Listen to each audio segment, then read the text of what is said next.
The main character named John tremblingly holds a paper in his hand with tests of his brain. He stands with goosebumps running all over his body and sweat dripping from his forehead. The doctor, sitting on a chair, tells him that it is better to try to be cured than to do nothing, but it is clear that these words do not give John faith. He, being in complete shock, loses the paper with the tests from his hands. John stands and looks at the doctor with complete confusion as to how he can continue to live with such an illness. Our main character is sitting in the park near the hospital and talking to his mother. She asks him how the examination went and if there was anything serious there. He, sitting in complete confusion on a bench, replies that everything is fine. His blood sugar is just a little low and that this is quite normal, but it is clear from him that he is terribly worried and in complete confusion. After he talked to his mother, apparently she handed the phone to his sister, and she asked him when his holidays were because he missed him a lot. He, looking at the dead fly on the wet asphalt, answers him that he also misses him very much and will come tomorrow.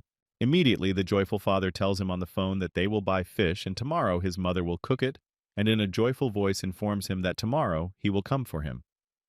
Quite coldly, he answers his father, "Okay, I understand."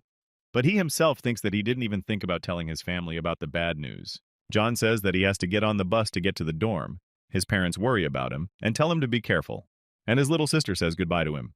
The main character hangs up and sits in complete bewilderment what to do next with his life. John begins to get very angry. It is clear that he is in a terrible state.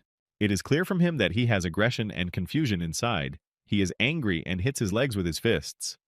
Afterwards, he sits and holds his head with his hands. He has tears. They mix with the rain. He is terribly upset and sits with a complete lack of understanding why death chose him from such a huge number of people on Earth. The little sister looks at the sky and closes one eye as a drop of rain falls on her. He tells Dad that it will start raining soon. Mom picks up the dialogue and says that they can go home since they have already bought everything. A passerby sitting in an establishment sees a family wandering around the market at the moment when it starts to rain. He comes out of the establishment and shouts to John's father to go into the store, take cover, and enjoy the short rain from there. His father answers that even if you sit in this cafe, you can still get sick. So it's better for them to go home and not get sick because it really starts to rain quite heavily and you can easily get sick.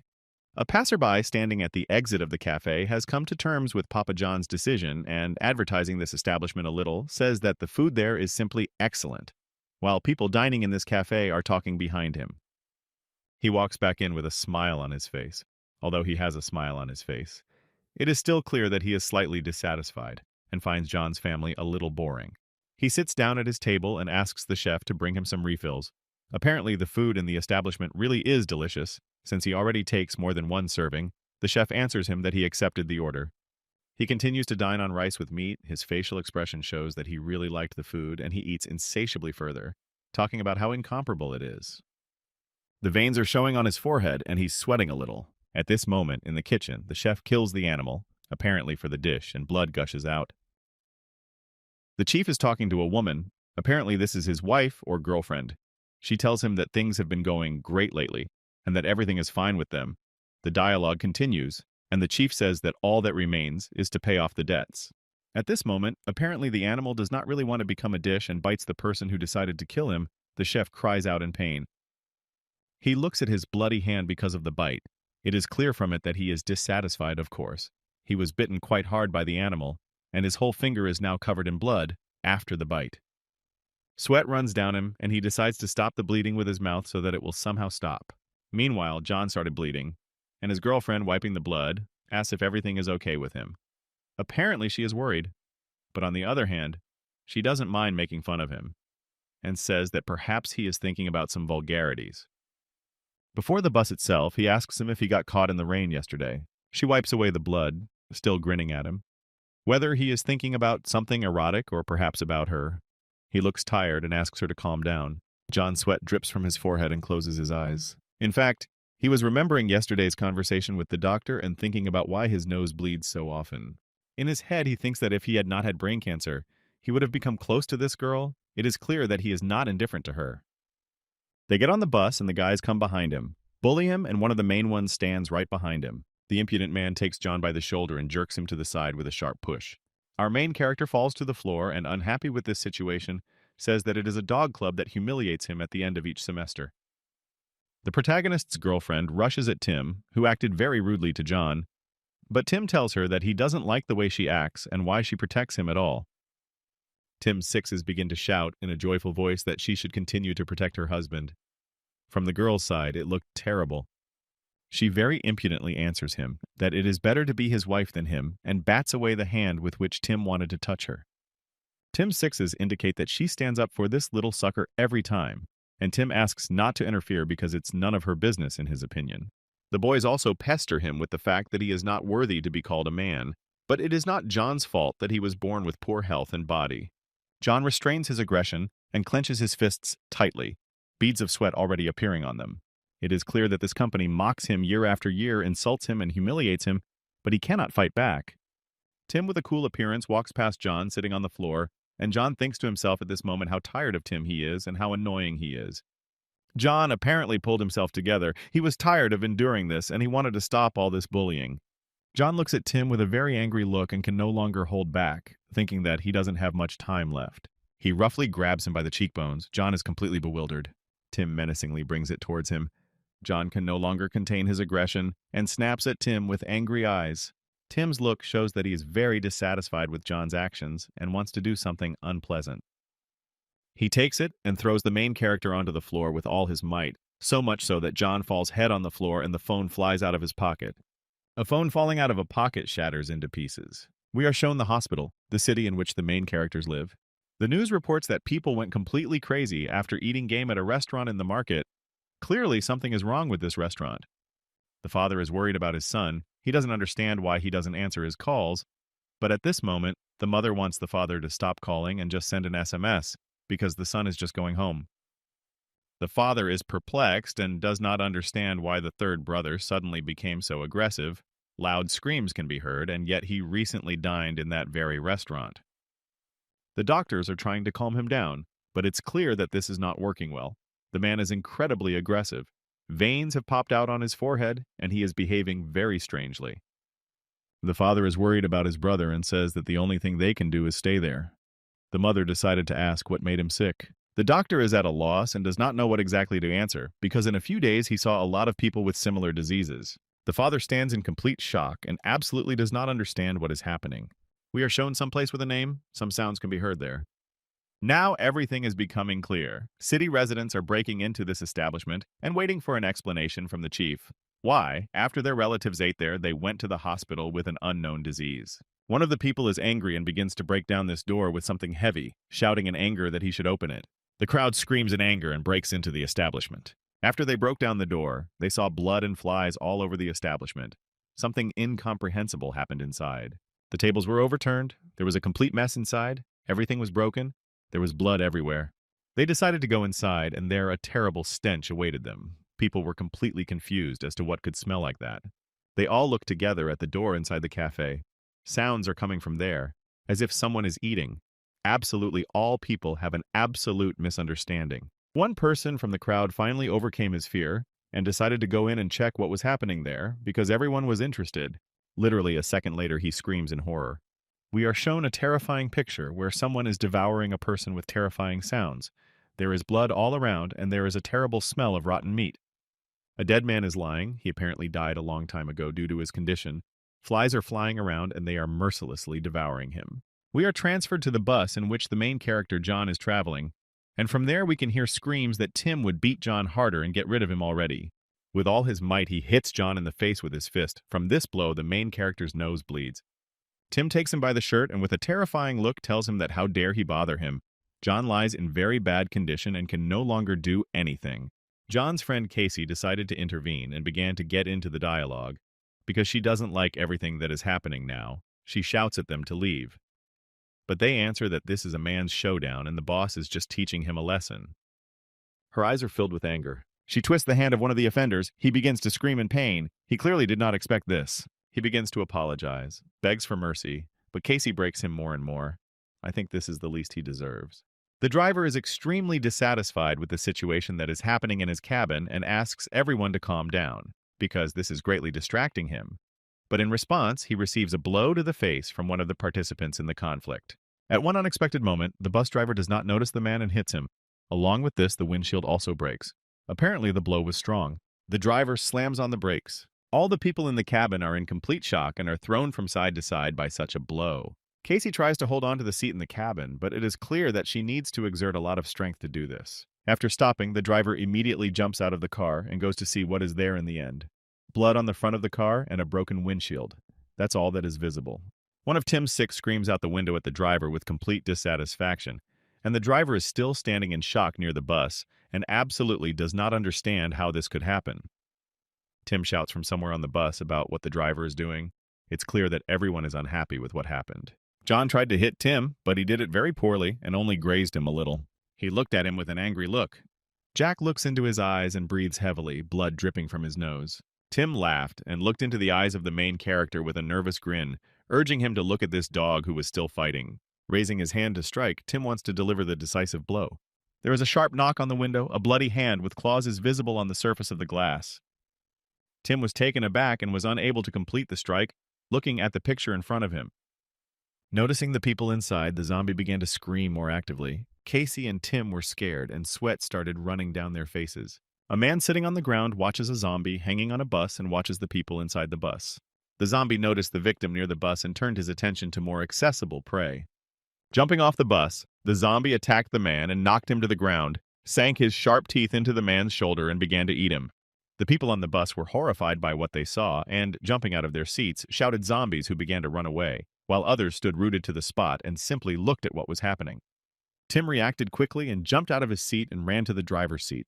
Once behind the wheel, Tim turned the ignition key. Tim sharply presses on the gas, pushing as hard as he can into the floor. The bus takes off and runs over the zombie and the man with its right wheel, crushing the zombie's head so that he definitely does not survive. Slightly slowing down, the bus travels further along the road, taking passengers further away from the scene of the incident. In the rearview mirror, you can see the silhouettes of two bodies and a trail of blood left by the wheel of this bus. Tim, looking in the mirror, thinks that they got carried away and need to return to the city. A sharp yell from a scared-to-death passenger tells Tip to look ahead. Tim looks forward and is horrified, and a small drop of sweat runs down his temple. In front of Tim, who is sitting behind the wheel in the driver's seat, a zombie's head breaks the windshield and the head penetrates the inside of the bus. Before Tim's eyes, he can see the open mouth of a zombie with its tongue hanging out and sharp teeth. Squeezing himself into a chair, Tim looks at the picture in front of him, and now he is definitely convinced for himself that there is a zombie in front of him. Turning the steering wheel sharply to the left, the car makes a sharp turn, and the zombie begins to fly off the windshield. Having caught on the windshield wipers, the zombie does not fly off onto the road, but begins to climb onto the bus. The zombie begins to climb through the broken glass and reaches out with its claws towards the stunned Tim's face. After Casey is wounded by a rapier, the zombie falls immobilized into the interior of the bus. Shocked by everything that is happening, Tim turns back to find out who struck. Casey stands in a combat-ready pose, holding a rapier in front of him, and the shocked faces of the passengers can be seen behind him. Casey, with one kick, pushes the zombie's body into the open door of the bus, which is traveling at a decent speed. The bus simply rushes through the checkpoint at high speed. John sits in the lotus position on the floor of the bus and looks at the screen of the phone he holds in front of him. The panicked screams of passengers can be heard behind him. John looks at the broken screen, and his thoughts are only about one thing, only with his loved ones everything was fine. Tim's face was covered in blood and expressed irritation at what was happening in the cabin. A small checkpoint booth was visible in the side rearview mirror. The bus pulls into a deserted stop, and inside the bus, people rejoice at their arrival. People slowly began to get off the bus to a stop where there was not a single soul. Tim was the very first one to get off the bus and began to look around. And behind him, the passengers got off more slowly. And while they were talking about why it was so quiet, Casey got off the bus holding Jack's arm and walking a little behind him. Someone from the crowd of passengers shouted, pointing his index finger in front of him. Behind the glass doors, one could see the blurry silhouettes of a crowd of people. Someone was squatting on the floor in a crowd of people and holding his head. Having cheered up, the passenger began to joyfully shout that there were living people there. Taking off from his place, he ran towards that crowd of people. The first glass doors opened, letting him through, and Tim looked at what was happening and tried to stop him with words. Placing his hand on the man's shoulder, the passenger said, "You won't believe what happened to us." The woman turns around with a terrible look with red eyes. A passerby can't believe his eyes and looks at the woman in horror. Later, he notices that standing in front of him is not just one zombie woman, but a huge crowd of the same monsters. But it's too late, he can't do anything, and several Inhumans attack him, one of which drives its fangs into his shoulder. The loud scream of horror he uttered spreads throughout the entire street, causing all the people to panic. Casey grabs John's hand, trying to get him as far away from the zombies as possible. Everything could have worked out, but the zombie's hand is already reaching for her neck to grab and tear it apart. Just a little more and he would have succeeded, but John manages to push her away, thereby saving her from the attack. Because of his attempt to help, John falls to the ground, hitting the car hard, leaving him in a very dangerous situation. Casey understands that they cannot remain idle, otherwise they will die. She quickly takes the sword out of her bag. John sits exhausted. The only thing he can do now is watch. Without even a second's hesitation, his girlfriend points her sword with great force towards the zombie and wounds his arm. John is very surprised for something. His gaze is not directed towards Casey. He sees a red car in front of him with his toy in the back seat. John decides to move, but with great caution so as not to fall into the eyes of one of the zombies. The front door of the red car is open. John is very happy about this and calls his mom and dad, hoping to see them inside. But coming a little closer, he sees the empty interior of the car and is clearly disappointed by this. A surprised look was directed at the seat of the car. John saw something on it. It was a phone with the screen on. He takes it in his hands, and before his eyes, a correspondence with his father opens, in which the last message in plain text was a call to escape. John's eyes well up with tears and he is shaking all over. He is overwhelmed with emotions, but having managed to contain them, he loudly shouts "Dad," still holding the forgotten phone tightly in his hands. Suddenly, someone's child's hand grabs him by the t-shirt. John turns around and looks through his tears at the back seat of the car. All this time, his younger sister was sitting there, scared and in tears. She said, "Brother." Seeing her, he begins to cry even harder.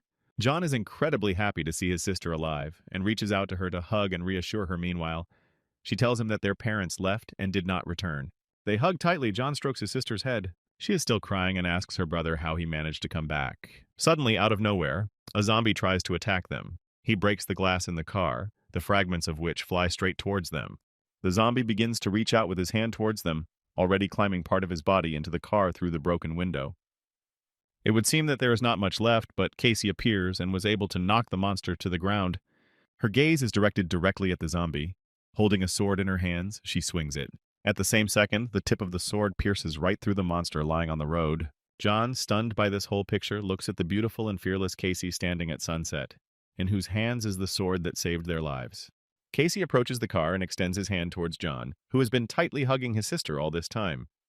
There are drops of blood on the face and white t-shirt of their savior. She calls John and her little sister to come with her. They did not refuse and ran quickly in her direction. They are in a hurry, so John picks up his little sister and runs for cover. Casey understands that at this rate they will not have time to escape. She pushes John in the right direction. With difficulty, they all manage to crawl into the closing garage. At that very second, the garage closes with a roar, creating a safe place where they can hide from the zombies. John looks towards the door with a very tired look. He exhales with a certain feeling of relief. The glances of two guys are directed at them, who also look tired and shabby. There were many people with them in the shelter, who began to discuss the horror that had happened.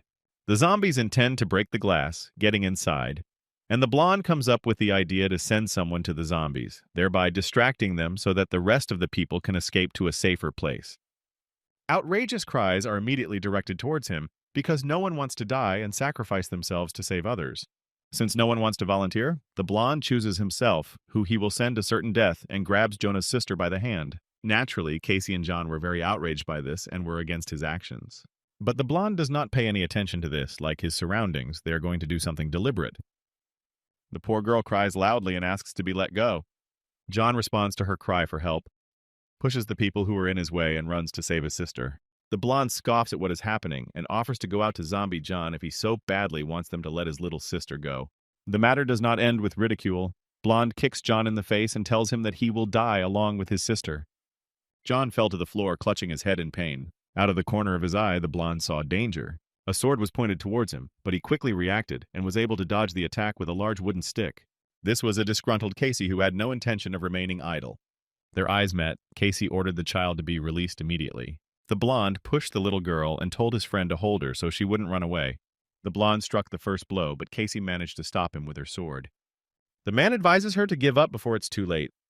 While everyone is distracted by the fight, one guy offers to take advantage of the moment and quietly throw the girl out into the street, but the girl starts screaming. Other people just silently look in her direction, but are not going to help her in any way. Meanwhile, John, who is lying on the floor, begins to regain consciousness and call for his sister. He still can't get up, his thoughts filled with his bad test results. John sees pleasant and warm memories where their family is all together. They clearly look happy. He remembers the words of the doctor who told him not to give up, because it is better than doing nothing. John is very worried. Questions arise in his head that make him cry. Remembering the current situation, he falls into powerlessness. John gains strength. His body trembles, but he still crawls towards his little sister. As soon as she saw him, she immediately began to call her brother in the hope that he would save her.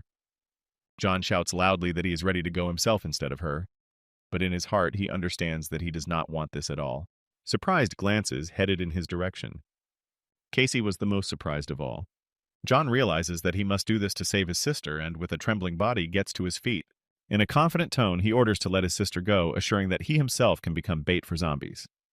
He still manages to convince everyone and return his sister. He takes her in his arms. John reassures his little sister, promising that everything will be fine and she has nothing to worry about.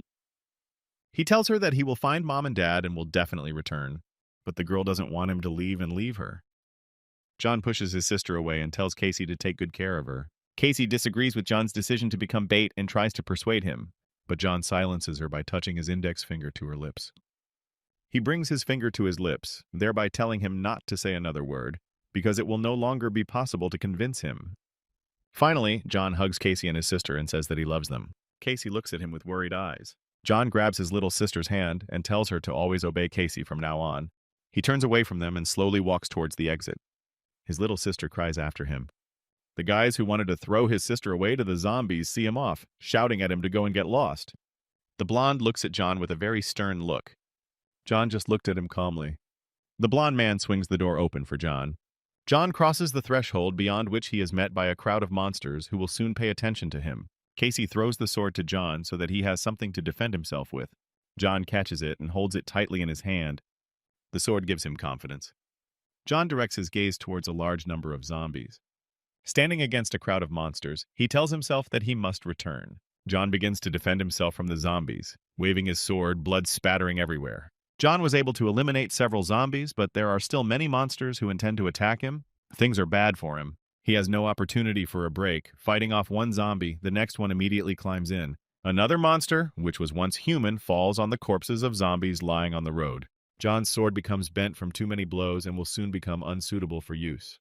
He decides to run away from the zombies a short distance. The ugly creatures begin to scream angrily and follow John. A strong hatred for them awakens in John. He looks at them with disgust. One of the monsters has his back to him. Taking advantage of the chance, John points his sword at him. The zombie turns around and looks straight at John with red eyes.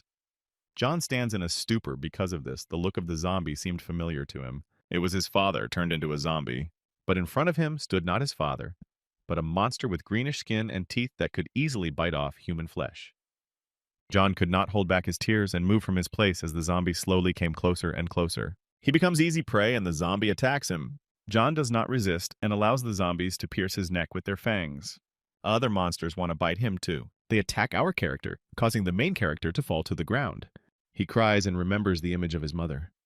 This image corresponded to the zombie that bit off part of his flesh. John gritted his teeth in pain, tears and sweat mixed on his face. The zombies that used to be his parents continue to bite off his body, piece by piece. Lying in a pool of blood, John hugs his former parents. He screams, denying what is happening, does not want to put up with all this. Tears run down his cheek as he realizes his parents are right in front of him. The zombie's hand reaches for his eyes, a little more, and sharp claws will plunge right into him. This is exactly what happened. John lies powerless in his own pool of blood. All the people in the shelter are watching what is happening. Casey tries to close the little girl's eyes, but it is very difficult for her to contain her emotions. John's strength is leaving him. He can no longer hold the sword in his hands. It just lies next to his hand. Casey screams pitifully and loudly calls for John with tears. Even more zombies begin to approach the human body, eager to feast on it. The worst day in China has ended. Vultures are circling in the sky. They do not leave the corpse unattended and eat the remaining meat after the zombie.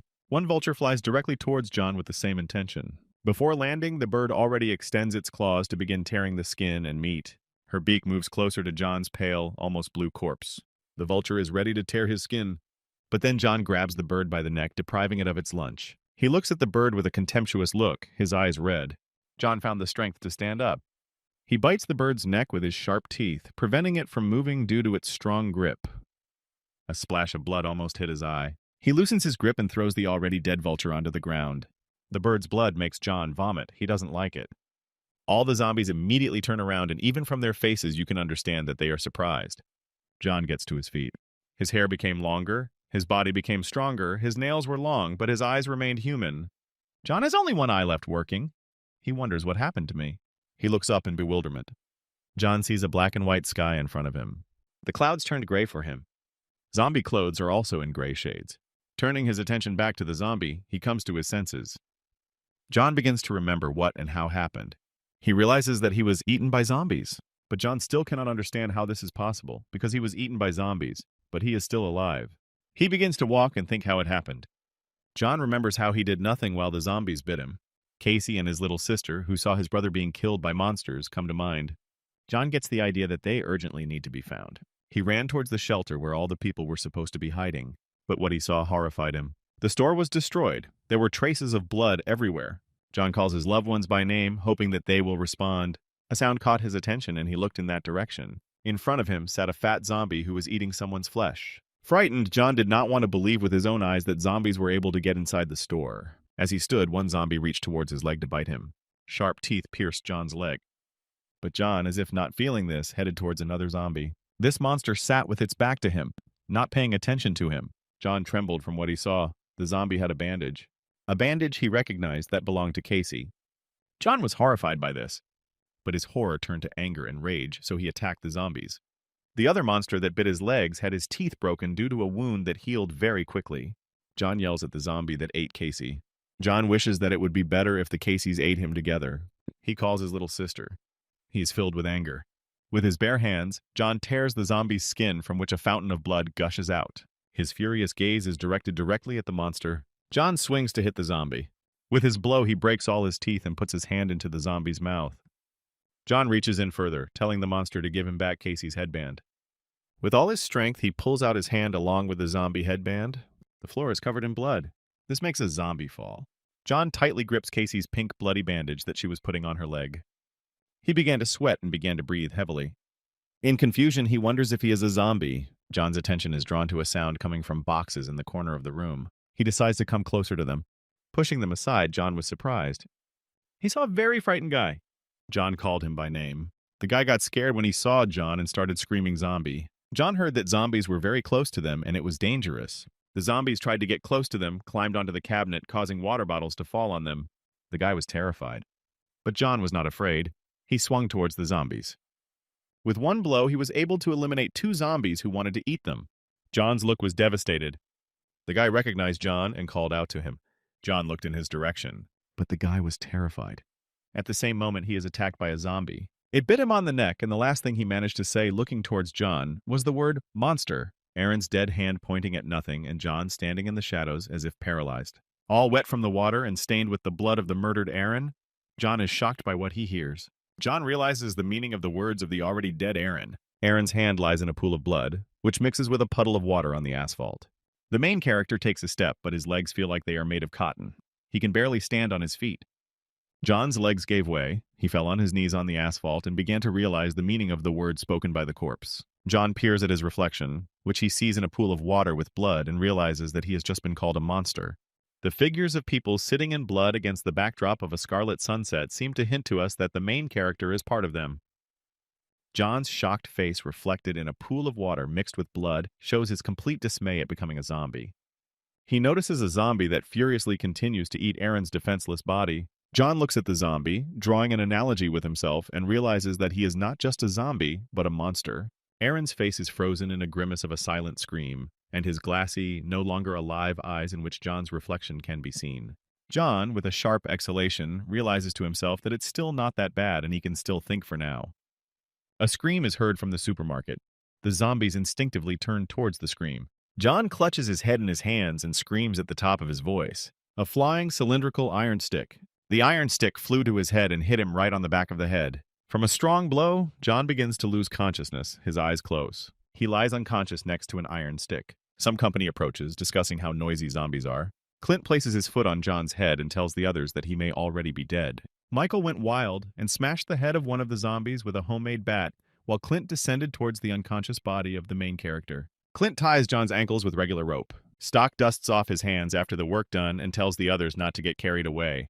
Otherwise, they will quickly run out of steam and be of no use. Michael grabs the bound John's legs. Michael drags the main character to the exit. We are shown a parked truck outside a closed store. He threw John behind a parked car. The main character lies on a pile of zombies and someone reports that John is the last one. Clint leaves the room. The others begin to gather, and someone gave the command to leave. The main character lies unconscious with the rest of the zombies tied to the bumper of a truck. Clint grinned as he slung the metal stick over his shoulder. Approaching the truck, Clint turned to the rest of the guys and noticed that today the catch was excellent. The car took off and began to pick up speed. John's body jumped up and was dragged behind the car. After all the work done, Clint allows himself to rest a little and drives in the car with his eyes closed. While the main character is unconscious, moments from his life flash before his eyes. He remembers a moment before he was a zombie. John opens his eyes and doesn't understand where he is. He sits down on the bed and looks around the room he is in. The main character looks into another room while calling his parents. He looked into the kitchen. There was no one there, but there was a saucepan on the stove without a lid from where that pleasant smell came. John went to the pan and decided to see what was so fragrant there. In a saucepan, tender-looking meat was cooked, which would later turn into soup. The main character involuntarily swallowed at the sight and smell. Just at one glance, he felt hungry. John looks into the pan with fascinated eyes without taking his eyes off the meat. The hand itself, as if living its own life, reaches for the pan, not paying attention to the fact that the broth in the pan is hot. John, with a sharp movement, puts his hand straight into the pan and grabs the meat. In John's hands, red from the heat, lie pieces of delicious meat. His eyes became crazy, his pupils shrank, his eye color darkened. John, as if distraught, began to eat meat like an animal. The mother entered the room and, looking at her son, who was sitting on his knees in front of the oven, called out to him. John, having stopped gobbling up the meat, not expecting that he would be called out, jerked and began to turn to his mother. The appearance of the main character was terrifying because he had disheveled hair, a distraught look, his eyes seemed to be filled with blood, and his claws were like those of a predator. Mom, seeing this whole picture, did not recognize her son in everything she saw and screamed at the top of her voice as a zombie. As if he had woken up, he came to his senses, and he felt bad from the picture that appeared before him. The main character was disgusted. He backed away a little and could not come to his senses. His sister lay covered in blood, saying brother, and under her there was a huge puddle of blood, and the blood that was on his hands was also hers. Sweat started pouring out, and John felt sick with the realization of his actions. He couldn't believe what he had just done, and the main character screamed at the top of his voice. Moving away from the memories, John woke up, but at the same time screaming his sister's name. The grandfather holds herbs and seasoning in his hand, and the boys ladle and look at the screaming main character with very surprised eyes. John is all wet and doesn't understand what's happening. The atmosphere around him is like in some kind of bathhouse. The grandfather and the boy were frightened by the sight of John, so much so that the grandfather fell and dropped the leek from his hand, and he fell to the ground. The main character, standing naked under the screams of his grandfather, looks around as if assessing the situation, but it never dawned on him what kind of place this was. Looking down, he is surprised at what is happening. John is standing in a bathtub filled with water, and there is a whole fire under the bathtub. They wanted to make soup out of it, and all sorts of spices, leeks, onions, carrots floated in the water. John looked at his hand and noted that there was a lot of onions. Hearing a loud roar, John raised his head in fear.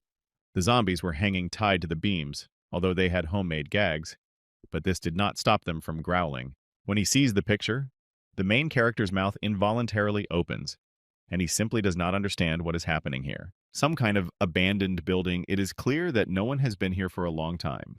Someone threw an inhaler after calling out to make sure he was caught. Even without looking in the direction of the flying inhaler, Clint easily caught it right in front of his face.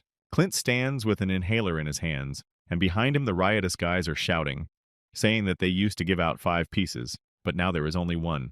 Fred stands. Clint has his hands pressed and looks down at the others, as if putting himself above them, and Leo, adjusting his glasses, tells the crowd that the rules have changed. After these words, Fred showed his malicious smile as if mocking. Clint and Michael are surrounded by Fred's guys, but Clint stands calmly, but Michael is already on edge. And suddenly Fred demands as many as 20 zombies from them, and Michael thinks this is a vile act. Standing on the right side of Fred, Leo begins to look at them from under his glasses, showing his bright, wheat-colored eyes, and explains that medicine is currently the most scarce resource, and if he does not save, then even he will not get anything. Clint was already a little tired of this topic. Standing and twirling his snow-white hair on his index finger, he smiled and asked them to stop lying. Fred looks annoyed at this picture, and Clint, still with a slight smile on his face, closing his eyes, stands winding a curl of hair around his finger, and Fred asked him back in bewilderment. Fred stood in a closed position while Clint, placing his iron pipe on his shoulder, told them that he heard everything. Clint's face changed dramatically. It became angry and had an ominous aura, and he said, "I know you want to deceive us." This phrase brought Fred to his boiling point, almost bursting into a scream. He said that how dare he. Clint, saying that he was already pissing him off, took off and hit Fred with his pipe. Fred's people did not expect such a turn of events.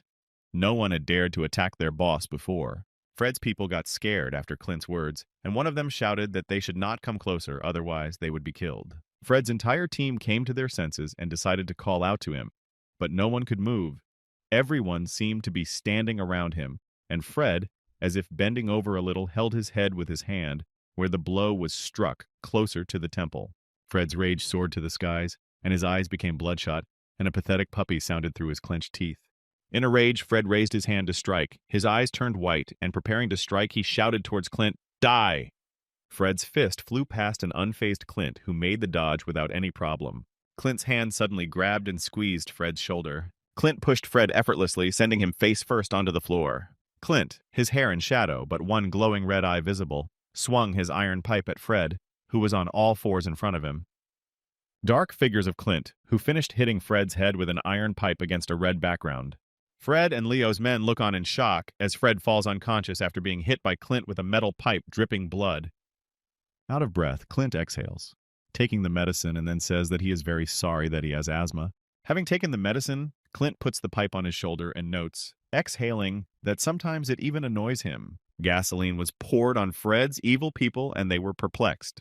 Clint, wiping his pipe on Michael's t-shirt while he is silent, turns towards Fred's people and tells them that now he needs to decide with them.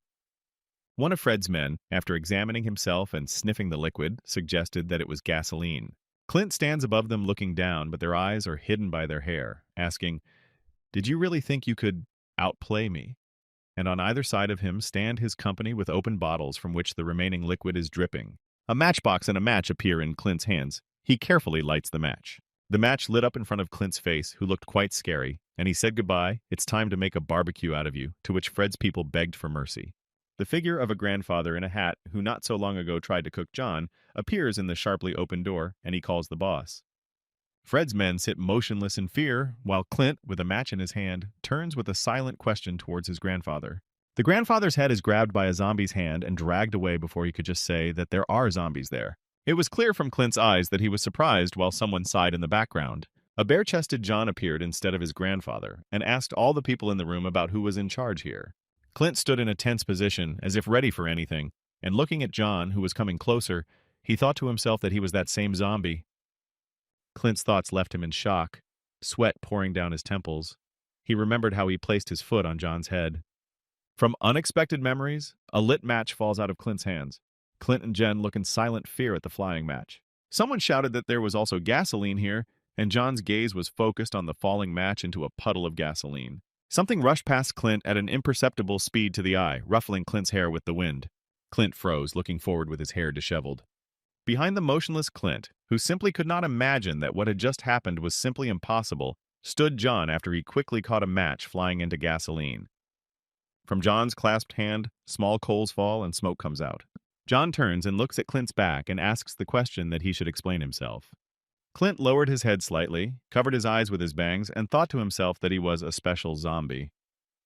Clint's hand squeezed the metal pipe, and it no longer mattered to him that John, who stood in front of him and looked with a question in his eyes, was special. Clint, rushing from his seat, set himself the goal of knocking the main character off his feet and raised the pipe to blow at John standing in front of him. John easily stopped the metal pipe with his left hand, which was aimed at hitting him in the head. Looking up, John grasped the pipe in his hand without any effort. There was a tense silence between John, who was holding the now broken pipe in his hand, and Clint. The realization of what was happening came to Clint's head. Thinking to himself that he was finished, this led him to disappointment. After Clint's pipe fell into disrepair, John threw it straight onto the floor and hit the concrete with a characteristic sound. Clint's company stood behind. And only Michael decided to call him, a little afraid and stuttering. The two glared at each other, Clint opposite John. John stands in front of Clint, who curses, damn it. The main character looks forward with a straight face and makes a remark that he asked a question. John is surprised when Clint suddenly falls to the floor. Clint fell to the floor, bowing at the feet of the main character, shouting that he should not kill him. John was surprised by Clint's actions and does not understand what is happening. Clint screams as if begging for his life and says that he shouldn't have stolen it and that he made a mistake while the main character calmly approaches him. When John approached Clint, he fell down, hugging him by one leg, and continued to make excuses. I made a mistake for the first time. Forgive me. Clint's company was shocked by the behavior of their boss. Clint continued to beg for mercy. I will do anything for you. John looks down at everything that is happening, and words flash through his head about what the hell is happening here. John takes Clint by the scruff of the neck like a cat to put him on his feet while agreeing to their pardon. The main character, turning his head towards Clint's company, says that he needs to talk. Fred's people in Gasoline and Leo sit on the sidelines watching everything and shaking with fear. John sits on the floor with his elbow on his leg, and the rest of Clint's company sits in front of him and listens to his story, while Clint sits on boxes to the side. Clint, sitting with his back to the others, greedily drinks water, and John is already finishing his story about how he became such a monster. After the pumped-up story about his life, Clint's company briefly repeated the story, as if clarifying all the details for themselves, but they did not understand how he retained consciousness. John sat and stared into space and was silent while the others tried to digest the information. An empty, crumpled water bottle, which Clint had been drinking to the phrase, "God, this is so romantic," fell to the floor. Clint turned around on the boxes to face the main character and crossed his arms over his chest and spoke about sacrificing himself for the sake of his sister and lover and said, summing up, that it was cute. Raising his index finger up and looking at John, Clint said what if he told him that no one he knew was eaten that day? John couldn't believe Clint's words, but he continued and said that if they were eaten, there would be skeletons left. Clint closed his eyes and, putting his hand to his chin, continued to think that if he had not seen their remains, then most likely they were still alive. Clint opened his eyes and looked at the main character. They also became zombies. Clint's words unsettled John, and he sat with his eyes wide open. People stood in front of a boiling bath and could not understand why others did not kill the zombies. They looked at the hanging zombies and talked about calling the boss. One of the zombies' rope broke. As people screamed, the zombie fell into the bath fire. The zombie's arms and legs were still tied and he squirmed in the fire, growling. The smell of burning zombie flesh reached the people and they froze. One person started drooling and said, "Wow, that smell." John says the zombies are screaming. Everyone turned and looked at the back of the departing main character, and Clint asked where he was going. John stops and turns his head in their direction and says that he must find them. John, leaving, hears Clint's words about how he is going to look for them. Under the word "or," Clint takes a step towards the main character. Clint smiled softly. Clint, throwing his arm over John's shoulder as if hugging him, continued to ask him to unite with him. Clint's team was shocked and one screamed. Clint, turning his head in their direction, looked with an irritated look, only producing a tisk. John remembered that Clint had knocked him out earlier, and Clint turned his head back to him. Having brushed off Clint's hand, the main character said that he did not understand why he should catch zombies, and also that he did not trust these people. Leaving, John continues, "Since we don't trust each other, there is no need for such proposals," and Clint, looking at his back, noticed that he was refused. Clint lowered his head until the shadow of his bangs fell on his eyes, and he looked at the figure of John, who silently left the room. Clint, who had an ominous aura about him, turned towards the one who interrupted his conversation. Twisting his hair around his finger, Clint angrily asks who allowed him to interfere in the conversation. From the impudence of such an outburst, Clint angrily hit the man who dared to interrupt their conversation. The frightened people, seeing this, tried to defend themselves against this unfortunate newcomer, who had been under Fred's command for relatively little time. Satisfied with his sudden impulse to punch someone, thereby venting his anger and emotions, which had been more than enough in the last few minutes, Clint smiled victoriously. Clint was very pleased with himself, which is why he continued to smile and stare at the back of John as he walked away. John continued his vague direction down the corridor, thinking about the incident involving Clint that had happened just recently. Suddenly, John heard some sounds coming from very close to him. The main character, without thinking for a long time, sharply opened the door of the room from which mysterious sounds that interested him were coming. The protagonist's surprise knew no bounds. It was written in his gaze, which expressed nothing but surprise. There was a disgusting smell in the room, the source of which was scattered and dismembered corpses, of which there were a lot. Distracted from his not-so-boring activity, the unhealthy creature drew attention to the sudden guest who dared to interrupt them. Without thinking twice, it pounced on John, who continued to stand like a stone with an unreadable expression on his face. There was a lot of emotion on the protagonist's face, which indicated that he did not expect to see something like this. The stench that was in that little room quickly made its way into every room of this room, quickly reaching Clint and the others. The man who stood behind Clint decided at his own risk to joke about this not very pleasant smell, to which the boss rolled his eyes, knowing full well that he was surrounded by a bunch of idiots, nothing more. The guy with red hair, sensing danger, tensed in anticipation of the further actions of his opponents, whom he had not yet seen. Suddenly, a zombie's hand broke through the wooden door that was behind this guy and almost touched his face, passing just a few centimeters from him. With lightning speed, the zombie bit into the neck of the guy, who had no precious time to think about this situation. The relatives of the already dead man looked at this with outright horror and fear, which they had never experienced before in their lives. Following the first zombie that broke through, as according to the script, the rest of his relatives came to do what was destined for them. They frightened cowardly people who were afraid for their useless skins, instilling horror that was reflected on their faces. But out of nowhere, an iron pipe appeared in someone's hands and flew at great speed into someone's face. In front of the face of the guy who had previously managed to say goodbye to his life, splashes of blood poured out from a zombie that wanted to kill him.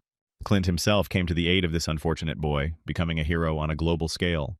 John was also trying to cope with a bunch of zombies that surrounded him. The protagonist's face showed great surprise at the realization of the incredible power these creatures possessed. With all his strength, John pushed away the zombie that tried to harm his life. The tired and distraught protagonist looked at his opponent with a proud and victorious gaze, realizing that his opponent was defeated. The zombie, from such a force of impact, noticeably weakened and sank to the floor, no longer able to resist the main character. But other zombies, without wasting their time, also continued to attack John, not giving him a single minute to rest. John, embittered with his opponents, tired of the recent battle, flew into a rage, deciding to deal with them once and for all. Clenching his fingers into a fist, the main character swung it with enormous force to strike. Taking out all his anger and rage, John hit several standing zombies with one blow. The main character, out of the corner of his eye, noticed the approach of his opponent, who was about to attack him. The zombie sought to kill the main character with incredible speed, but without having time to take even a couple of steps, it flies off at the same speed in the opposite direction. Clint came to John's aid, killing the crazed zombie with the same metal pipe. John was surprised and openly demonstrated it. He did not understand Clint's intentions. Clint, on one knee, continued to finish off the zombies. Rising to his starting position, Clint smiled at John, putting all his words and thoughts into this small and so necessary gesture. But these were not the last of their defeated opponents. The rest of the zombies continued to approach the main characters. Clint, posing as a great hero and, at the same time, a savior, prepared for a new battle, covering a rather surprised John with his back. With his back to John, Clint said something to him. John feigned resignation from Clint's position. He wanted to tell Clint something truly important, something that has been tormenting him for quite some time, which is why Clint freezes in anticipation of the question. But suddenly John and Clint hear someone screaming and screaming heading towards them. These were the surviving people of Fred and Clint, who also ran away from the maddened zombies, rushing to help the main characters. Due to the fact that John did not have time to voice what he was going to, there was irritation and rage on his face. Clint quickly took control of the situation, turning on the fool and talking complete nonsense. But the zombies do not wait and continue to approach people, showing with all their appearance their readiness for battle. Now Clint and John will fight side by side, helping each other to survive. The surviving people run to the main characters to help them cope with such a large number of zombies. Zombies surround the main characters on both sides, ready to attack.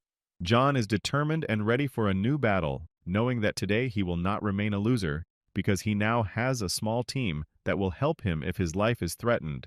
Meanwhile, someone is trying to make a hole in the wall to get out of the chaos that surrounded the survivors. It was none other than Leo himself, frantically trying to save his worthless life. The surviving people hovered near the room, hearing very strange sounds coming from it.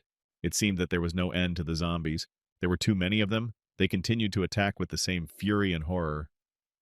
But John was much stronger than a bunch of these freaks who, without realizing it, were heading to certain death. He scattered them with one powerful blow. But the zombies did not give up, continuing to fight the main character. One of the zombies managed to bite into John's neck in a jump. John, without expressing any emotions or feelings, looked at this zombie who attempted to kill him. But then, his face contorted into anger and rage. John grabbed the crazed zombie by the hair and began to pull him away from his neck. With all his might, John threw it aside, amazed at the impudence of this zombie. John then jumps and kicks the zombie in the face, but it continues to scream. But before he can kick him, John stops abruptly, his face expressing complete surprise. The main character has a question. Who could stop him from such an action? Which brings a lot of pleasure. Lower your head, Clint. The main character sees his palms clasped together in order to stop him. Turning his head, John notices white hair that belongs to Clint, who has a death grip on the main character. The main characters shout at each other, trying to convince each other of opposing things. Clint firmly holds John's back, wrapping his arms around him, blocking him from making even the slightest movement. The iron pipe, which was abruptly thrown by Clint from the scene he saw, lies not far from them, while the main character continues to hold John. But despite this, zombies continued to attack Fred's people. No one could stop this chaos, there were too many of them. Michael, realizing the danger of the situation, hastened to warn people that they could not cope. Because Clint was distracted for just a second, a zombie suddenly appeared behind him and was about to attack. "Damn it," Clint swore, looking at his opponent with a surprised look. But someone's hand grabbed the maddened zombie's head away from Clint in time. None other than John hurried to help Clint, looking him straight in the eyes, with a look full of positive feelings. Clint was taken aback by this meaningful look opposite him. John squeezed the zombie's head with incredible strength, preventing the zombie from harming Clint, who in turn seemed to have so many emotions on his face at once. Clint's face was pressed against John's shoulder, causing his face to contort, and behind him the crack of a zombie's skull could be heard, which had only seconds left. From John's face, one could understand the determination of his actions, which he was going to do to save Clint's life. Pressing as hard as possible on his opponent's skull, John tried to kill the zombie, whose blood was visible, which indicated his imminent defeat. Clint lay on the floor trying to rethink what had happened. Michael and the blonde boy stared in bewilderment at the people in front of them, mentally praying that Clint would be okay. Michael looked at Clint's legs visible from the cave, preparing himself for the best outcome. Clint screamed, slightly shocked by what he had just experienced a few seconds earlier. Staring at John, Clint tried to put together a puzzle in his head, not understanding the intentions and motives of the action of the man opposite him. John looked at Clint with a warm smile as he considered his actions. Out of breath, Michael and the fair-haired guy ran into the room to make sure Clint was safe and sound. Michael asked the fair guy to help him so that he would not stand like a stone. But suddenly he was grabbed by the same zombie who tried to kill Clint a few minutes earlier. John stepped on his foot with great force to prevent an attack on Michael. John looked at the zombie with sadness, realizing that quite recently this was a healthy person who, perhaps, had a family, friends, a job. Michael behind him understood the essence of his thoughts, and the fair-haired guy recognized his father in this zombie. The distraught zombie did not understand his actions, so he grunted something inarticulate and tried to get up to continue fighting. But suddenly he was covered with a bottle of gasoline which was shoved into his mouth, which is why he, not understanding this action, looked at everyone with emptiness in his eyes. John looked at him one last time, thinking about something of his own. Suddenly John lit a match, which instantly flared up and illuminated the cave with a dim light. John remembered his long-ago conversation with this zombie when he was a healthy person. Realizing that he is doing everything as needed, John slowly brings a burning match to the mouth of his old friend, who has a bottle of a highly flammable substance in his mouth. Everyone around is consumed by flames, which mercilessly take these creatures from the world of the living. Among the fire, the man's face is visible. It expresses horror, which will now remain on his face forever. John, Clint, Michael, and the blonde guy look at the fire that is consuming this room and taking these creatures with it. The fair-haired guy, realizing that he has lost the most precious and valuable thing he has, cannot restrain his emotions and begins to cry from the accumulated resentment and pain. Clint silently looks at the fire that he himself wanted to start recently, which would have killed Fred's people. John looks at what he did a few seconds earlier with regret and sorrow. The smoke from the fire continues to reach the sky, as do the souls that it took with it, leaving no chance of survival for the already dead zombies. The heroes continue to look at this. Perhaps each of them is now thinking about the same thing. After mentally saying goodbye to everyone, John turns to face Clint. Clint really wanted to help and morally support John as he passed by, who closed his eyes so as not to show even more emotion. Trying to find words of gratitude and support, Clint looked at John meaningfully. John continued to walk, listening to every word Clint said to him. Seeing no reaction from John, Clint decided to ask him about the most important thing. Clint's gaze expressed the determination of what was said. He longed to understand what exactly John wanted from him. Hearing a question that was addressed specifically to him, John stopped, not believing what he heard, and he was scrolling through possible answers in his head, so he was in no hurry to turn around and answer Clint. In a few measly seconds, Clint mentally fainted 7 times, suffered 3 strokes, cut off his tongue, and managed to say goodbye to his life, not understanding why he blurted out this right now. Without answering his interlocutor, who was eager to know the truth, John looked at him with the most charming and sincere smile that he was capable of. And John, without calculating his strength, shoves Clint in the stomach, as if turning the entire dialogue into nothing more than a joke, thereby relegating this conversation to the future. From such a force of the blow, Clint was twisted in half.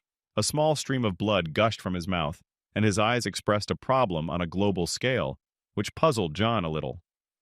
Michael and the fair guy were surprised by this trick and were noticeably worried about Clint's condition. John grabbed the surprised Clint's hand to help him.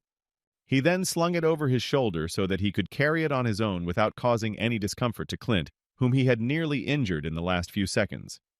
Pleased with this prank, Clint looked at John with a smile and calmness. But suddenly for everyone, the car in which they could safely leave this territory also caught fire, depriving them of the ability to move. This undoubtedly left everyone confused and surprised, so they simply looked at the car. "We have nothing to leave with. We are doomed. No one will help us. We will die." The fair guy panicked, realizing the absurdity of what had happened. Unexpectedly for everyone, Clint, who was hanging on John's shoulder, managed to slap the little guy in the face, shouting that he had no right to throw around such phrases. Michael tried to defuse the situation, calming Clint and covering the boy with his back, who, not expecting such a turn of events, began to roar again, and John, accordingly, tried to calm the man screaming and screaming, cursing the little one. But out of nowhere, everyone heard a malicious laugh that Leo let out while smiling feignedly. Everyone sharply turned their attention to the new participant in this idyll, certainly turning their attention to Leo. He twirled the keys to the car that belonged to him on his finger, hinting that he had a way out right in his hand. Clint looked at Leo with some contempt and distrust of his person, thinking that this could be another setup. Leo hit himself on the forehead, mentally amazed at this caution. But time waits for no one. If he doesn't hurry up right now, then soon only a name may be left of him. Leo turned to everyone present asking for help, clasping his hands together, showing that he now needed them like nothing else. Having found the car that belonged to Leo, he inserted the key and turned it. Wiping beads of sweat from his face, he realized that the car was not working properly, or he would run out of gas. Looking at the other cars, Leo tried to come up with something new that would help them get out of there. Adjusting the collar of his shirt, which clearly showed his excitement, he announced to everyone that he had run out of gas. The company looked at Leo with a very unreadable look. They were mentally exhausted and very tired. Clint, with not very good intentions, approaches Leo and expresses a look full of anger and fatigue. But suddenly Clint's eyes fall on something that will help solve his little problem with emotions.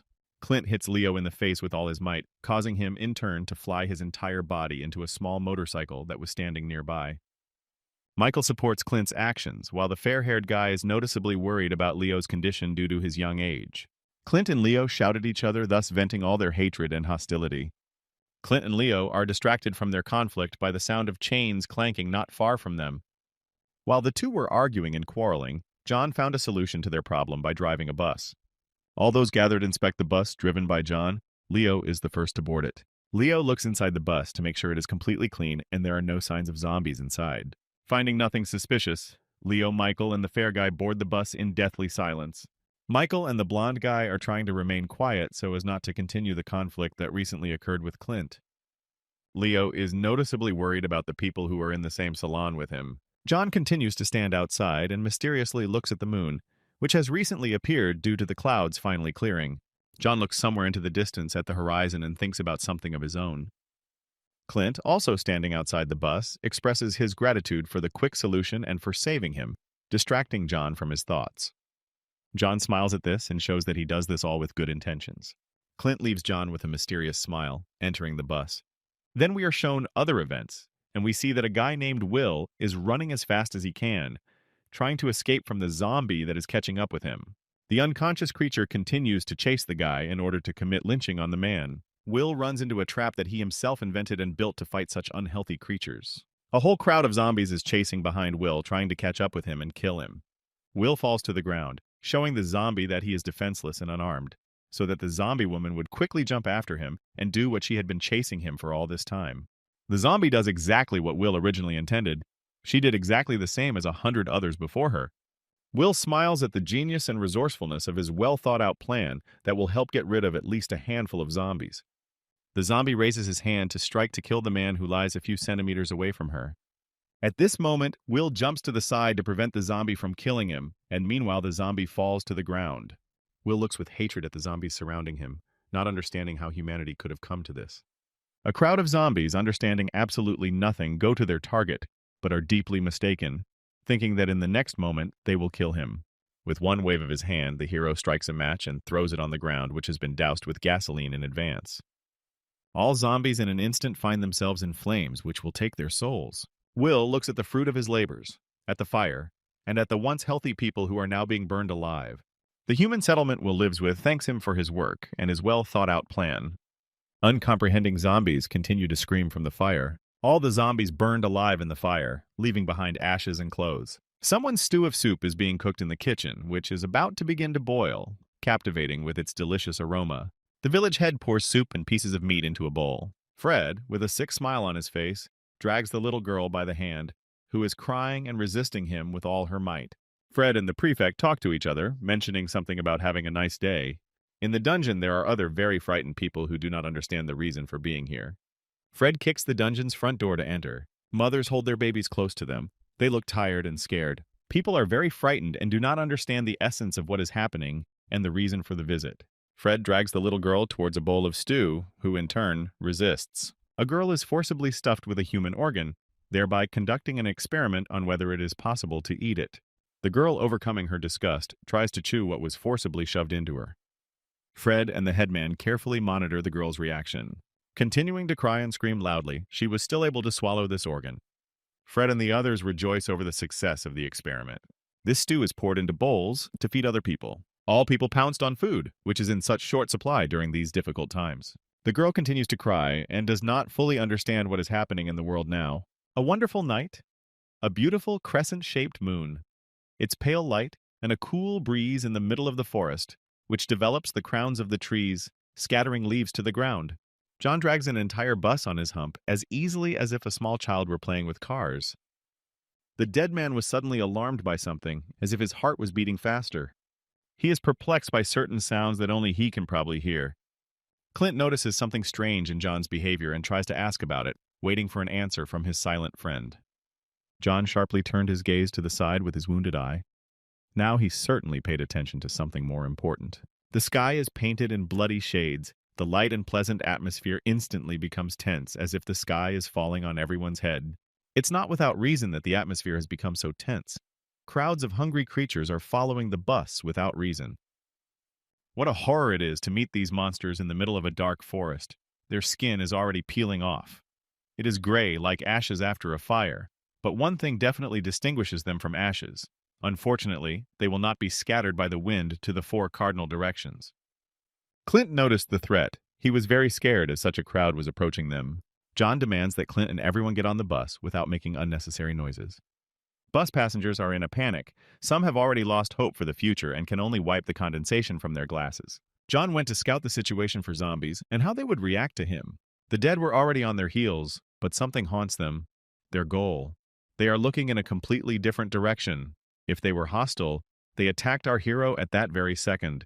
The creatures passed John by as if they were their own relative. Apparently, they only hunt people, which is both bad and good, since this can be used by pretending to be someone other than a person. John was amazed. They walked around him, continuing on their way, as if he were a spirit to them, unreasonable creatures over whom some virus had taken possession. The danger passed them. It was even some kind of impudence on their part. John was already preparing for battle, and they brazenly bypassed him. Michael can't believe they just left without taking a bite out of each one. Clint calls out to John again, who finally pays attention to him. He decided to mock his dead friend and says that other dead people put themselves above him. One of the subordinates suddenly screams and points in the direction of the zombie. Everyone paid attention to their friend's announcement, and it really was something worthwhile. The dead were heading towards a village inhabited by people, which foreshadowed the worst consequences. The crowd of dead people found a more interesting target than a small bus, and decided to wipe even a small village into dust. Leo hopes that they will not be able to decide to follow them, which is why he is shaking as if in the bitter cold. Clint is not happy that the dead are heading to the village, and he needs to make a decision quickly, otherwise it will be too late. John knocks on the bus window and asks them to take their seats and secure themselves well. He grabs the steel chain with his blackened hands and prepares all his strength for an instant jerk. John's last phrase makes even the most fearless tense, as he has planned something that should bring them to the village in a matter of seconds. Everyone buckled up tighter, because perhaps for them this is a one-way ticket, a destination. John only forgot to hand over the fare, but did not forget to take care of their safety, that everyone was wearing their seat belts, and that no one needed to get out. Their eyes had left their sockets. No seat belt could save them from such a trip. John runs with a bus behind his back. Such strength is very frightening, and the speed is amazing over and over again. The bus finally stopped floating in the air and descended to the ground. The hero has a serious intention and will destroy any obstacle in front of him, razing it to the ground. The dead turned out to be a bad obstacle for our hero, and each of them sets off on his last flight. A cloud of smoke rises into the sky. Now the apocalypse has begun to somehow manifest itself. The flame-like inferno flared up in the hayloft, releasing clouds of smoky smoke. The dead still reach the village earlier, which is not good. People greedily eat meat that is somewhat similar to the meat of the dead, and this is even worse than a regular zombie attack. The absorption of such food bears its harmful fruits, just as the most powerful drug turns the brain into mush and the body into a shell. The stinking meat of the dead attracts with its smell and forces its victim to enjoy food for the last time, gaining unimaginable strength, and the mind is placed in a wooden box and under the ground. One of the madmen between meals turns his attention to someone standing next to him. He smiles like crazy at his guest, whom he has not seen for a long time. A madman brings part of his dinner to a certain boss, like a servant. The boss does not refuse the local delicacy in the form of dead man's meat, which destroys the very personality in a person. After this, it is better to expect a finale in the form of a rope, soap, and a stool. The mysterious boss turned out to be John's longtime abuser, Tim, and even here he causes mischief by forcing his subordinates to eat zombie meat. The sycophant smelled thoroughly of the roasted meat of the dead, mixing this vile smell with his sweat. Something distracted our badass from his meal, and it might be worth reminding us that zombies are already on our heels. Tim notices that among the flames of the inferno, the dead are rising from the lands, eager to absorb more and more flesh. The boss immediately scolded his subordinate. A bowl of soup was smashed into pieces, and one blow knocked down an adult man. First of all, you need to escape from a crowd of zombies, but this is not about Tim, who needs to beat up his subordinate. He sends him to close the door from the dead, but realizes that this is the wrong choice and death is inevitable. The monster's fangs are sharpened like a razor, and as soon as they get close to the victim, they will not leave a living place on it. The fat man understands the danger of his actions, but does not even try to run away, and then looks at his future death. He calls Tim, hoping for help from him, but one cannot expect much from such people.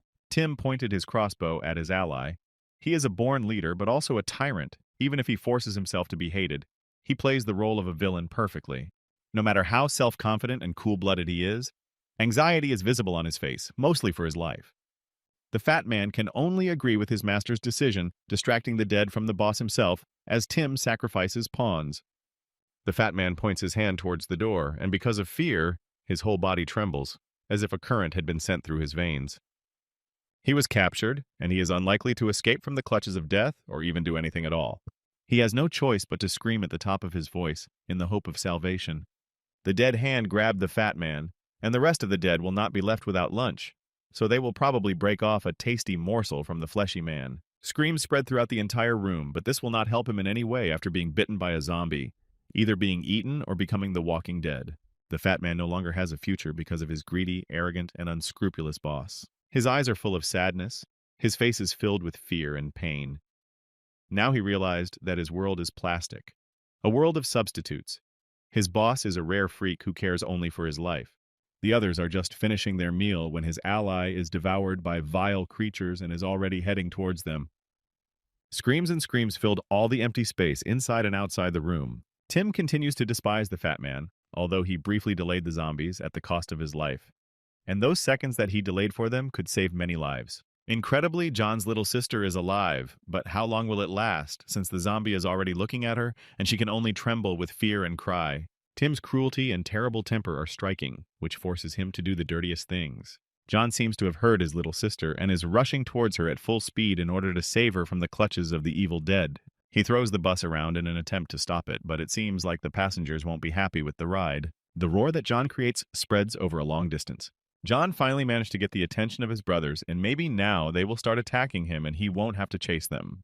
John's shadow, which did not appear against the background of the pale moonlight, is gradually approaching his enemies. The dead also glare at him, waiting for the moment to attack and instantly kill, The silhouette has appeared, and the monsters don't even know which monster they contacted. The monsters are already on the way, and John is just beginning to prepare a deadly attack for them. They surrounded him. What would he do? What would come into the head of a reasonable zombie? He grabs the chain, probably preparing to attack the bus, no matter how harmful it would be for the passengers. John instantly spread his legs in different directions and prepared a stance for an attack. He easily swings the chain, and the bus will move any minute and destroy a couple of dead people's lives. Even the dead faces of the zombies showed fear, which appeared due to the impending danger. John is so powerful that he sent a couple of already dead creatures to the Guardian of the Scales, where they are destined to burn to the ground.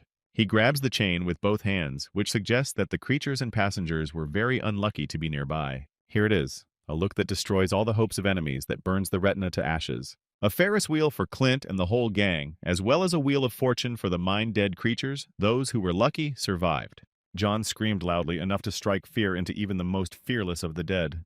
Blood, stones, and monster carcasses soared into the sky. That's how strong John was after his transformation.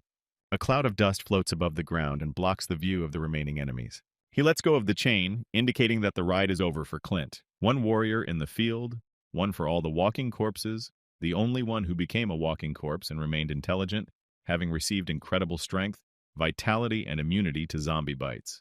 The bus was completely destroyed, as if it had been in the most dangerous accident.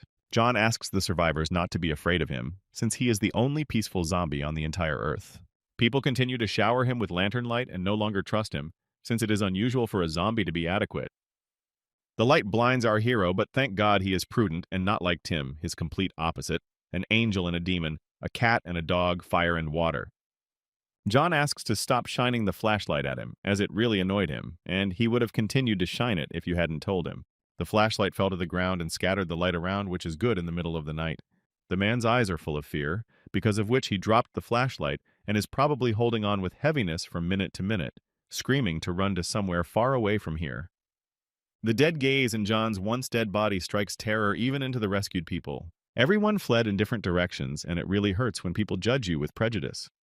When you are reasonable, and they call you a monster. When those whom you saved run away from you.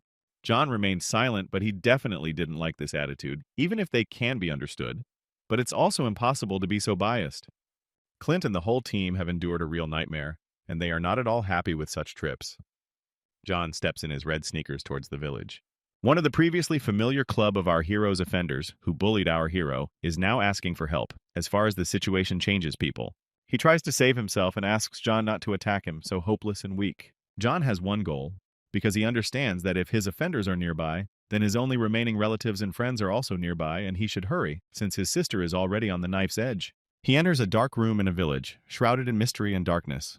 John's gigantic shadow fell on his sister, whose tears even created bruises under her eyes. What horror she experienced! It's hard to imagine what wounds on her soul were lodged deep in her heart. He calls her name, tries to approach, but what will be her reaction when she sees her brother, a massive zombie, in his place? John tries to reach out his hand to his little, sweet sister. She reacts like a real person. Screams and screams are typical on her part, since she has already seen a lot, and the dead man is also reaching out to her. He was frightened by this reaction, for sure.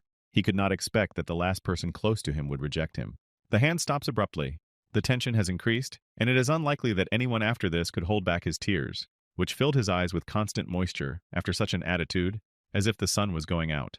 He is in shock. His face is filled with despair. His body is constrained. Even in the body of a dead man, human emotions, feelings, and affection for his loved one do not leave him.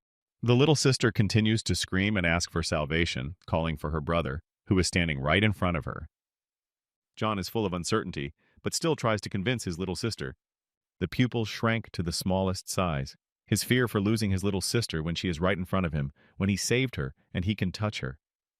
His legs give way. He cannot react in any other way to how his own sister and his love reject him, and his devotion is amazing, since even his health is at risk when he is so worried about his loved ones. The body aches and the heart is pierced through. This is the most terrible feeling for a person, because no matter how strong you are, it destroys you from the inside. He is already ready to fall. The strength leaves his legs, and a stone falls on his soul, which proves his humanity. John was knocked to his knees, as before execution, his head was put under the blade by the most cruel executioner, a dear man, because he can heal any wound, but also deal the deepest blow, cutting his head off his shoulders. The atmosphere is overwhelming. The soul leaves even the deadest zombie. She is small, defenseless, and a real crybaby. But her willpower can be envied, since she did not lose hope for her brother's life and believed to the end, although she saw his death with her own eyes. John justifies her fear by saying that he is similar to a ghost, which is why she experiences fear. He continues to make excuses for her, but all this is for her sake. The poor girl huddled in a corner so that no creature could touch him, so that her brother could save her. How much horror they experienced John, who was eaten by his own parents, his little sister, who survived the death of her parents and the indirect death of her brother. He hates himself for his weakness and promises himself that he will never hurt his family again.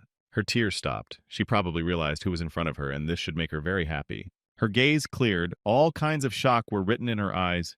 The tears froze and evaporated against the backdrop of shock like a second wind for her. She saw in this dead man John, her brother, her dear one, her only joy, like a sip of water in the desert.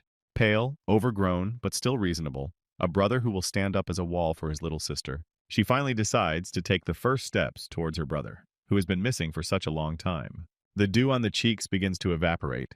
The atmosphere is painted with new, brightest colors. The little sister touched her brother as if he were a strange animal, as if he had appeared at the most unexpected moment. And John's face changed, his gray world became colored, and his loved one colored it, like that same old song that gives the most vivid old memories that I would like to return to for a few minutes or think about it. Truly childlike joy on her part, the most sincere joy a person can experience. Her shock cannot be measured, since she is already talking about herself in the third person. He too tries to hug his dear one with his rotten arms. He hugs her with all his might and promises to never leave her again. Clint puts his hand on John's shoulder and interrupts the long-awaited reunion of brother and sister that might not have happened. He is not trying to distract them from the reunion, but wants to warn them about something very important that should interrupt the celebration of John and his sister. Those who ate the flesh of the dead began their transformation, as evidenced by itching, pain, and a strange cough. One of the allies notices all the most important things over and over again, the most far-sighted in the whole team. He pointed to the man who was crushed by a stone, and his leg was definitely not feeling well. He was trembling all over and holding himself up with heaviness. John entrusts custody of his sister to his friend Clint and asks him to look after her so that he can look after that guy. The girl continues to worry about her brother and does not glance in the other direction, so as not to lose sight of him, so that he does not get lost over the horizon. John approaches the man with every step in order to examine him and identify what is happening to him. The man's face has already fallen. He is clearly not feeling well, but John still naively questions him in the hope that he is in good condition. His teeth are sharpening, but the man can only talk about meat. His transformation into a dead man continues, and the danger is the same. Copious discharge emanates from the mouth, as if the reaction of a bear to honey and a dead man to living meat, the most animal instincts awaken in him. John was shocked. A zombie, a creature from his worst nightmares, awakened before his eyes. Such a transformation is very frightening. The virus alone changes everything in a person, from appearance to personality, which disappears under the pressure of the parasitic virus. Clint pointed out that the man was mutated and shouted after John to be careful. John's reaction was lightning fast. He instantly reacted to the dead man's attack and slammed his face into the ground. Such a blow should leave a seal on the ground, and the stone should split. John looked at the dead man with some anger and was ready to grind him into powder. He orders to take cover in front and move further to reconnoiter the situation further down the road. They agree with his order and they should hurry up since he is the boss of the entire gang of dead meat-eaters. Clint calls everyone together to find shelter from the zombies as quickly as possible. Walking corpses are already gathering behind the destroyed wall, and the rest need to hurry. Otherwise, John alone will not be able to save everyone, no matter how strong he is. The dead can still speak, but their words seem to be programmed, and they can only endlessly beg for food, as if their stomach is a pit of burning waste. All food burns within a second. John still holds the head of his enemy, but even after such a blow, he shows signs of life. Even such a strong blow could not extinguish the torch in his life. John noticed his vitality, which makes each dead person much more dangerous and makes him the highest stage of evolution. The face of a dead man is immersed in the ground where he should have been waiting for a long time, but the evil virus makes a doll out of him for its reproduction, to obtain energy and protection. As soon as you relax, a mouthful of sharp teeth flies at you, biting through metal and crushing stone into dust. John is not so weak and easily stops his own kind, grabbing his head to carry out the execution.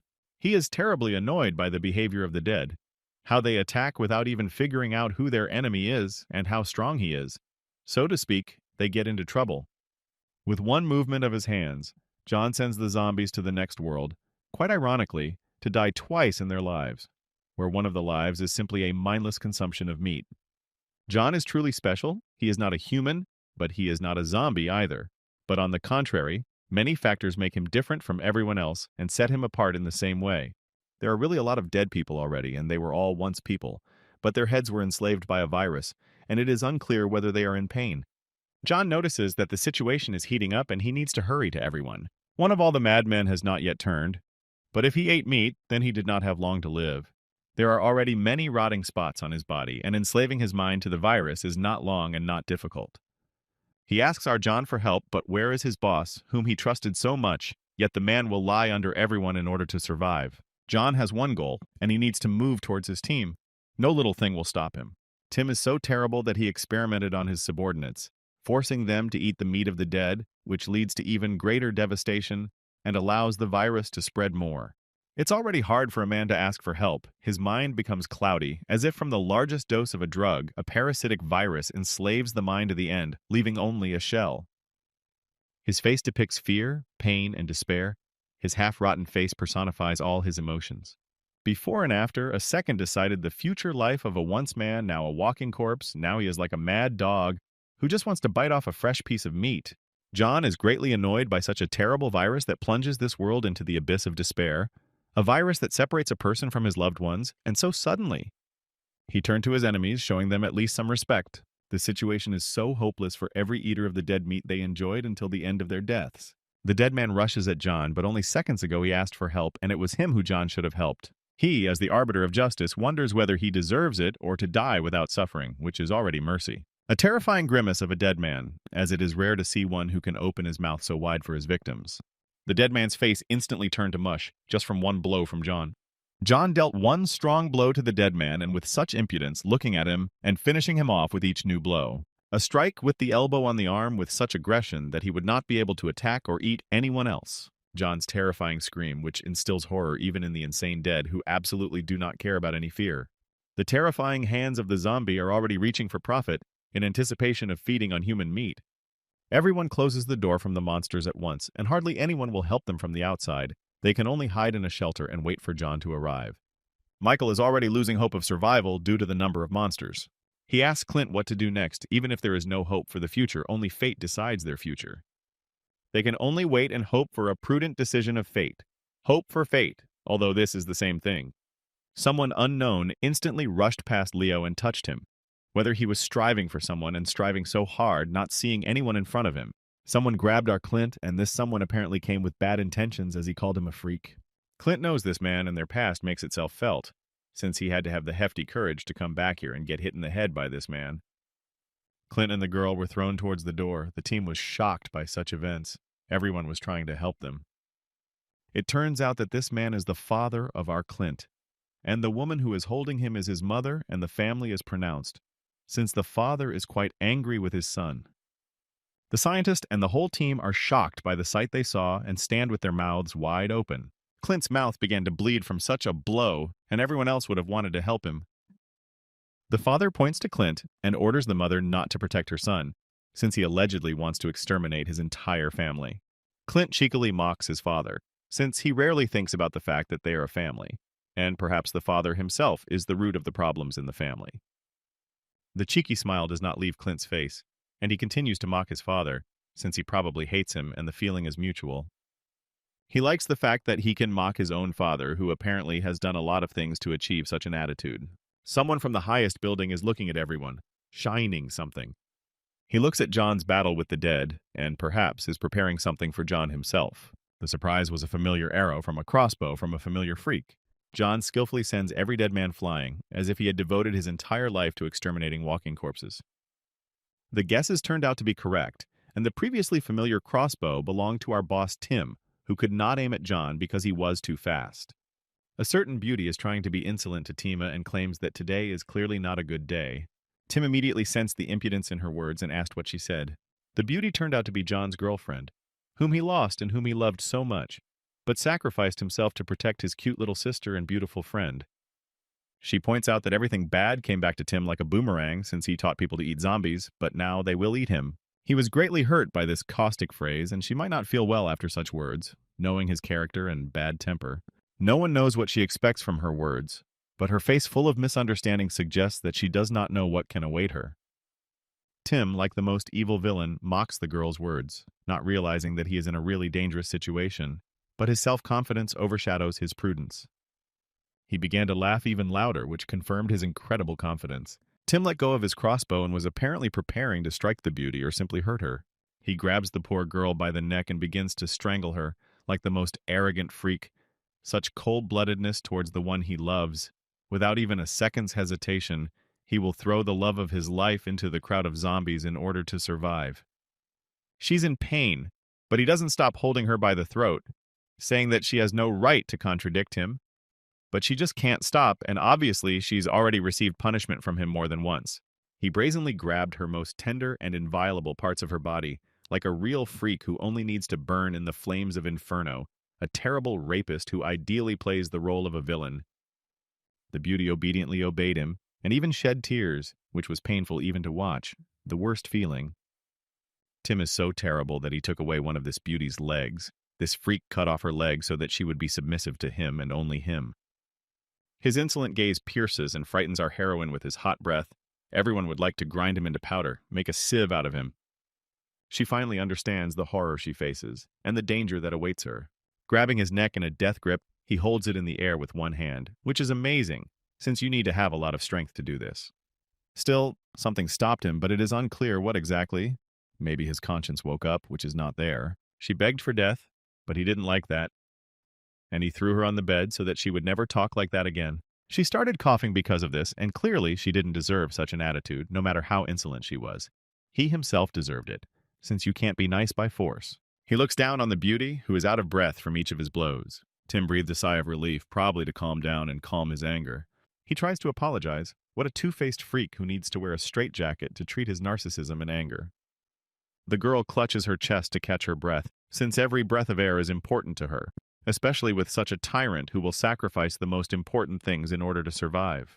He promises that this will never happen again if she is obedient and never insolent to him again, but at the same time, he demands good treatment. How quickly his character changed in a matter of seconds, so that she would not be angry with him, since he loves her with all his heart. But if she were an ordinary person, she would be food for monsters. Tim brings his hand to the girl's face, explaining that she should not think about a man who died more than 6 months ago, and she is only his. Clever girl instantly bites Tim and bites his finger until it bleeds. Perhaps she was greatly offended by those words on his part. Scarlet blood gushes out of Tim's finger in a stream, and he didn't like such impudence from her.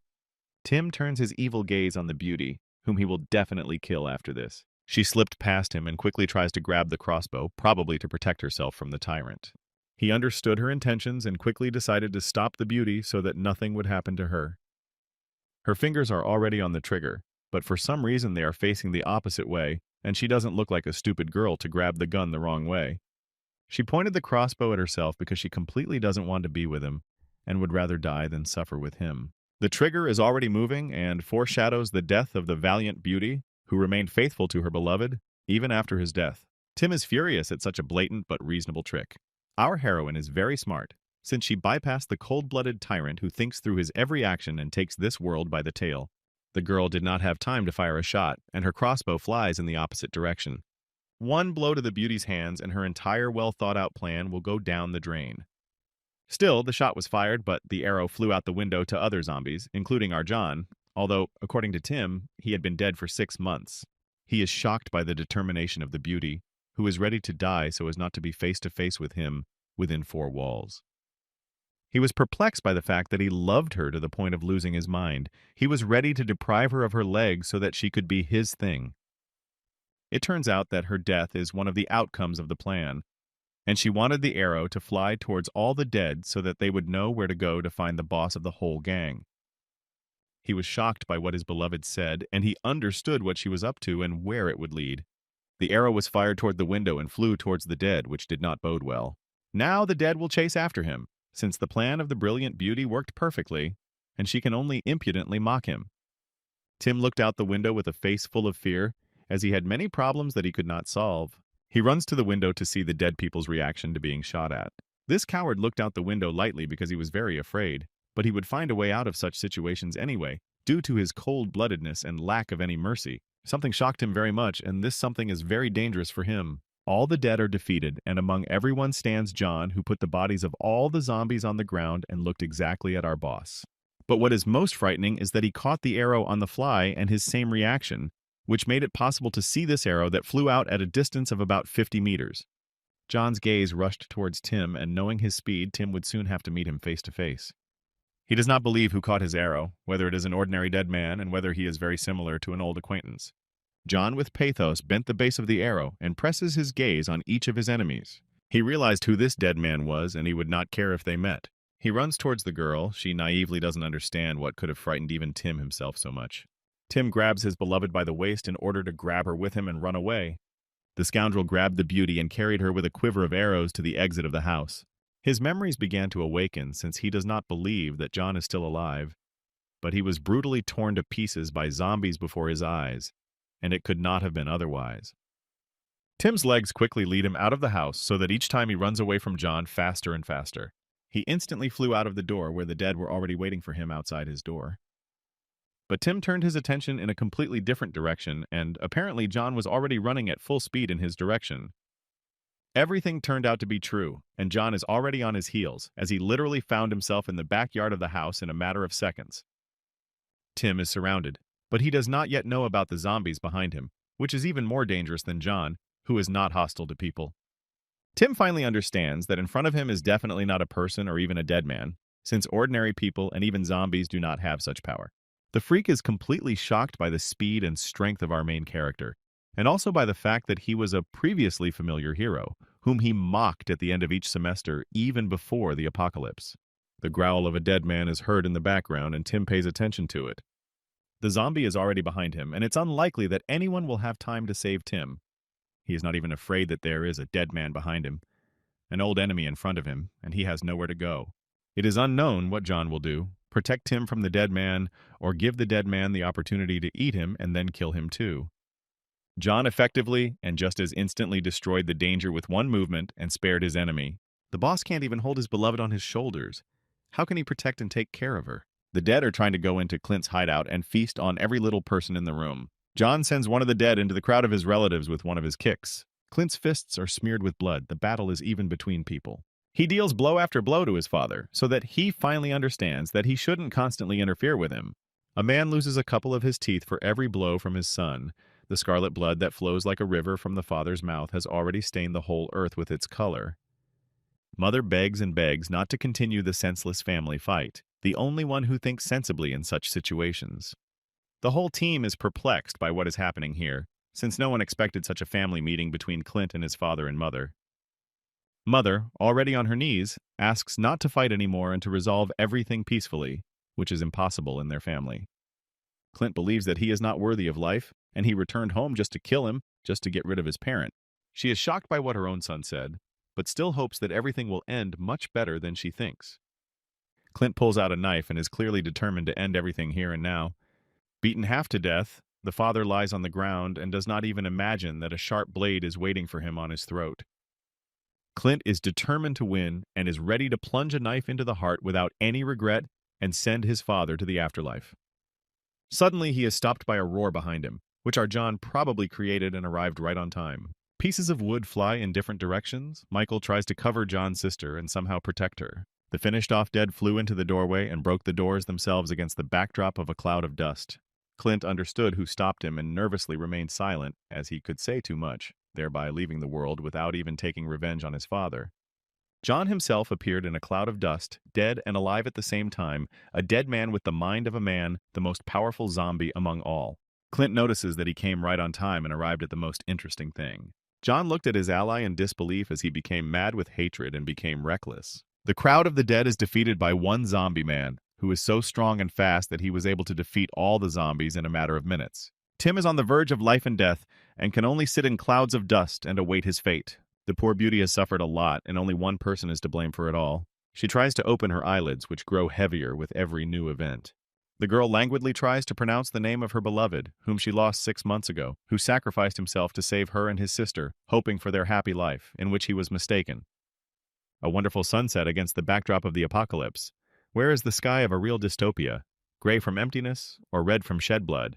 The most terrible dream appeared before the girl's eyes, as she saw memories of how her beloved died, and that beautiful sunset would never seem so beautiful, so wonderful to her again.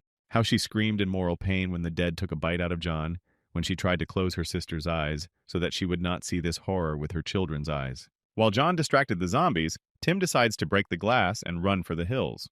The glass broke easily, and sharp fragments flew in different directions. Tim grabs the beauty who is holding the girl who wants to return to her brother and breaks out of her hands. She was able to get out of the beauty's hands and cannot understand the danger that lies outside the windows. The girl sees nothing behind her tears and strives for her brother, but he sacrificed himself to save her. The beauty calls on her to return to her and run as fast as she can. One of the zombies has already gotten close to a small, stupid girl who doesn't listen to her elders when it's really worth doing. The zombie is already before her eyes, and she can only stand in a stupor, like a deer in front of a truck. John's beloved escapes from Tim's arms and rushes towards his little sister to save her. The scary monster has already struck terror into the girl, and she can only drool in front of him. Incredibly, he bit the girl, and apparently she didn't have much time left to live, and all because of one stupid thing. Still, the beauty managed to save the child from the clutches of the monster, and she apparently was able to survive, since the girl fulfilled her duty to John. The girl can only cry emotionally, although she put everyone in danger. The girl probably did not have time to escape and was wounded in some part of her body. The dead man bit her on the leg, the same leg that Tim cut off, so that the virus would not spread throughout the girl's body and completely leave her in a desperate situation. She still continues to believe that John is still alive. The stage of denial haunts her. Her tears can be understood, since she experienced the loss of her leg, her loved one, and her family. She was forced to live with her hater, and it was as if all the worst things happened to her. The girl cannot see dead John in front of her, cannot believe that he is dead, that he was eaten by his parents. Tim saw that she had been bitten, and he needed to quickly make some drastic decisions. His gaze lit up with a golden flame, and he meant it seriously, without any mercy. He snatches the axe from his brother's hands and runs to save his beloved so that she survives. The dead man was killed, but the entire leg was saturated with the virus, which in a matter of seconds already spreads throughout the body, enslaving it. Tim can only cut off the leg of his beloved, and there is no other way.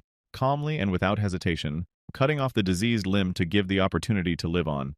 The veins on the leg have already bulged, and a purple spot has covered the floor of the leg, which means that the virus is already spreading throughout the body. Tim makes a strong swing with the axe so as to be sure to chop off the legs and not regret it. The blood is gushing in different directions, and Tim put all his strength into the blow, even if it is his one whom he loves so much. The severed leg lies further from the body. A bloody puddle has covered the entire ground around. What a strong will she is, since anyone would have already fallen into a painful shock and could not even shed tears. And she cries, not even because of pain, but because of the loss of her loved one, who has suffered much more than she has. The clever girl reaches out to the cold body of John, who is unlikely to ever answer her. Still, there is not a drop of life in John. He is dead. Everything is over for him. Now our heroine is drawn to John, who is alive, but no longer the same as before. Having become a zombie, he has not lost his mind, which should be complete happiness for both. She calls him, to which he does not react, standing in a cloud of dust. Our beauty asks to look in her direction, so that John at least looks at her, so that he protects her, and warms her under his wing. He only now notices her, hears her words. This is probably the most anticipated meeting during the entire separation. Suddenly, one of the surviving dead pounces on her, and she will be in trouble if she gets hit. John instantly reacts to the dead man, and will take the fastest step in order to save his only moon among the fated stars. Like lightning, John comes right in front of the zombie and stops its attack. She is fascinated by the speed, because she didn't even dare to dream that she could see him, her beloved, again. She managed to react to John's rapid movement, but she was worried that he had been bitten by the dead man who had once bitten her. The walking corpse has grabbed onto our hero's shoulder and is not going to let go. Blood flows from the bite site, and this irritates John over and over again. The heroine did not expect such endurance, such immunity, speed, and strength, something beyond the limits of reason. Someone hits a zombie and stops his life in this world once and for all. The savior turned out to be Clint, who asks not to interfere with the reunion of the lovers. Two lovers' gazes met after a long separation, which changed their lives upside down, which deprived them of the meaning of life, and all their efforts were not useless. She tries to recognize in him her beloved John, whom she could not forget 6 months later. A bright smile lit up on John's face. His world was painted in even brighter colors due to the meeting of the long-awaited person. his loved one. Her most beautiful lilac eyes, like the same lilac that blooms in early summer, in the midst of the summer heat and sun rays. John claims that he heard every word she said, every rustle she made. He sweetly wiped the blood from her cheeks, thereby showing trust in himself and his own as well. He couldn't control himself then, which is why he didn't react to the words as he should. The heroine's eyes were covered with tiny diamonds that flowed down the beauty's tender cheeks, but these were just tears of happiness. The beauty extends her warm, gentle hand to her John's face. The girl still cannot believe that this is her John, that he is standing in front of her and rejoices at her appearance in the same way as she does. She hugged our hero tightly, showing her affection, care, and love. She clearly believed that it was him. Our hero's beloved cries like a child and cannot stop, because she dreamed of finally seeing him. Like Beauty and the Beast, they are complete opposites, which is why they harmonize, making them the most unbreakable couple. John doesn't blame her for anything, showing his love for her by forgiving her everything. He pressed her tightly against his massive shoulder and used it to collect all her tears that she had been accumulating inside herself for so long. Tim is already starting to get to his feet, which means he must do something bad for them. He calls John's life hard and stinking, although he does all the most vile things. Tim grabs his wooden crossbow and prepares arrows for the back attack that is in his repertoire. John, Clint, and the beauty stand together and nothing foreshadows trouble. Tim sees that he has a great moment to attack them and settle everything with John to the end. He gathered all his malice and anger into his fist. His gaze is charged with golden energy, and he is ready to kill. The arrow has already been fired from Tim's crossbow, and it is unknown what John will do about such a move. Clint notices the attack from behind and warns everyone about it so that everyone can escape. John spectacularly catches an arrow in flight that was capable of piercing everyone in one shot. John is so strong that he is able to stop an arrow in mid-flight, even despite its flight. Tim is shocked by what he sees and has no choice but to run headlong. John points out that it's been a while since he and Tim have seen each other, and he's missing a couple of life lessons. After the moment when he sent our hero to be devoured by monsters, John decides to return the arrow back to him, as if it returned like a boomerang without reaching its target. One strong swing, and the arrow flies stronger and faster than from a crossbow. The arrow pierced Tim in the left chest, which he could not have expected. The arrow attacks like a cannonball, and also drives him into the wall with its force. The dead crawl out of the clouds of dust and want to attack our hero again as quickly as possible and eat everyone in this village. Tim's hand is dripping with blood and he can do nothing but hang on the wall. Everyone remained silent, and Clint smirked at his opponent, embodying his dignity. Tim is nailed to the wall like a nail on a hanger. This is exactly what he deserves most, to bleed. He still doesn't understand what's going on here, where John gets such power from and what he should do. The situation is very bad for him, and he has no choice but to hang in there and hope for all the good. He clenched his teeth tightly, as if they would crumble into dust any minute. The boss screams like a real madman, whether he is trying to beg everyone to pity him. The beauty is worried about Tim's behavior, as if she is haunted by the life she lived for 6 months. The little sister runs up to her brother to express all her worries for them, for everyone who saved and protected all this time. John is full of shock but hugs his little sister, and she talks about all the experiences that visited her head during a couple of hours of separation. John brought something for his beloved sister, and it is unclear what kind of surprise awaits her. She thought that John had brought her the meat of the dead, and was amazed at how Tim, a cruel tyrant and not a ruler, raised children here. John was shocked by what his little sister said, how you could do this to a child and why. The girl is a real smart girl, because even when Tim forced him to eat zombie meat, she always refused him, saying that she was not hungry. She had to keep the stinking meat of a dead man in her mouth so that she would not be scolded by the cruel Tim. John is still in shock from the news that the little girl tells him, who is also his younger sister, who should never see such things in her life. Even a small trifle from the old days saved the life of a smart little sister, but this is a dirty trick on the mother, but salvation in a different situation. He was visited by warm memories from a carefree childhood, where they did not have to run from a crowd of dead people. My little sister saw her parents who had already turned into zombies, and to see them like this is a real horror for a small child. Her face of joy was filled with sadness. She would never be able to see them again, feel the warmth of their tender skin, hear the fragrant smell of their perfume, and hear the pleasant voice of her father and mother. This will bring tears to the eyes of even the strongest soul, who can chop stones with his willpower, but will cry because of the death of his relatives. The girl could not eat zombie meat not because of her own motives, but because the dead could be someone's parents. John remained silent once again, realizing that his little sister had experienced too much during her years, and it was scary. The beauty shed tears after the girl's words, as they were truly sincere and sincere. She realizes that Tim deceived her again, because he promised that he would not harm the girl. Her determination was gigantic. She was ready to grind him into powder so that he could never do any mischief again. Tim plays the role of a villain perfectly, and his charisma is amazing, because even in a dire situation, he continues to smile evilly and laugh like a villain. He considers his beloved strange, since she trusted him, the one who in life will not follow anyone's lead. The mad ruler raises his hand, trembling, and tries to do something. He cannot believe that he loved her and even shed a tear like a little child. Putting his hand to his face, Tim is clearly thinking about how much he hates himself for allowing anyone to get close to him. John looks completely blankly in Tim's direction, understanding the reason for his tears. His willpower is amazing. Clint easily rips the arrow out of his body and does not show a drop of mercy towards him. Clint claims that the one who destroyed the family hearth does not dare to live and will not allow him to do this to anyone again. He is already preparing a bloody arrowhead to send Tim to another world once and for all. In Tim's eyes, there is no longer that hefty confidence, and only fear is written in them. The fear that he caused to all the people around him has returned to him. Something shocked even our Clint, who is cold-bloodedly ready to kill his own father. Tim's brother stopped the arrowhead, taking the blow himself, thereby saving his cruel brother. Tim is shocked by his brother's suddenness, but he is amazed by the devotion to him that Tim may have cultivated for himself. The brother sends Tim to hell so that he can escape unharmed. Will is already at the limit and is already begging his brother to run and not stand in a stupor, exposing his life to danger, which is already assessed by the life of his brother. The whole gang calls Clint an insatiable bastard and tries to humiliate him in every possible way. Clint mocks everyone, as if he spits in everyone's mouth and forces them to swallow it all.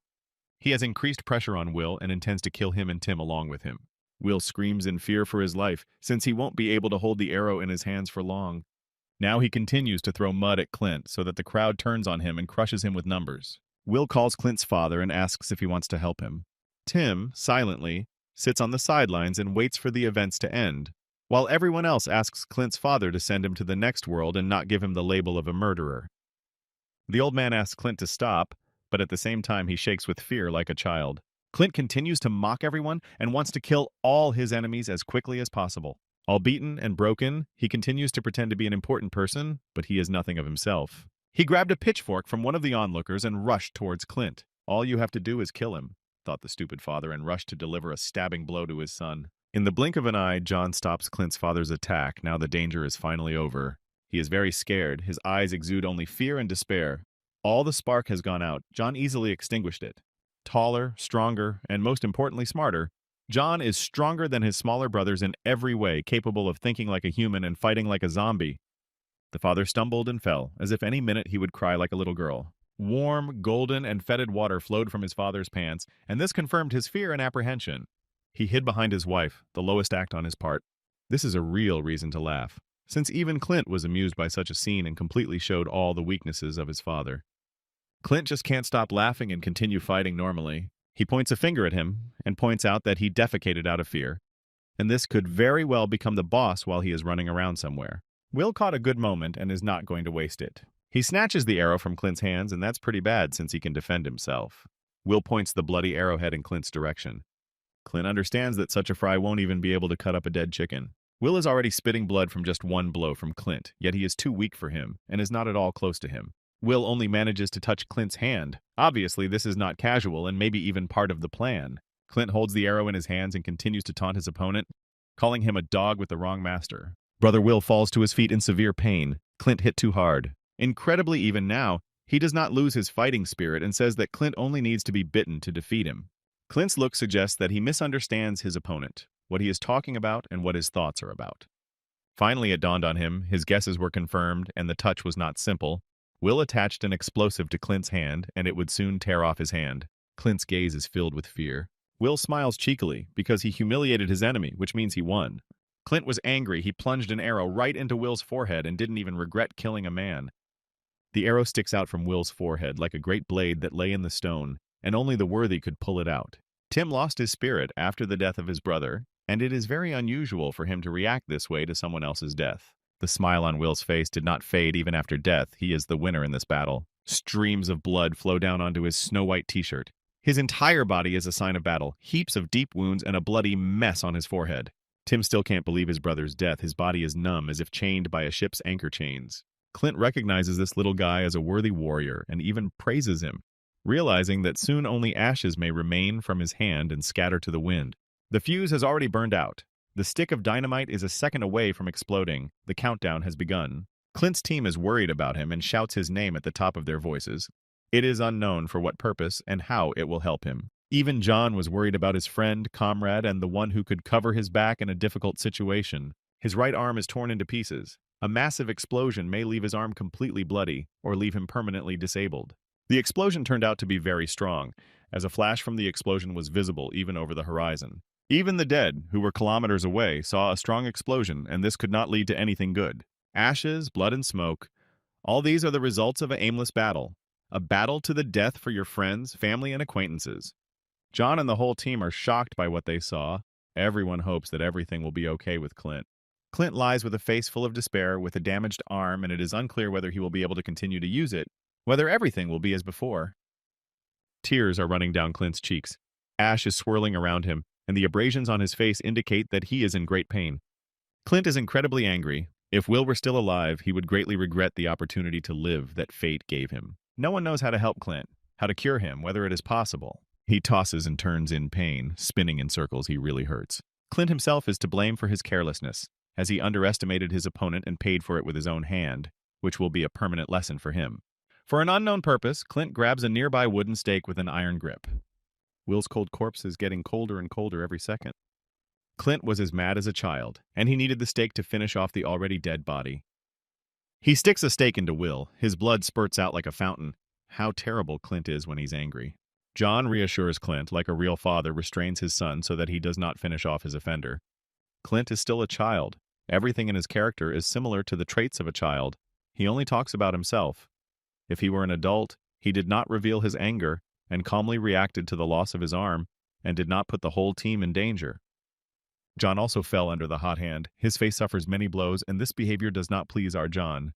John is very dissatisfied with the way Clint behaves and also considers his character childish. Clint claims that his skin should not have a scratch on it. It should be perfectly smooth and clean. John looked at Clint's hand, which was burned from the explosions, and looked terrible, as if it had been fried over a fire until it was smoked. He asks Leo for help to find out if Clint's arm can continue to function normally. The scientist realized at one glance that, in general, the hand was only burned on the outside, and the bones were all in good condition. Every time you touch Clint, it hurts him a lot, causing him to scream. John is already tired of Clint constantly shedding tears without any specific meaning. Something made Leo turn his gaze to the side and even shocked him.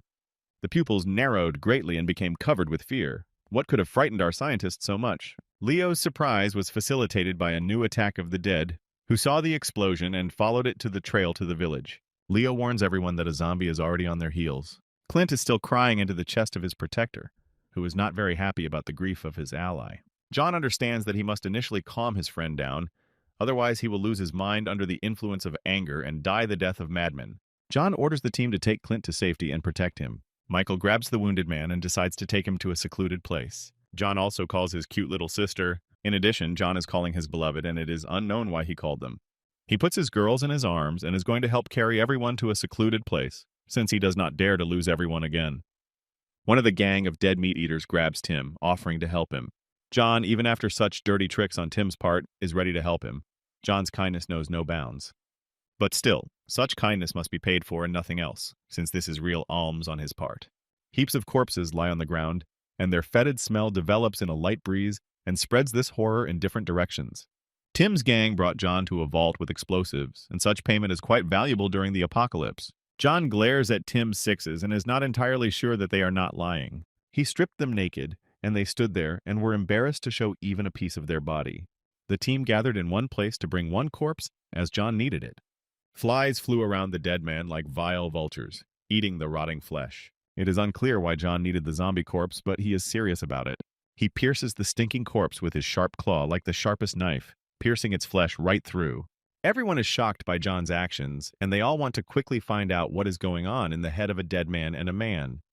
John smears the six's face with zombie blood, and his intentions are clear since, having become a zombie, he also lost the attention of the dead, and this will be like an experiment, whether zombies are guided by smell or otherwise. He knows about everything in this village. Even the gunpowder warehouse is no secret to him, and he instantly interrogates about it. Tim's gang is shocked. How does John know everything? How does he get so much information? John points out that he only saw this amount of pyrotechnics on the eve of the Chinese New Year, which means in such large quantities. John plays it safe and ties Tim up at the same time so that he doesn't have time to do anything bad despite all his madness. He thought through everything wisely and even realized that the blood of zombies would protect them all just a couple of meters from the dead man. Tim is tied up. Is this the end for him? Or will he get out and continue to abuse everyone and use their lives to save his own? John explains Clint's role in the plan and that he and everyone he leads should not care about their lives because he and only he can tow the bus on which they will all escape. The beauty and the girl are worried that John will survive and return to them alive and well. He pays attention to them and understands that their hearts literally skip a beat when he repeatedly pretends to be a hero and tries to save everyone at the cost of his life. John strokes his little sister's little head and assures her not to worry, and he will never leave them again. He also asks his beloved to protect herself, and he will definitely come back and hug her tightly, tightly. She asks him not to overwork himself too much. In short, she takes care of him, encourages him in every possible way, and pleases him with her touches. She has only one demand for him, that he return unharmed and headlong, run to them to express that he is alive and well. The girl parts the long hair from her lover's face in order to see his scar. Someone left a terrible scar on our hero's eye, and it's scary who could have left it. He kindly walks away from such touches, since this scar can cause not only physical pain, but also possibly moral pain. Probably the scar on his eye is his only weak point, and he can only hide his wounds to himself, although he has many other scars. They finally decide to go out before it's too late, so that there won't be too many dead at one point.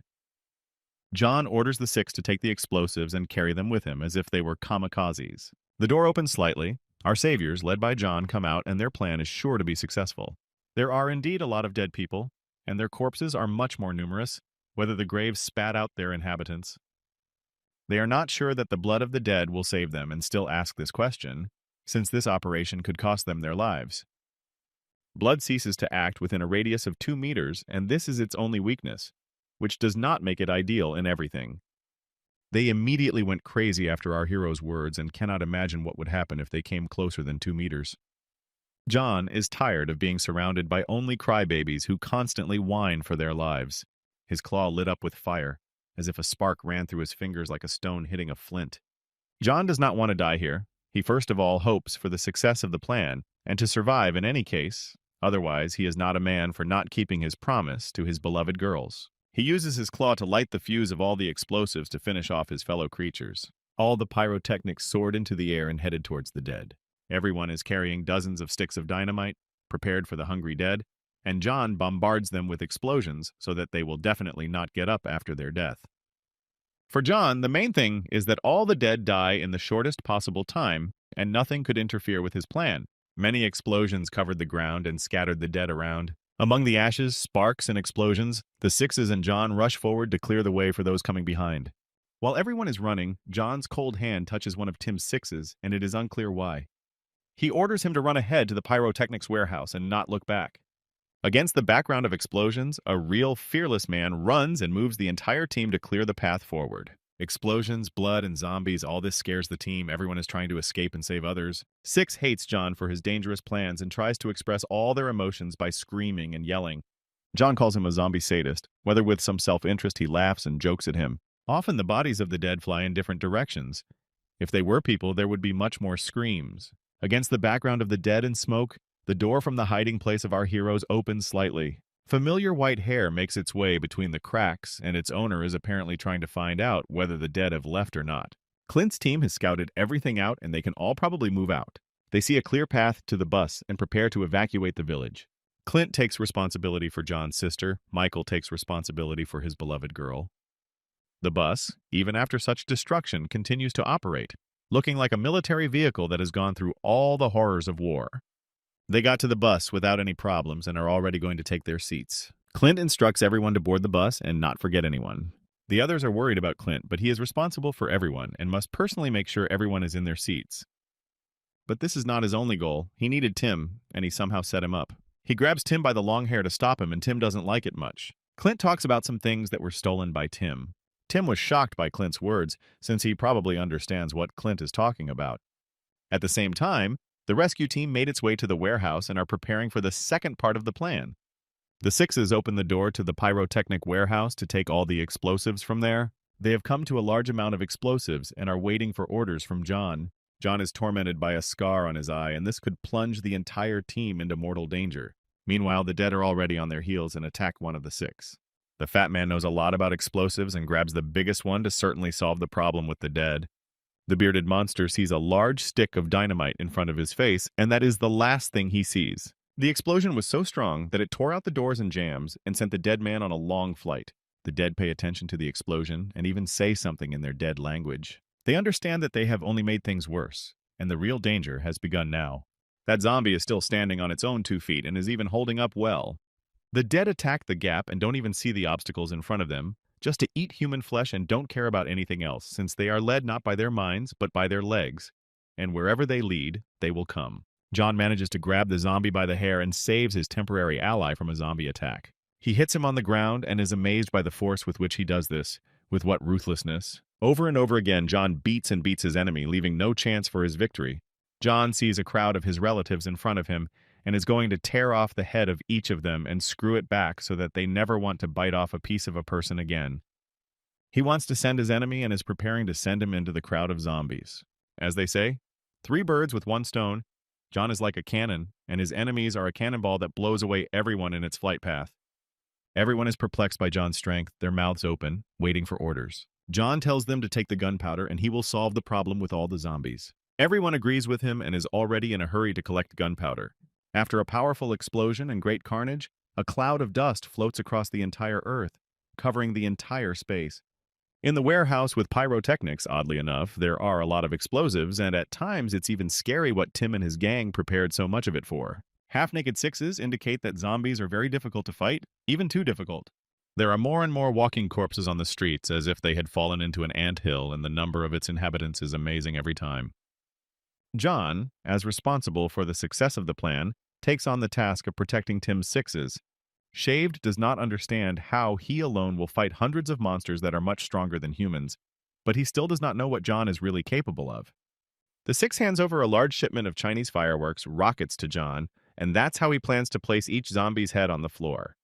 Shaved is worried about John and believes that it's not safe to go out into the street with all the zombies, and it's worth thinking through a good plan.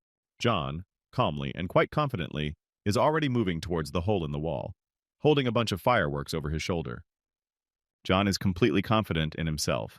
Not a drop of worry is visible on his face. Only complete confidence in success and a certain pathos.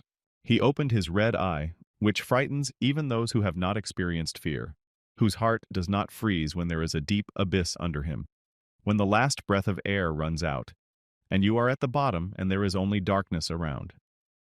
The sixes are very frightened by his gaze, and not without reason, due to the fact that John is incredibly dangerous if you become his enemy.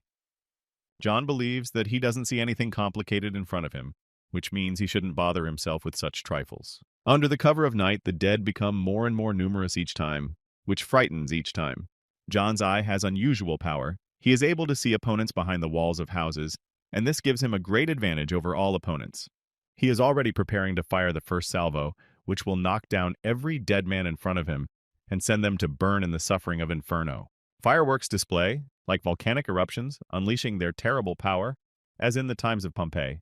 The reaction force throws John some distance. That's the force of one volley of a bunch of fireworks. Each zombie is torn apart and sent on a long flight by the explosive force of the pyrotechnics, so that they become part of a magnificent fireworks display. Each salvo of a new missile sends zombies on a job interview to death, which will cut off the head of anyone who dares to come to her. Bright sparks, flesh, and zombie body parts, what could be better than this, when the enemies of humanity take their last flight and see their last fireworks? The sixes are amazed by John's strength, as if a current had been sent through their veins. But this is not enough for John. He needs to finish everything as soon as possible and go to his loved ones. A holiday during the apocalypse. Two completely incompatible things. When the walking dead roam the alleys, and bright lights light up in the sky and give hope of survival to those who were able to escape under the yoke of hungry zombies. Passengers are inspired by the beauty of those lights, because 6 months have already passed since the end of the world, after the loss of all their dearest people. Sam saw someone and hesitantly says that John and the sixes are probably already returning. In fact, among the clouds of dust one can see a silhouette similar to a human one, but it is not certain that it is an ally. The man contradicted Sam's expectations, and his face shows that those running in the smoke are not allies, but the worst enemies. They turned out to be evil dead people who were burning with fire and were running from something more dangerous than themselves. The nooses soared over the heads of the zombies, as if death itself was chasing them, as if it wanted to hang them on the gallows where the same end awaits them for all: a rope, soap, a stool. Cannot posthumously embrace the dead, and thereby took away their last hope for further absorption of people's lives. What could have frightened the already dead corpses so much and dragged them with such force into a cloud of dust, ash, and dirt? Still, the death of zombies cannot be avoided, and they cannot be saved even by a white chalk circle on the floor, since John himself is responsible for their death. He's already aiming a couple of missiles at the other ends of the ropes to decapitate a couple more of the dead. The emptiness in his eyes says that he is completely cold-blooded towards his enemies and will never think about mercy. A couple of seconds and the life of the dead will end at the wonderful moment of fireworks exploding. The explosion had already reached its enemies and burned their heads to the point of their skulls, so that even the rotten flesh peeled off the cranial cortex. The burning heads fell to the ground, and their appearance amazed all the passengers on the bus. John steps forward to meet his allies, representing the success of the mission. Everyone is assembled. The sixes keep up with John, who seems to have not been injured, since only his partners look tired. Meg and Alice have already taken their places and are happily awaiting the arrival of John, so that he is alive, healthy, and unharmed. From the side, John hears a familiar voice that attracts his attention. He casts his sharp gaze upward, since it was from there that the sound that called him came. Clint and Tim climbed into one of the houses, because Clint needed to return important things that Tim had stolen from him and hid in this house. John probably doesn't understand what this couple has lost in this house and why they can't sit in their places. Clint makes a stupid face and asks John to catch him while he jumps. John's look suggests that he doesn't like this idea and is completely tired of looking after him like a small child. Multicolored explosions of fireworks enveloped the gray sky and painted it with the brightest colors, as if buckets of paint were splashed onto a snow-white canvas. No one ever hoped to see with their own eyes such beauty as the Chinese fireworks display. John still reaches out his hand to Clint and is already preparing to catch him in his tight embrace. Clint is already throwing himself from the window, screaming, expecting a soft landing in John's arms. You can tell from Sam's look that he noticed something wrong in Clint's jump, as if he had forgotten something very important. Clint is already climbing down the stone wall of the house and is preparing to touch the ground. John, like a real savior, catches a child from a burning house. Clint forgot about the most important thing, that he is attached to Tim, and this will not lead to anything good. The grimace that appeared on Clint's face shows the stupidity of his actions, that he did not fully think through his soft landing. Tim is already flying after Clint, screaming something incomprehensible in fear.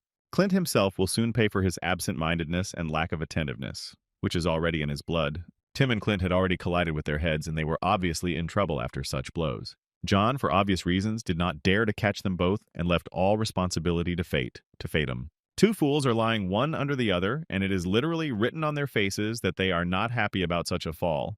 But Clint, the team boss, is to blame for everything. Clint is trembling and doesn't understand why John didn't catch him, what the reason is. John said contemptuously that he had changed his mind about catching him and Tim, but next time he would be smarter. The entire team expressed contempt for them and put their hands to their faces, which means complete shame for their bosses who act like children. Meg is already running to John to hug him tightly and probably express all her emotions about the magnificent fireworks display. She jumps into John's arms, and if she had been Tim, instead of falling, John would have just as happily caught her and tossed her up a couple of times, making sure to catch her so that she could see much more from such a height than usual. This is true joy in the eyes of a child, in the eyes of a little girl who immensely loves and appreciates her brother, whom she has not seen for a very long time. John invites Alice and Meg to escape from here to the most remote places in this world, and his interlocutors listen to him carefully, expressing their agreement. Clint does not like their attitude in the family, since he hates his family with all his heart, for an unknown reason. He is dissatisfied that John did not catch him and considers himself a dog that John allowed into his family for a while. A drop of water fell onto Clint's shoulder, and he instantly turned his attention to it. Heavy rain poured down, and it would extinguish all the fire that was created by the explosions of hundreds of fireworks. Cold drops flowed from Clint's face and covered his hair with a light color, as if after the morning fog, when on each blade of grass there are many drops of water of the fallen humidity of the fog. The sky brought down one of its natural phenomena, raining down a large amount of water on the earth, which will wash away all the dirt from the face of the earth. The lights went out. The flames were uprooted and extinguished by tiny droplets of rain. The burned corpses went out, and their eyes, like lunar craters, filled with emptiness and darkness. A certain smell spread and caressed the noses of the rescued.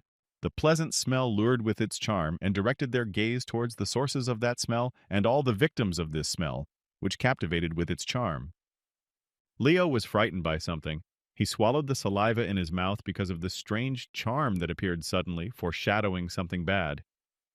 John noticed Leo's strange behavior and, grabbing his shoulder, asked why he wasn't heading to the bus to take his seat. The scientist was distracted by a loud scream, which greatly alarmed him since the cause of the screams was severe hunger, which was awakened by that very smell. Six is trying to keep their ally from starting to eat the zombie meat, from which a strong, alluring smell was just coming. Leo's calmness disappeared at that very second, as he realizes that consuming a zombie will lead to transformation into a zombie himself. Clint's father, the people from Tim's gang, and those who ate the meat of the dead went crazy, and their faces became similar to the faces of drug addicts after another marathon of taking drugs. Leo suggested that the reason for people's madness was the smell of fried zombies, which lured their minds, like drug addicts are lured by one kind of the next drug. John did not even think about the fact that they could become dead, since they had already eaten dead meat. John was shocked by Leo's words, and he said that it is not necessary for a zombie to bite him for infection. The madmen rushed towards the stinking meat of the dead. Their faces went crazy, covered with a terrifying grimace, as if they had already become bloodthirsty zombies. Leo already had experience with such patients. He adjusted his glasses and began to tell his long story. The behavior of the virus is very peculiar. People lost their minds without even eating the flesh of the dead. At the beginning of the end of the world, hospitals already looked quite terrible, as if they had been in constant ruin for decades and had been completely abandoned for a long time. The doors of the hospital locker rooms were shabby and scuffed from all parts. At the beginning of Armageddon, Leo found himself in the locker room of his hospital with his colleagues and some patients. Since everything happened so suddenly, they only had time to eat small snacks, and it's so bad that they will have to eat them for a long time. During the 2 weeks, Leo had one chocolate bar left, which was like the most delicious morsel during a long-term fast. He's already bringing a sweet bar in a beautiful wrapper, thinking about what he can afford today. Leo didn't even have time to touch his candy bar with his lips when someone unfamiliar and probably very arrogant snatches it away. His look instantly changed to a more fearful one, since perhaps that candy bar was his last food for the near future. The thief turned out to be a certain scoundrel who had become very skinny all the time and threatened Leo with a broken bottle of wine, since he certainly would not have had the strength to take his food from an adult man. The man turned out to be not such a scoundrel, since he did not eat the bar himself, but shared it with his wife, like a real man. Like the most loving wife, she refuses to eat and invites him to eat since he has become very skinny. He makes excuses for her and says that his hunger cannot be satisfied with such a trifle. He only needs raw meat and let her eat a sweet bar. He did all this for his future son, so that he would grow up healthy and his mother would remain as beautiful. She nevertheless agreed and thanked him for such generosity, and he answered her with a sweet and kind smile. Leo noticed that the man was very exhausted and everything he said was a lie since he was very weak. The man's face was empty, no emotions. He was greeted by death, but the sweet smile did not leave him. He was completely weakened, exhausted. His strength and soul left him. He is at his limit. His pupils have disappeared from his eye sockets. His lips have become very dry, and he himself has become very withered, all signs of death from exhaustion. The dear wife cannot let go of her beloved husband. Her fidelity is amazing. She is afraid of losing him just as she is afraid of her own death. The beautiful wife tightly clung to the still warm body of her husband, a man with a capital M who for the sake of his family was ready to sacrifice himself until he lost his mind. Leo understands that he is probably already dead, and all he has left is to leave this world with the death of a brave man who defended his lady of his heart until his death. The girl asks all the doctors sitting here for help, accusing them of being doctors, and why can't they help him? One of the doctors justifies himself by saying that the man can no longer be saved and that it is definitely impossible to help him. For him, this is the end, but for that, it is very bright. She hated all the doctors the second they refused help, since in her opinion, they should have at least taken the initiative. She hugs her husband for the last time and sees him off to another world, so that he can live there happy and healthy. Still, he answered her, calling her darling and grabbing her soft, shiny locks of dark hair. The look remained as empty as before, but he sensed a strange and, at the same time, fragrant smell from the side. Probably the man had a dying delirium, and soon he would lose consciousness and die the death of the mighty. Leo found the man's behavior strange as he smelled the stew that he thought his wife had stewed for him. His wife doesn't understand him. There isn't even a morsel of food nearby, and his nonsense seems very out of character. He pressed his crazy face to the floor, along which a pleasant aroma was spreading, and like a dog he began to sniff and go to the source of the smell. The smell came from outside the locker room, and the man understood this, which led to very bad consequences. The drool was released like a river and flowed, like a bear at the sight of honey, like a pervert at the sight of a beauty, like a fisherman at the smell of delicious fried fish. Everyone in the room is shocked. The wife tries to stop her husband and asks others to stop him. Suddenly, the man's strength awoke, and he rushed to meet the smell, eagerly to absorb that source of the smell. A strange aroma filled the entire locker room and spread its aroma everywhere. The wife has already lost hope in her husband's rationality, and the others cannot understand what happened to the man and where he got so much strength from when he was so weak. Her face is full of despair and misunderstanding, as if she had some kind of hope and at the same moment lost it. She truly loves her husband with all her heart, is devoted to him with all her soul, and is even ready to step over fear and head towards danger.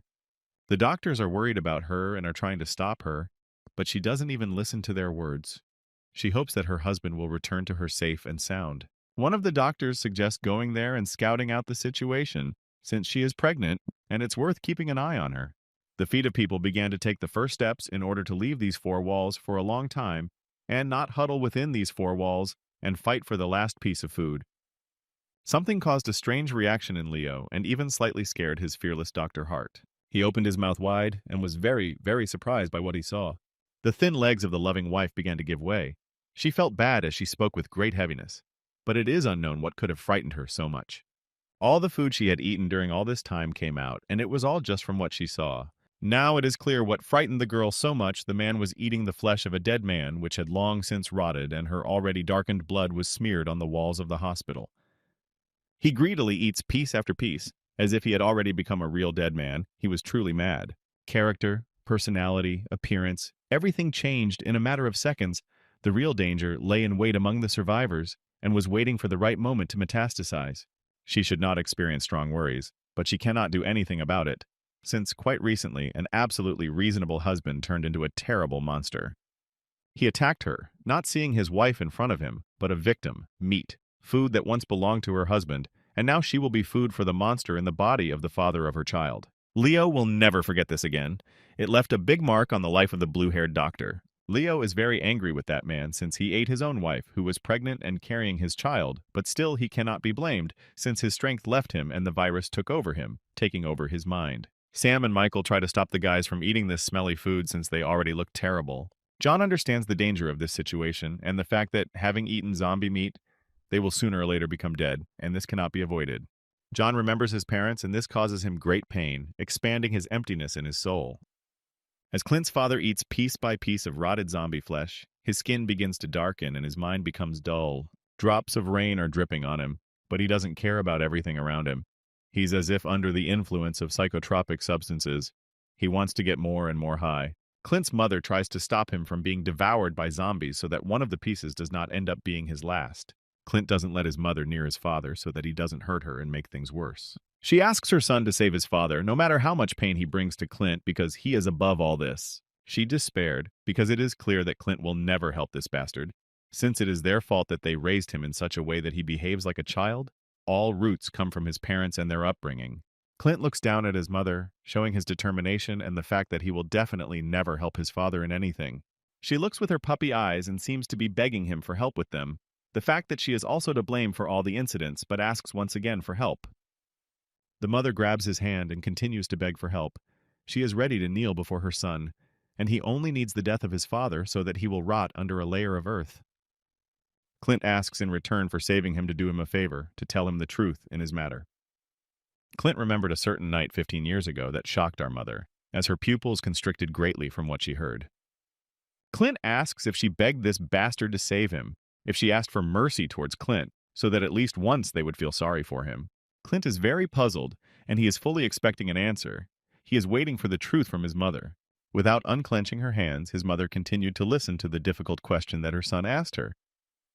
He abruptly pulled his hand out of her palms, personifying his indifference towards her and continuing to trample her into the ground. She did not expect such harshness from her son and such rejection, her heart pierced through the thickest spear. The mother pronounced his name with heaviness and sobbed heavily, since the question was truly difficult, and it was incredibly difficult for Clint himself, who endured all this, to bear this burden. She screamed with tears in her eyes that it was completely impossible to take and stand up for her little son, to take and save him, but not to regret it in the future. Clint's face wilted, but he's glad he heard the truth, and his mother continues to make excuses, in terms of the fact that she could have saved, but would have been dead by that moment. Clint expected this from his parents, who, except for harm, did not extol anything into his life. No one will ever be able to save Clint's family. A ray of sun will never break through to them, their family. The dark side of the moon, all the worst that could happen in Clint's life.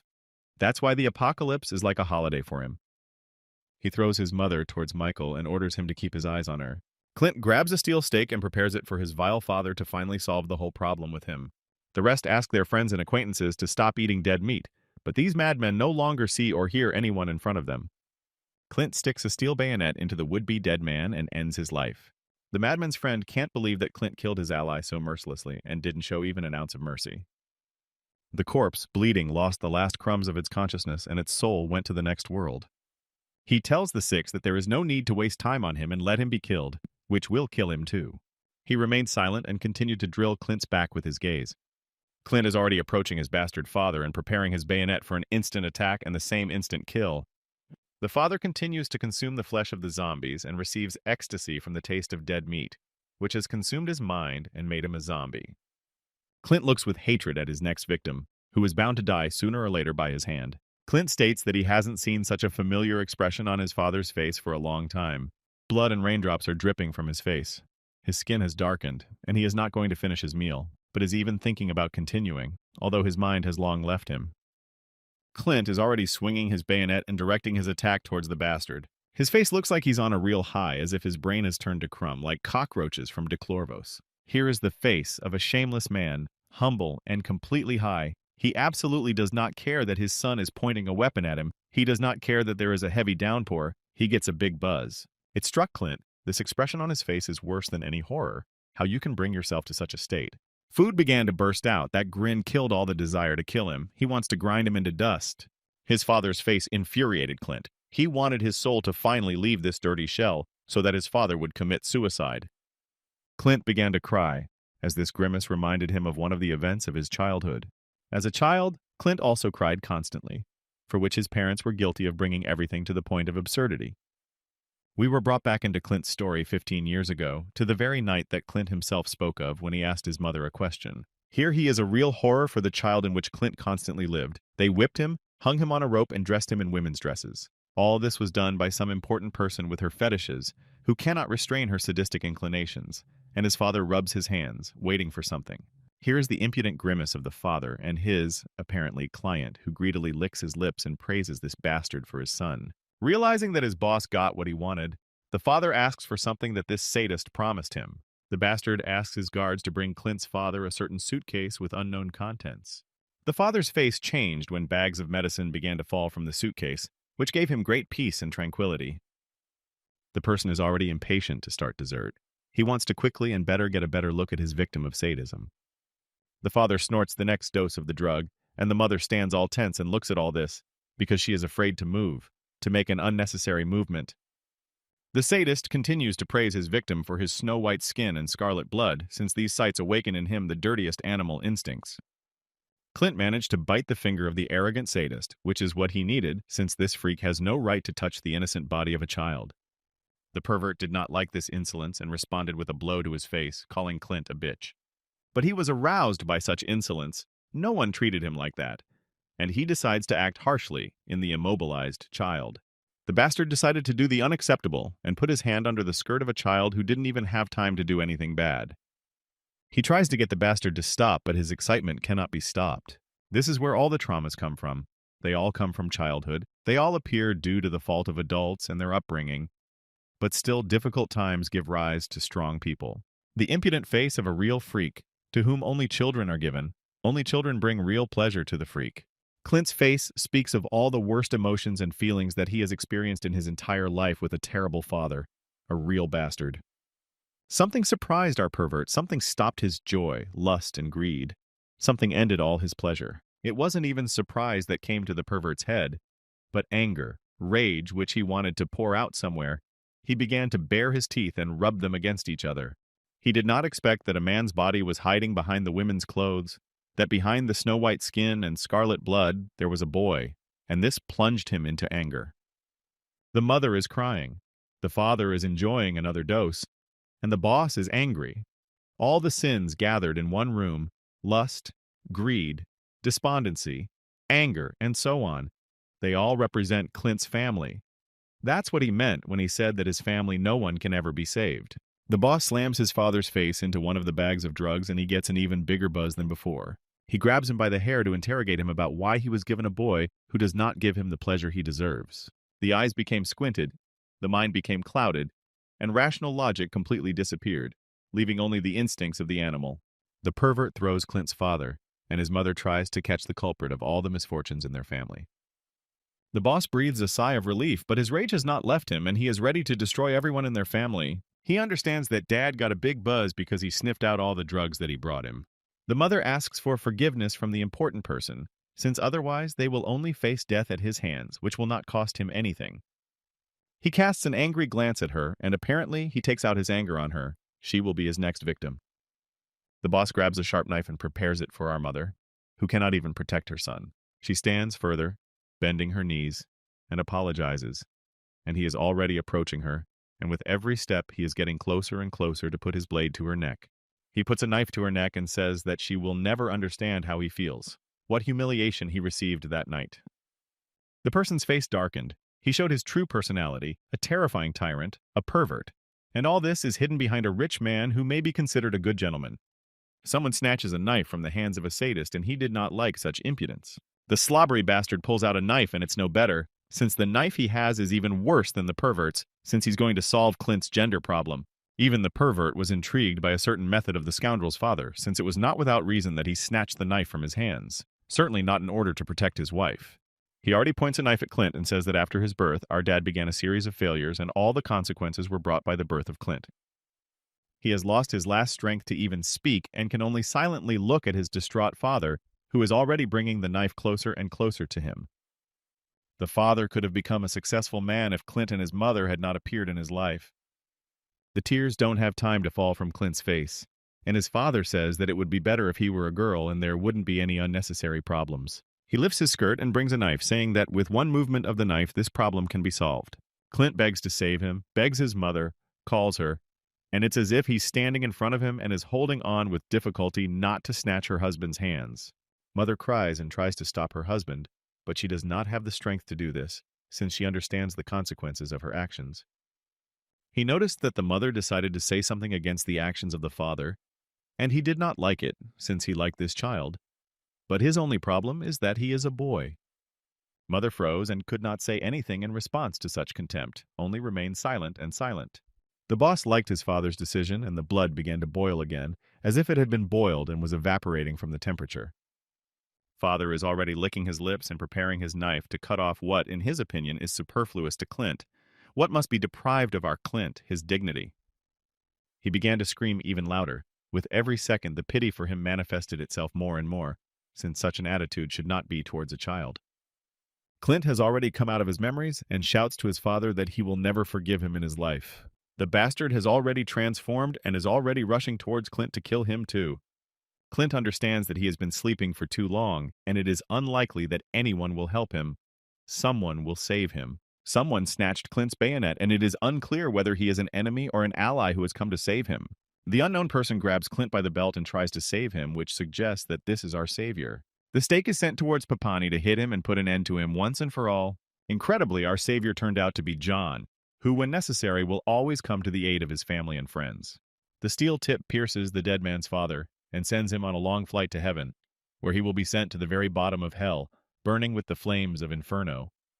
Everyone silently looks at the corpse of a dead man who a minute ago was a man who could show signs of an intelligent person. John silently, looking at his father, puts Clint on his shoulder and carries him to the bus, since they have already lost too many and they don't dare lose the commander. Everyone is trying to wake up Clint, and John orders them to hurry up and get on the bus and finally take their seats. Clint gets wet in the rain and realizes that it's all over with this bastard. He will no longer be in his life. He wipes away all the tears that have accumulated in him over a long time, and the moisture on his cheeks is hidden by the downpour, which has been pouring in every moment for a long time. Morning came. Birds flew out of the green crowns of the trees, as if the nightmare that had passed at night had evaporated the very second the sun appeared over the horizon. The steel chains that John used to pull the bus on his hump fell down, indicating that they had arrived somewhere. John dragged the bus all night to its destination and still arrived only in the morning and was probably very tired. One of the passengers noticed a very important thing. John led everyone to a cave, which for the first time would protect them from the next influx of zombies. The sixes accompanied him to the cave in order to explore the territory and shed light on the darkness in the gloomy cave. John takes responsibility for ensuring that everyone leaves the bus and goes to the cave. They found a place to stay for the night, but Tim seemed to still be without a roof over his head. He didn't even have a face. He was completely drooping, because he had to obey John, the one whom he had despised and humiliated all his life. John is a real gentleman, as he is ready to carry his lady of his heart in his arms so that she does not have any problems with this. John and Alice agree to go inside and make themselves more comfortable, but Meg seems to be worried about something, as if that darkness does not give her peace, and she does not take her eyes off the cave. John was alarmed that Clint did not enter the cave with everyone, but rushed in a completely different direction. The darkness of the cave swallowed up all the light. Every ray of sun disappears without a trace in the darkness, But still, the inside of the cave is quite cozy, and everyone has already found a comfortable place for themselves, including John and his girls. John asked Meg and Alice to sit here, since he would need to leave, and clearly for what reason. Alice played sweetly and tickled her little sister, like a real big sister, like a loving mother comforts her beloved child. The exit from the cave is like a panoramic window, which gives a beautiful view of the scarlet sky during sunset, when the sun leaves us, disappearing behind the horizon. John has already left the cave and is going to visit Clint to understand what bothered him so much during the murder of his father. The majestic peaks of the mountains against the backdrop of the golden sky, whether if you get to the peaks, you can find the gates to the divine gardens, to paradise. Clint found a great place to retire to admire the beautiful views of the mountains and their reflections in the river. A warm breeze caresses your hair and develops it in the air, as if it is sweeping between thousands of trees in a dense forest. John is already on his way to Clint to ask him about what is going on in his head, what is bothering him so much that he has to sit alone on the bank of a babbling river and in front of a beautiful view of the sky. Clint already realized that it was John who approached him, and he decided to show his gratitude for the help he showed during the murder of his father. John goaded Clint with a caustic phrase. Clint tries to justify himself, but his grimace speaks for itself. He sat closer, and this puzzled Clint a little, since he could not expect sympathy from a zombie with a human mind. John decided to help Clint, to help him morally, because from Clint's mood one can understand that he is morally killed. The elements are at war in his soul, as if the butterflies in his stomach became brutal and began to suck the strength out of him. He was surprised by John's initiative, but more amazed that Clint had probably finally met someone to whom he could express what was on his soul. Clint looks down, and he understands that a complex and difficult conversation cannot be avoided. Apparently, he decided to open up to his interlocutor. He decided to tell his dark story, which he would like to keep silent about.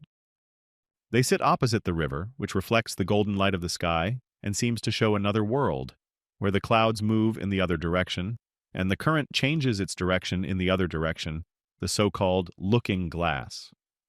Clint admitted that he cried, but he didn't cry because his father died, which was obvious. John was surprised by Clint's words because he didn't talk about tears of happiness.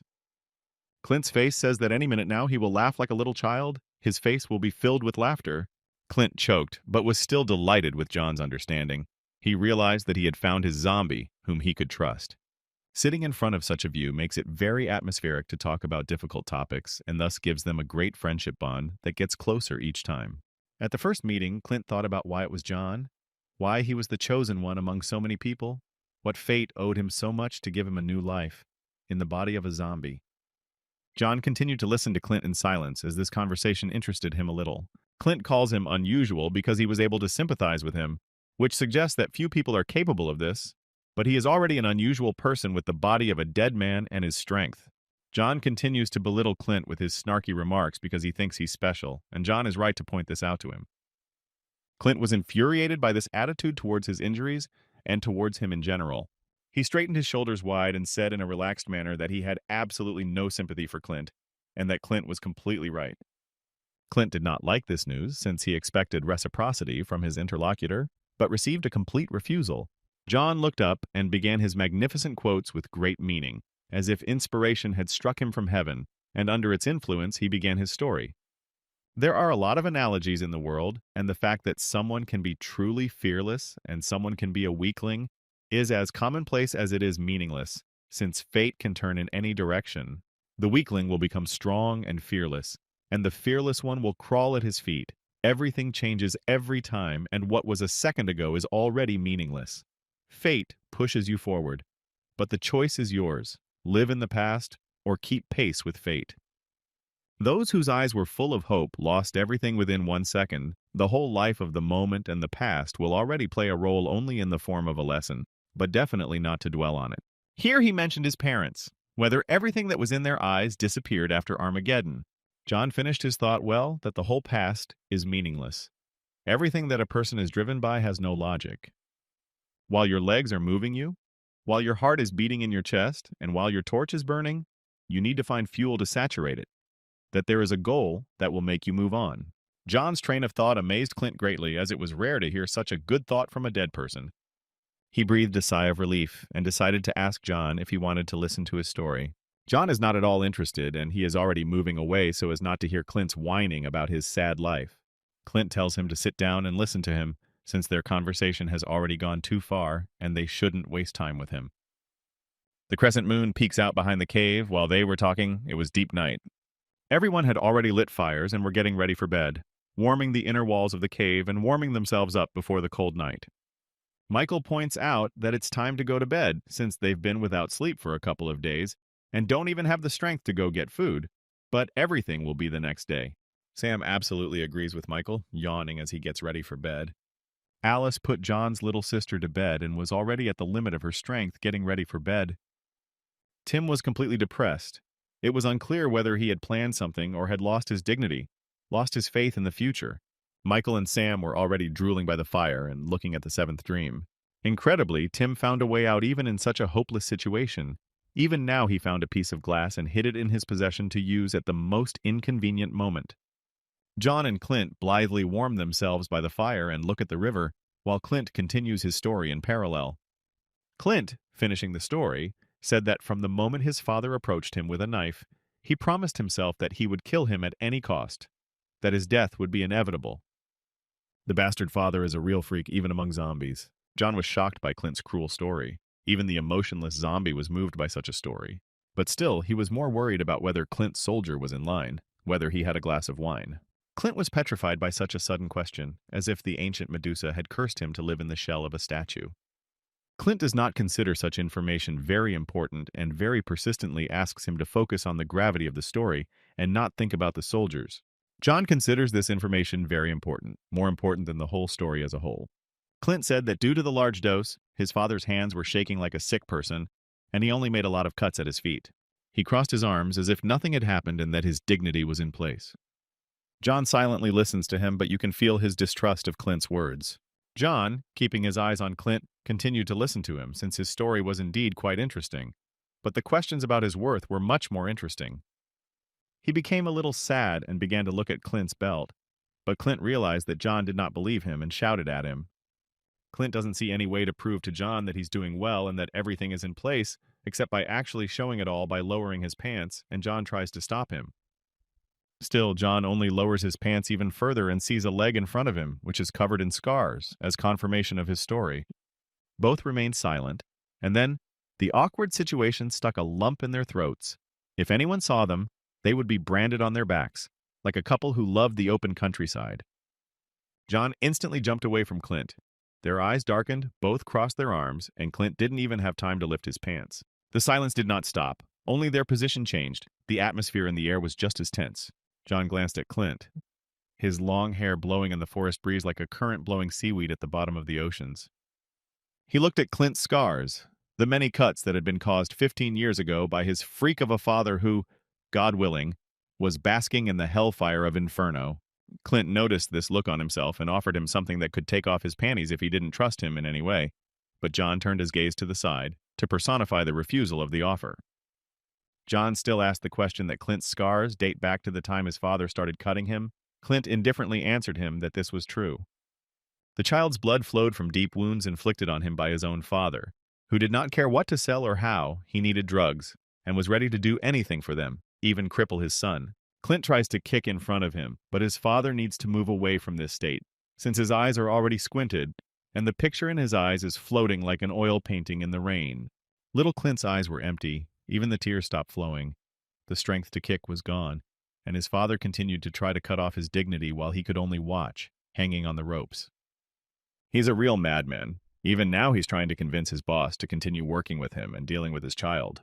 The pervert clearly indicates that Clint cannot be helped, and such people will never arouse his interest again.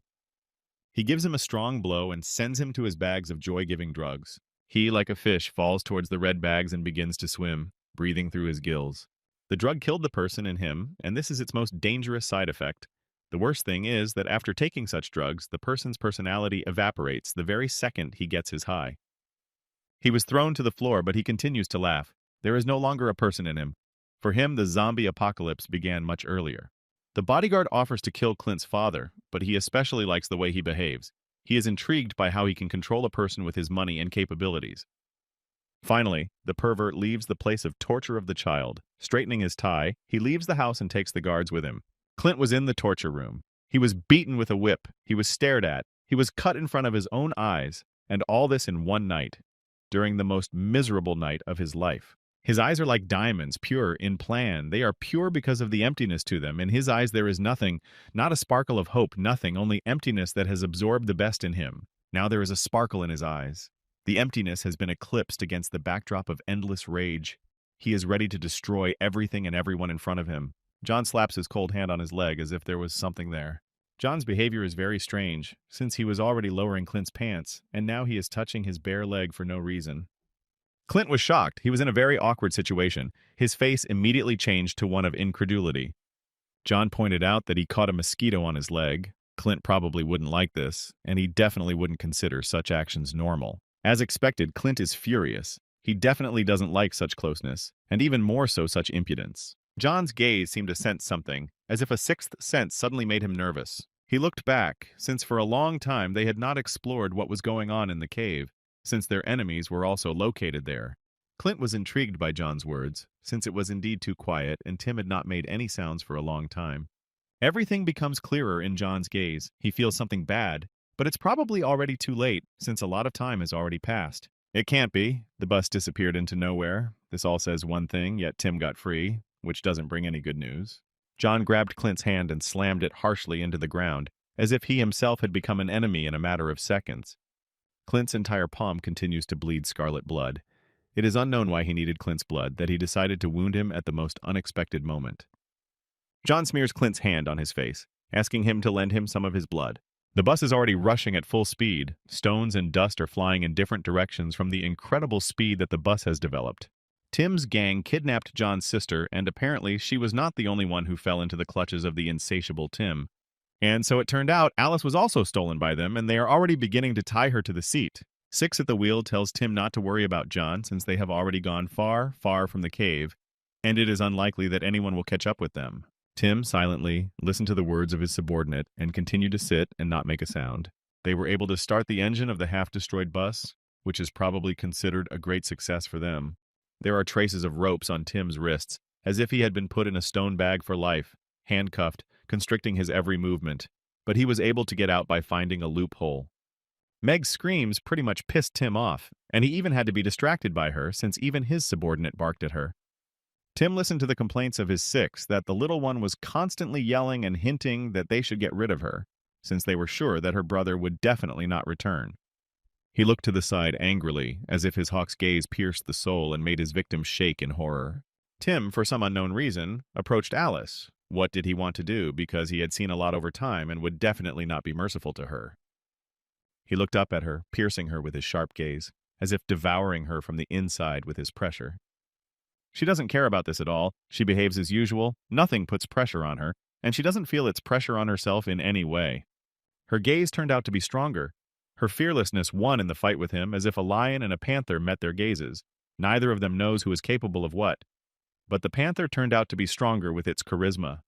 After Tim's order to shut Meg up, Alice added fuel to the fire with her caustic phrase about Tim's fear, the main fear from which he is now moving far away, never to meet it on his way again. The pressure in Tim's blood jumped. His veins bulged. Soon her words would be dying words, since it was easier to piss Tim off than to escape from the sleeping guards and steal a bus. Tim clearly indicated that he would easily find a way to torment them, and it would not be difficult for him to find a hobby for himself, and he would not care whether she was a little girl or a lady once loved with all her heart. Suddenly, Tim makes a strong slap in the face to Meg, and he definitely won't get well from John after this. He will pay for his impudence. John will send him to look for parts of the bodies of his sixes in the mountains in the bitter cold.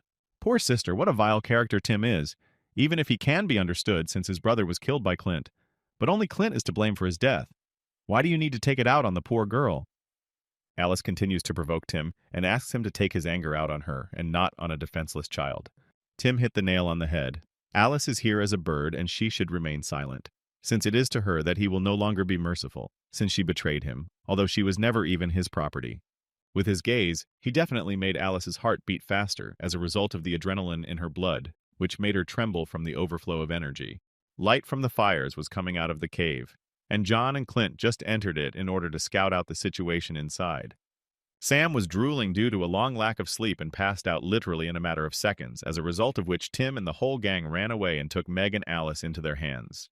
Clint is cruel to them and is ready to wake them up with a kick in the stomach so that they don't sleep so sweetly. He clenches his fists in anger at Sam because why is he sleeping while people are being stolen from under their noses? Sam has no idea who took him, who he took, what he is accused of. He is completely at a loss, and Clint is already preparing a couple of strong blows on him. Michael also jumped up as if sleep paralysis had overtaken him. But Clint turned out to be worse than him, and he was able to get out of oblivion. Sam continues to make excuses to Clint and believes that they are not useless. It's just that Tim is cunning to look for and they didn't keep track of them due to fatigue. Michael and Sam continue to report to him, but Clint ignores all this, since their fatigue is not important to him. What is important to him is where Tim and the whole gang with the hijacked bus are. No matter how hard Clint is with Tim, no matter how hard Clint deals with Tim, Sam decides to give advice that he needs to be tougher with Tim, and only recently he killed his brother without any regret. Clint was infuriated by Sam's words. He would definitely be in trouble after his words. Clint grabbed Sam by the hair and reminded him that he had just recently killed Will, his little brother, and now he was being tough on him. Still, he got what he deserved, and Clint punched Sam in the nose to shake out his never-ending mind. Michael tries to console Sam, and Sam himself is in pain as Clint's blow is very strong. Clint doesn't care what his allies think. He found himself a certain team, a new team, a replacement for them. She and John are already one whole, a symbiosis. Together they are capable of anything. Clint has already made up his mind. His decision is unshakable. He is definitely ready to become John's team, but for what reason? Now it is clear that Clint's blood, which John smeared on his eye, turned out to be some kind of enhancement. His eye turned red and his pupil white, like the moon around the bloody sky. The crescent moon floating in the sky faintly covered the dark and dense forest with its pale moonlight. Tim and the gang apparently decided to pause and rest, since they are completely confident that John will never catch up with them again. The bus was rushing at full speed. The speed was amazing. For a broken bus, it was very strong, as if fate itself was pushing their car. An unexpected bump stopped all the speed and power of the bus. All passengers are heavy on their feet and begin to fall off their feet. One of the gang orders the driver to drive the bus more carefully, but he cannot drive carefully, since they are in the mountains, and there are no roads. The shaved man remained silent, but something alarmed him behind the front window of the bus.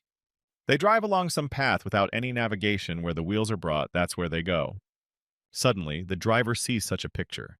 He sees their worst nightmare in front of him. John still managed and caught up. This is the power of the symbiosis of Clint and John. The shaved man screams at the top of his voice as if he saw death in front of him, which is almost true. The wheels of the bus finally stopped. The six's heart not only froze, but also their foot went numb on the brake pedal. An abrupt stop is unlikely to leave passengers alone, and the shaven man may get hit on the bald head a couple of times for such an oversight. Tim approached the six and began to be indignant at what made him stop so suddenly. The shaved man is breathing very heavily since their main enemy was in front of his eyes. Just one sight terrified him. Even Tim is not so scared. Six says that he was stopped by the silhouette of a familiar dead man. John showed up for just a moment and already stopped an entire bus. Tim was shocked by the news from the six. He was very scared. The possibility of John catching up with them did not even creep into his thoughts. He could not imagine this in any of the variations of further events. He still can't believe it, because it's hard to imagine even in a dream. Before Tim's eyes, the bushes rustled strangely, something that definitely should have kicked his heart into his boots. Meg's cheek is very red. She is trying hard to call him. It is unknown how strong Tim's blow was. She doesn't have time to scream when the fat man covers her mouth, but she still tries to mutter at least something. The fat man shouts to the shaved man to hurry up, start the engine, and drive into the very distance.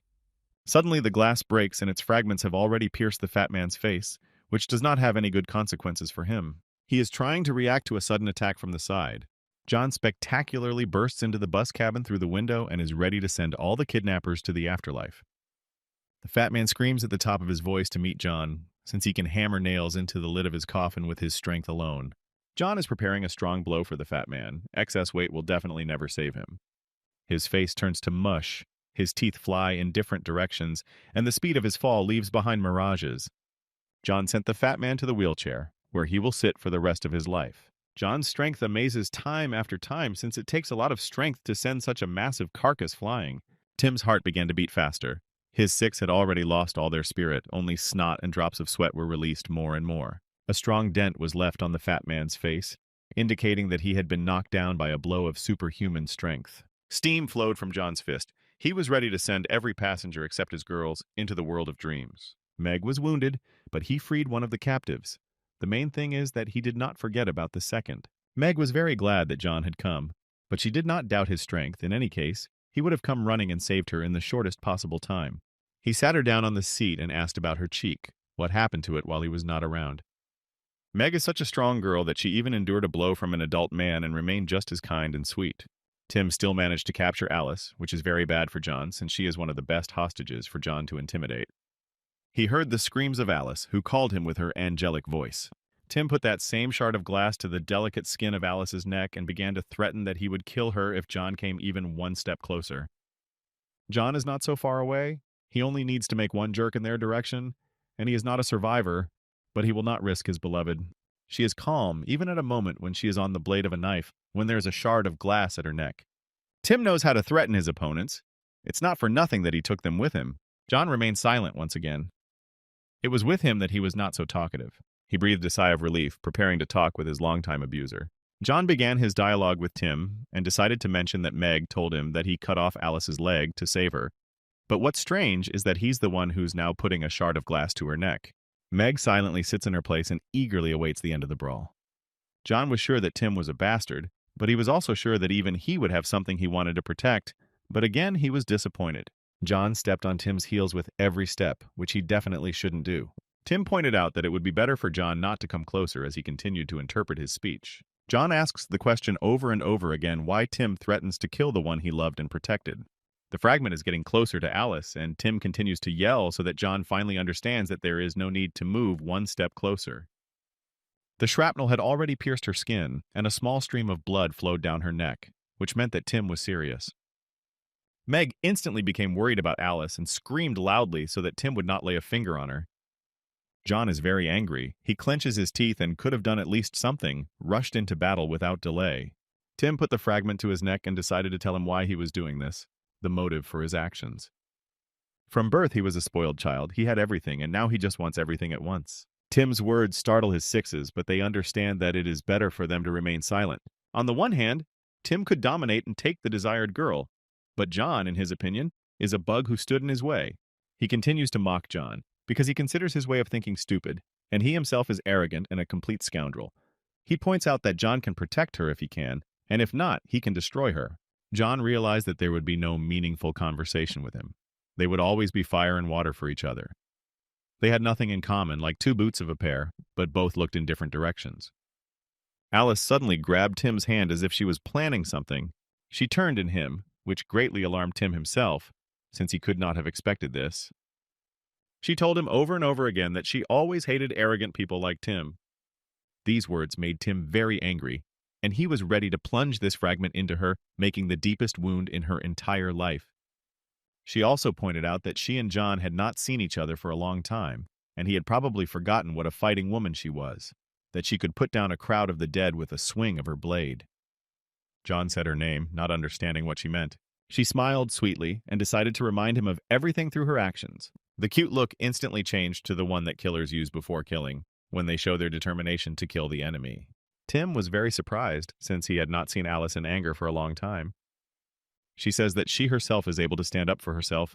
At the same time, she sticks her fingers into Tim's old wound, from which screams, and attempts are heard from his mouth. She jumped up on one leg, even better than some with a pair of healthy legs.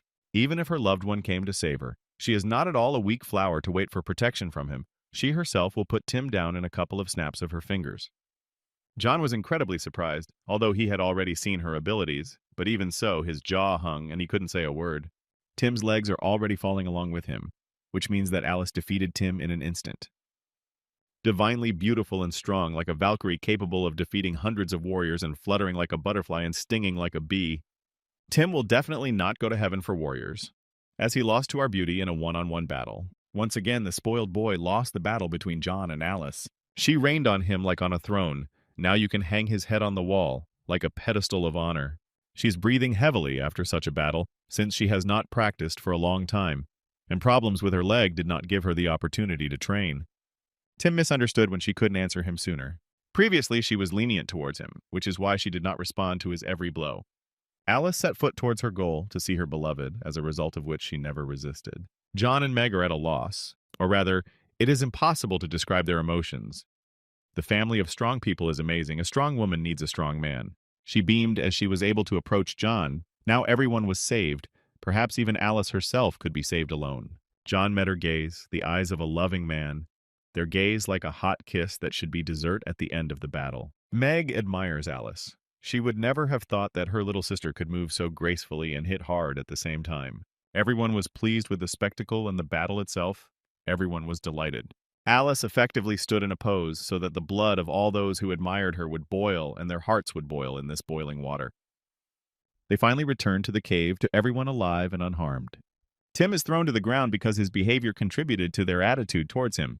He is very angry at everything and everyone. He lost again. He again lost the opportunity to get everything and everyone. Michael decided to ask what about Tim, what he would do with him. Clint angrily pulled out a knife and said that he would kill him in the very near future. Clint is very angry with Tim's gang, because even when they spared them for their own benefit, Tim still found the strength to hijack a bus and kidnap the girls. Tim is even more frightened, as if not an ordinary knife blade is rushing at him, but a large guillotine blade, as if the executioner is already ready to cut off the head of the judge.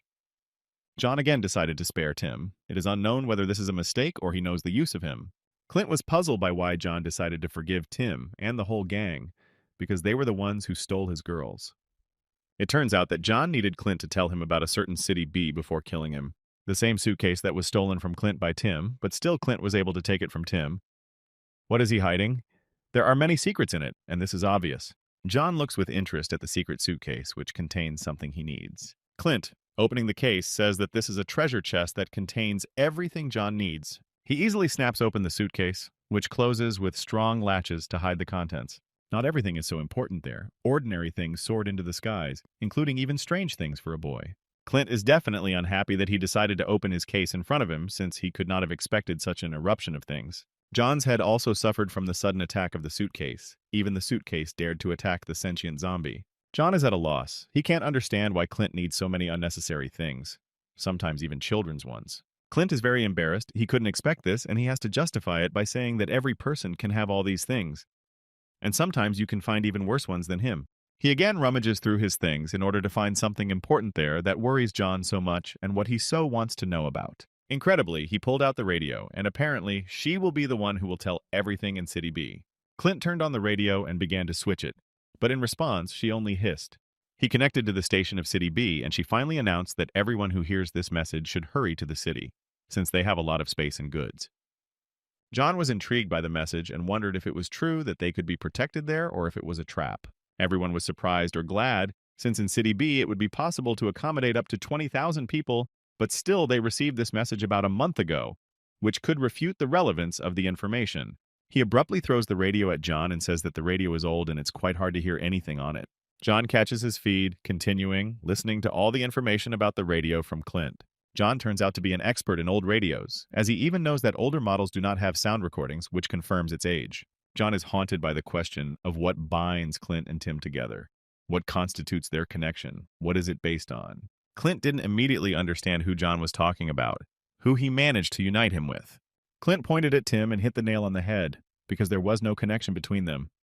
He smiled and apparently decided to start a new story, only this time about Tim and his story that connects them. It's not for nothing that Tim calls himself a spoiled child. After all, his father is the ruler of City B, to which their new path leads them. Tim's father has great power in his hands because it is not for nothing that his son is so arrogant and everything is allowed to him. Incredibly, how could the ruler of City B be Tim's father? At that very moment, Tim grinned with satisfaction. John immediately cried out how it was that his father, Tim's father, turned out to be the ruler. Immediately after John's screams, a fist flies into Tim's face with such force that even his father's power will not help save him from it. How senseless is the power that he had. John and Clint mock Tim because they cannot believe such information. He cannot be the son of the head of the city. A strong blow hit Tim. This will definitely make him reconsider a couple of dreams, and if he's lucky, he'll even reconsider his views on his behavior. Shaved decided to stand up for his older brother and even decided to threaten Clint and John, since as soon as they arrived in City B, they would definitely not be welcome. He gritted his teeth and promised to tell Tim's father everything they did to them. Clint and John look down on them so that they don't think too much of themselves. Clint easily finds a solution for the shaved man. Just kill them before they get to City B and that's it. John is merciful as always. Although he just recently sent Tim into the world of dreams with one blow, Clint doesn't like the way John acts. He wants to solve them as quickly as possible, make a sieve out of them, and not worry about it again. Tim is already rising after a short period of oblivion, and John even thinks that they could be useful. The fat man is still recovering from John's strong attack, and the dent in his face will take a long time to heal. But still, John hit the wrong person who injured Meg. John looks around at the inhabitants of the cave and realizes that the road to City B is very long, but it is worth it, since perhaps it is an oasis for them in the middle of the desert. A young mother is rocking her hungry son, who urgently needs to find food. And indeed, they all need to find food and provisions. John assesses the situation sensibly and understands that he cannot force children and mothers to get food on their own. Tim didn't like John's idea. He was ready to die, but he would never work for him. Shaven tries to stop Tim, as he is clearly at a disadvantage to show his character, but Tim doesn't care about his words. His pride is higher than that. John also did not like such impudence and turns his furious gaze towards him. The shaved man is already shaking with fear, and Tim was suppressed by the fact that he so instantly turned his attention to him. John had already gathered his fingers into a fist, and with every step he was getting closer and closer to Tim. He looked down at him contemptuously and asked him if he couldn't wait to die if he wanted it. Tim continues to defy Jonah, saying that it is better to die than to wander at his feet for the rest of his days. John leaned towards him, which indicates that he was clearly in trouble as he had made him very angry. He looked him straight in the eyes and asked him when he would die, how quickly it would happen. Tim was surprised by this question. He could not expect anything from the once merciful, once cruel John. John's cruelty has taken its toll. He is ready to crush his skull against the walls of the cave, turning it into bone meal so that at least his bones can become fertilizer for new plants. John's hand is already very close to Tim. He will be in great pain from such a blow. What will happen after such an attack on Tim? What will happen to Tim in the future? Does he have a future as John's main opponent?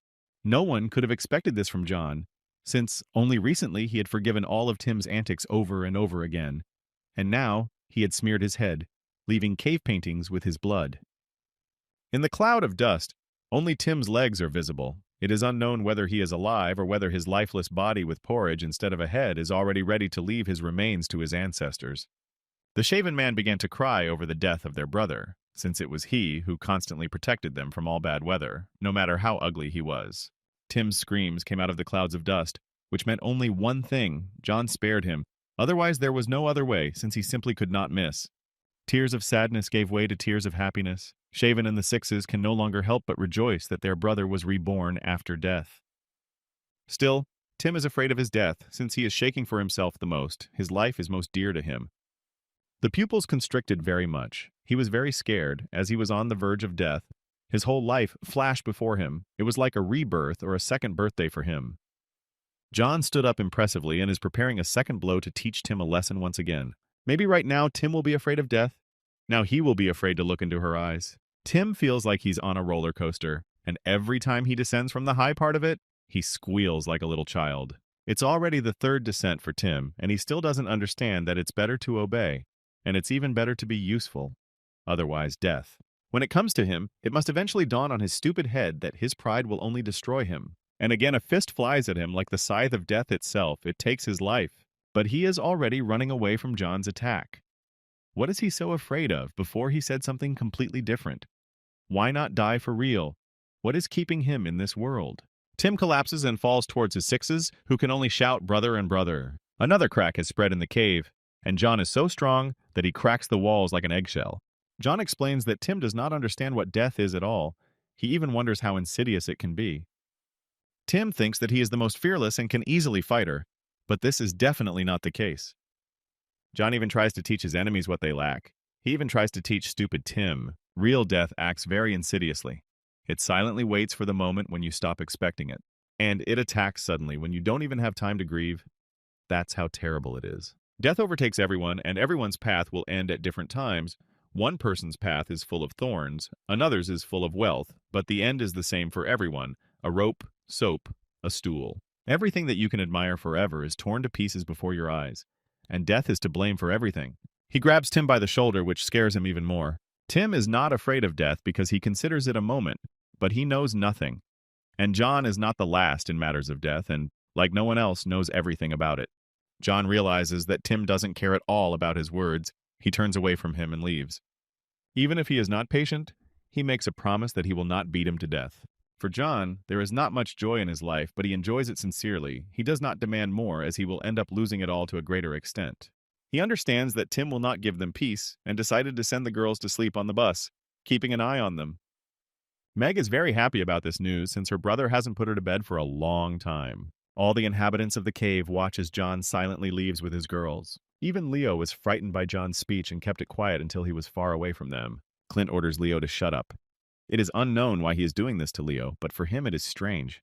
It turns out that Clint admires John with all his heart for his reasonableness and toughness. Clint's admiration was stopped by a certain voice that came from behind him. Tim isn't Tim if he doesn't remain silent and try to turn the crowd against John. Tim says that John is playing giveaway with everyone, but in fact he is waiting for the moment to kill everyone. After such a disgrace, his own blood has only just dried, and he is already preparing his Protestant speech. Clint liked Tim's speech, or rather, he was very tired of it. Clint was impressed by Tim's persistence and fearlessness. John was right. He couldn't care less.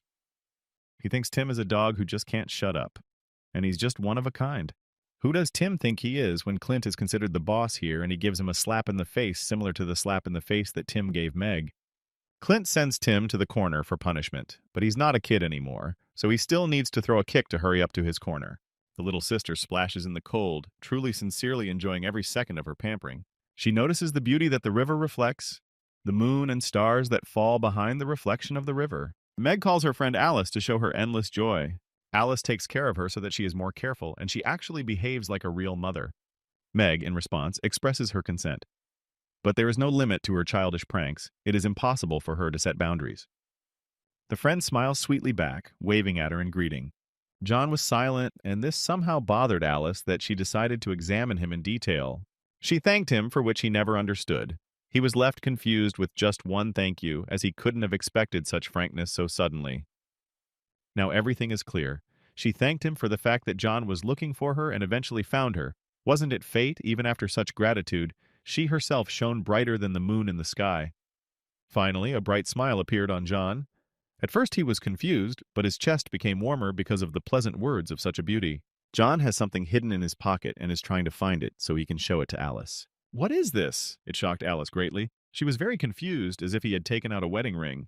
This is the same bandage that Alice had on before the apocalypse, which was stolen from her by a zombie, and John carefully kept it, as if it was leading him to her, like a guiding star leading him to the north. After waking up, the first thing that caught his eye was a bandage that was eerily similar to Alice's bandage. Maybe it was then that he began to have hope of saving her. John, without any regret, snatches the bandage from the bloodthirsty mouth of the dead man, not giving him a chance to survive. Still, he was wounded by the news that visited his head. He could not believe that his loved one could so easily pass away without leaving a trace behind. Later, one of the survivors made it clear that John was definitely no longer a human, and indeed a zombie. He was something in between, a zombie with a human mind. His soul was divided into two parts, a dead man who had the mind of a man and a man with the power of a real dead man. His life was divided into before and after. His despair knew no bounds. He tightly clutched the bandage to get rid of such thoughts. John is not pleased to admit that fate has awarded him such an opportunity to survive. It has turned him into another dead man, and it is unclear whether it would be better for him to die or wander in the body of an irrational zombie. Alice puts her hand on his strong shoulder, trying to reassure him in every possible way. His desire to find his sister and Alice knew no bounds. His heart could not just bark once, and it would humbly calm down. He searched blindly, walking wherever his feet carried him. The worst scenarios of events visited his head. Alice was very frightened by what John experienced, what he had to overcome on the way to them. John hugged his beloved tightly, fully expressing his affection, his sincerity, his joy that they were found alive and not remains on one of the streets. She did not expect such sincerity from him. She was also shocked. She was confused. She never thought that she could feel the warmth from her beloved again. He is on the verge, as if any minute he will burst into tears, and all these tears will fall on the shoulders of the beauty. He thanked her again, but she silently smiled and was also very happy about this opportunity. Alice stroked his head, running it through his silky locks, calling him a puppy, which was very, very sweet. He doesn't really like it when they call him a little dog or worse. Her kind smile does not fade from her sweet face. She continues to delight him and enchant him with her unearthly beauty. Even here, John is depressed. Supposedly, he cannot be like a cute dog, since he is dead to himself. She doesn't think so. She doesn't see the downsides of John being a zombie. She touches his cheek, expressing her sincerity in the words she speaks. Even if he is a zombie, he never ceases to be kind, strong, and most importantly, even in the body of a dead man, he remains human. The kindest feelings are written on his face. He has not heard such words in his direction for a long time. His heart beat faster. It is precisely such words that give endless motivation to protect what is dear. Everything around was shining. Wet lips were reaching out to each other. The most significant moment was about to happen any minute.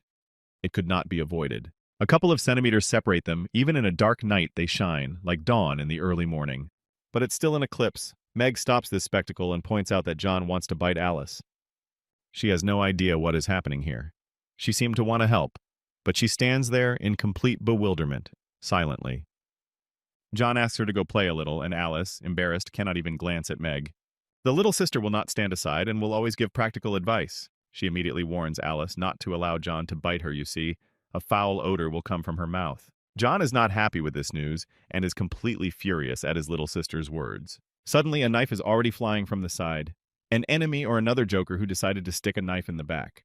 John is not so weak as not to catch such a childish attack. Even in complete ignorance, he is ready to catch a bullet that flies in front of his eyes. Again, this Clint. His ability to intervene at the most inconvenient moments is amazing. He arrived in time like never before to throw a knife at an ally, in time for privacy with his beloved. Elia and John recognize a familiar silhouette. It can be recognized from 1,000, and its impudence from millions. He clearly doesn't care, but still apologizes to them for interrupting their intimacy. Even when he wants to sleep, he will give his friend some attention to play a little joke on him. That's all Clint. John asked more than once to give him at least a little free space. For some unknown reason, Clint took the scissors with him. Something had crept into his head again, and John might not like it. Here it is, an evil grin. All his evil intentions have been revealed. He wants to deprive John of a couple of silky strands from his head. John cannot react to this in any way other than with apprehension. When the scissors are in Clint's hands, you can't expect anything good from him. What has gotten into his skull? The hair is already lying on the cold stone floor, which means that the haircut is already over. Clint wanted to do one thing, but it turned out completely different, leaving everyone nearby in shock, whether from minute to minute they would pour out laughter. What is John's transformation after Clint's masterful haircut? What will make them all laugh out loud? Apparently, Clint did what he wanted. It turned out very funny. The brutal zombie turned into a cute, long-haired teenager. Everyone is already trying hard not to laugh at John. They are trying not to reveal their emotions, but this does not help them, since they literally have everything written on their faces. Everything is in vain. Sam and Michael are already tearing their stomachs with laughter. This reaction is typical. Anyone in their place would not have been able to restrain themselves. Alice, Leo, Meg, and Clint hold back their emotions, clutching their own mouths so as not to laugh out loud. Since he received only ridicule from his friends, he can only admire himself in the reflection of the river. What is going on in his head? What did Clint do? Clint is not a master hairdresser. He is a master at ridicule. He has a talent for this. Even John himself laughed. What an irony. Clint is very strong in this type of activity. John turns towards Clint, who is definitely not going to get well soon. And Clint had already prepared a camera to capture such a moment in order to visit the phone gallery in the future and be at that very time with the warmest moments that, decades later, would give warm emotions. As expected, John doesn't like sneaky photos and instantly reacts with a hard slap to the face. The walls of the cave are covered with the warm light of the flames of the fires. But the cozy atmosphere is undermined by bad news. One of the inhabitants of the cave is sick. He is clearly unwell and needs urgent help. He is very unwell. Can he still be helped, and as soon as possible? Otherwise, it will be too late to help him. Everyone around is wary of it, which a sick person might throw out since such symptoms can only indicate one thing. Hunger is to blame. But he himself is also to blame. These symptoms are similar to the symptoms of someone who has eaten the meat of the dead, or rather, someone who has not eaten it for a long time. All his strength was gone, he fell on the cold floor, but he couldn't die. Still, everyone adheres to the idea that the man died. It is no longer possible to save him. Tim was frightened by this. The theory about the absorption of zombies turned out to be true. These are the symptoms after his experiments on people. He feels guilty before him, or is it just fear? Shaved speaks precisely of the consequences that resulted from eating zombies. Zombie meat kills, in any case. It doesn't care that the consumer has stopped eating it. It won't make him its slave. It will just kill him. That's how harshly the virus treats people. Leo soaks a rag in water and says that zombie meat should under no circumstances be consumed as food. It certainly won't lead to anything good. Even those who did not become zombies after being absorbed by zombies will die in the future without any obstacles. Many people have already become victims of Tim's insidious experiments, but now he will be in trouble. No one will take his side. There are many people in the cave who have at least once tasted zombie meat, and this scares them, plunged them into fear. The worst thing about this food is that it is addictive, and for good reason, since everyone enjoys it as if they had never eaten anything tastier. They plunge into ecstasy, as if under the most powerful drug. Anyone who receives a certain level of toxins will die or become a zombie. It's only a matter of time, and such information is terrifying, because no one even felt the consequences after such meals. Someone is already scratching the back of their head. What could be creating such an itch? It can't be where everyone around them was looking when they are already rotting alive and turning into dead people. And the skin under their hair has already darkened, and resembles the skin of a zombie. What did they all hope for when they fed on the dead, or their brains were controlled by a foul odor that enslaved their minds? The screamer began to call out to everyone in fear in order to identify the next madman who was trying zombie meat. Everyone passed the screamer test. Yet most of the inhabitants of the cave have already tried zombie meat, and without quick decision-making, everything can only get worse and lead to tragedy.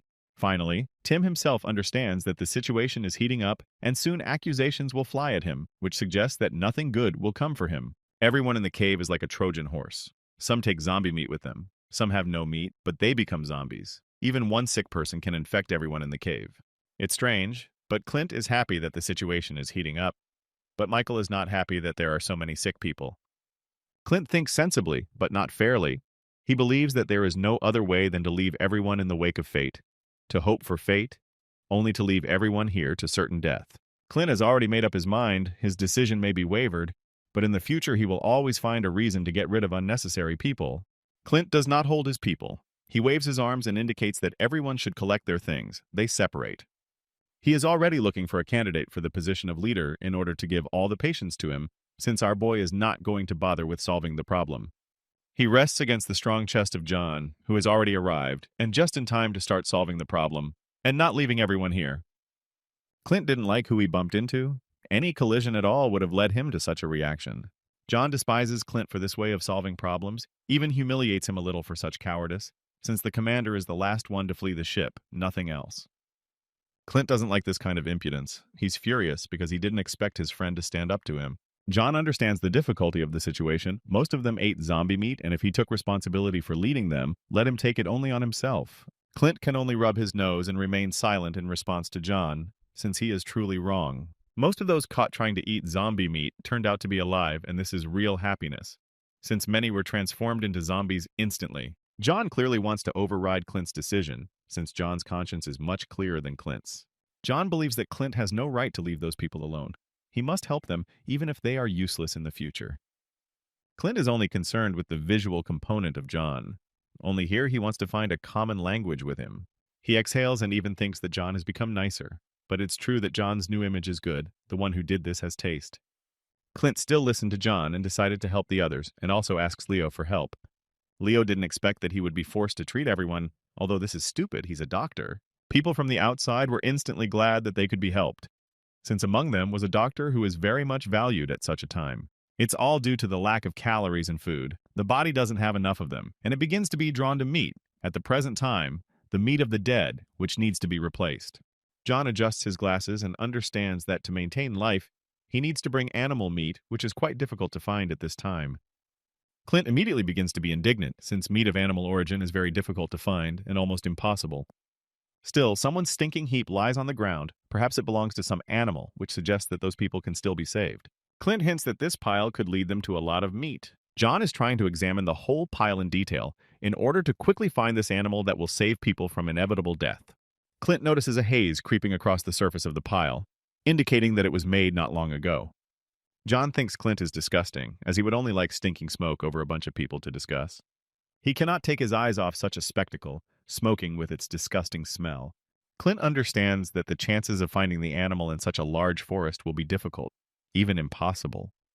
John points in the direction where the tracks lead that do not look like human ones. Clint realizes his stupidity and they begin to follow the tracks. Clint orders Tim to be tied to him and they should already be moving out. As soon as Clint turned away, his face changed and turned into a face of shock. What brought him to this? Sam and Michael are not far away from Clint. Both look at the pile exactly with him and discuss it in exactly the same way as he does. Tim is waiting for him to be tied up and for them to go in search of the secret animal. Clint will not feel sorry for such people. He immediately hits everyone on the head so that they don't behave stupidly. Everyone got it, even Tim, who didn't do anything extra, but fell under Clint's hot hand. John tries to cheer Clint up because after such a shame, it will be difficult for him to forget him. John's gaze changed sharply. Something prompted strong attention in him, maybe an enemy, or maybe that same animal was found. He grabs Clint's hand and forces him to stop. Something is still wrong. Clint doesn't listen to him and continues to walk, not seeing any obstacles in front of him. Like a bull at the sight of a red flag. Clint looks down and sees something that scared even John, as if they didn't notice, but were walking towards the abyss. Under Clint's feet, there were a lot of remains of blood and rotten flesh. Not that a crowd of zombies had already been here. This whole picture shocked everyone. Something incredibly vile fell under their feet, something that did not bode well. Heaps of bones, flesh and blood, and most importantly, a vile smell that makes it impossible to even take a breath, as if clogging the nostrils. The meat was already decomposing, and when I grabbed some of the meat with a stick, it began to drip down like some kind of sauce. Such horror can only be encountered during the apocalypse. Such a smell comes from rotten meat.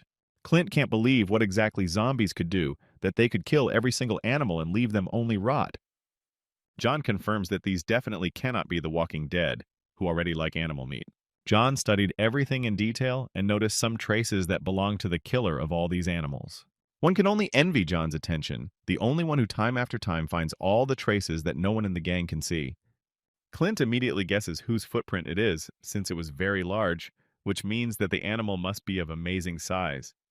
John silently ponders who the giant monster that left such traces could be. Clint was distracted by a sound from the side that was coming from behind everyone. The giant boar turned out to be the same killer of animals, only from what moment did boars become predators?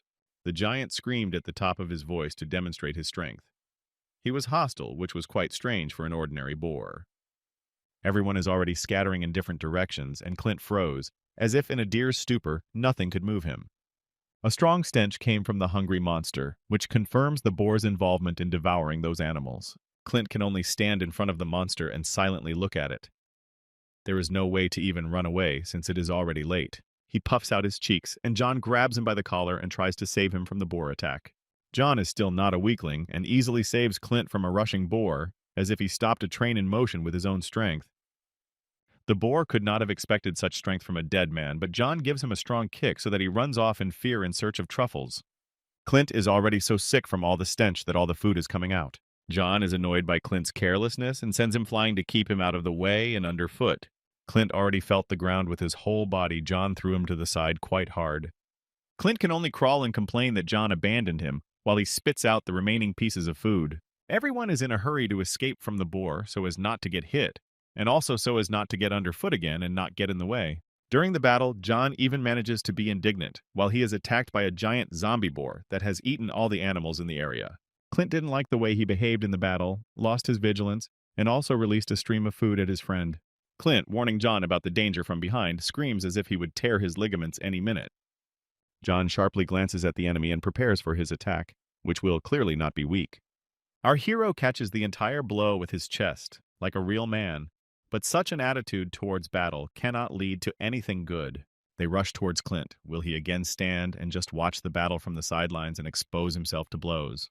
John felt all the mighty power of the wild boar. Such animals cannot be found in any zoo during the day with fire. For Clint, everything worked out fine. The boar and John flew past at high speed.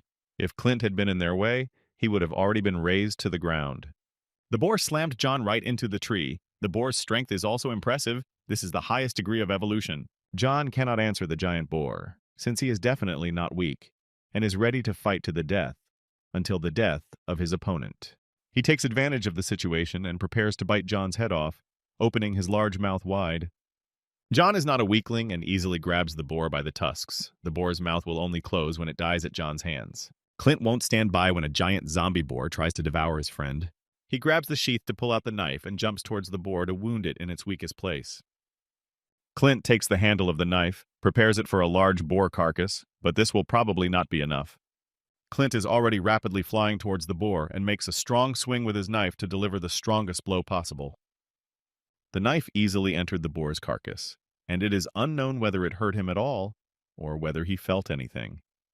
Still, the boar was unpleasant and even painful. He growled strongly at them, revealing his displeasure. John is trying to take care of Clint, but he himself is in much greater danger, even mortal. Clint points out that he should worry about himself and help himself first. He wounds his hand with a knife in order to share his blood with John, so that it will increase his strength significantly.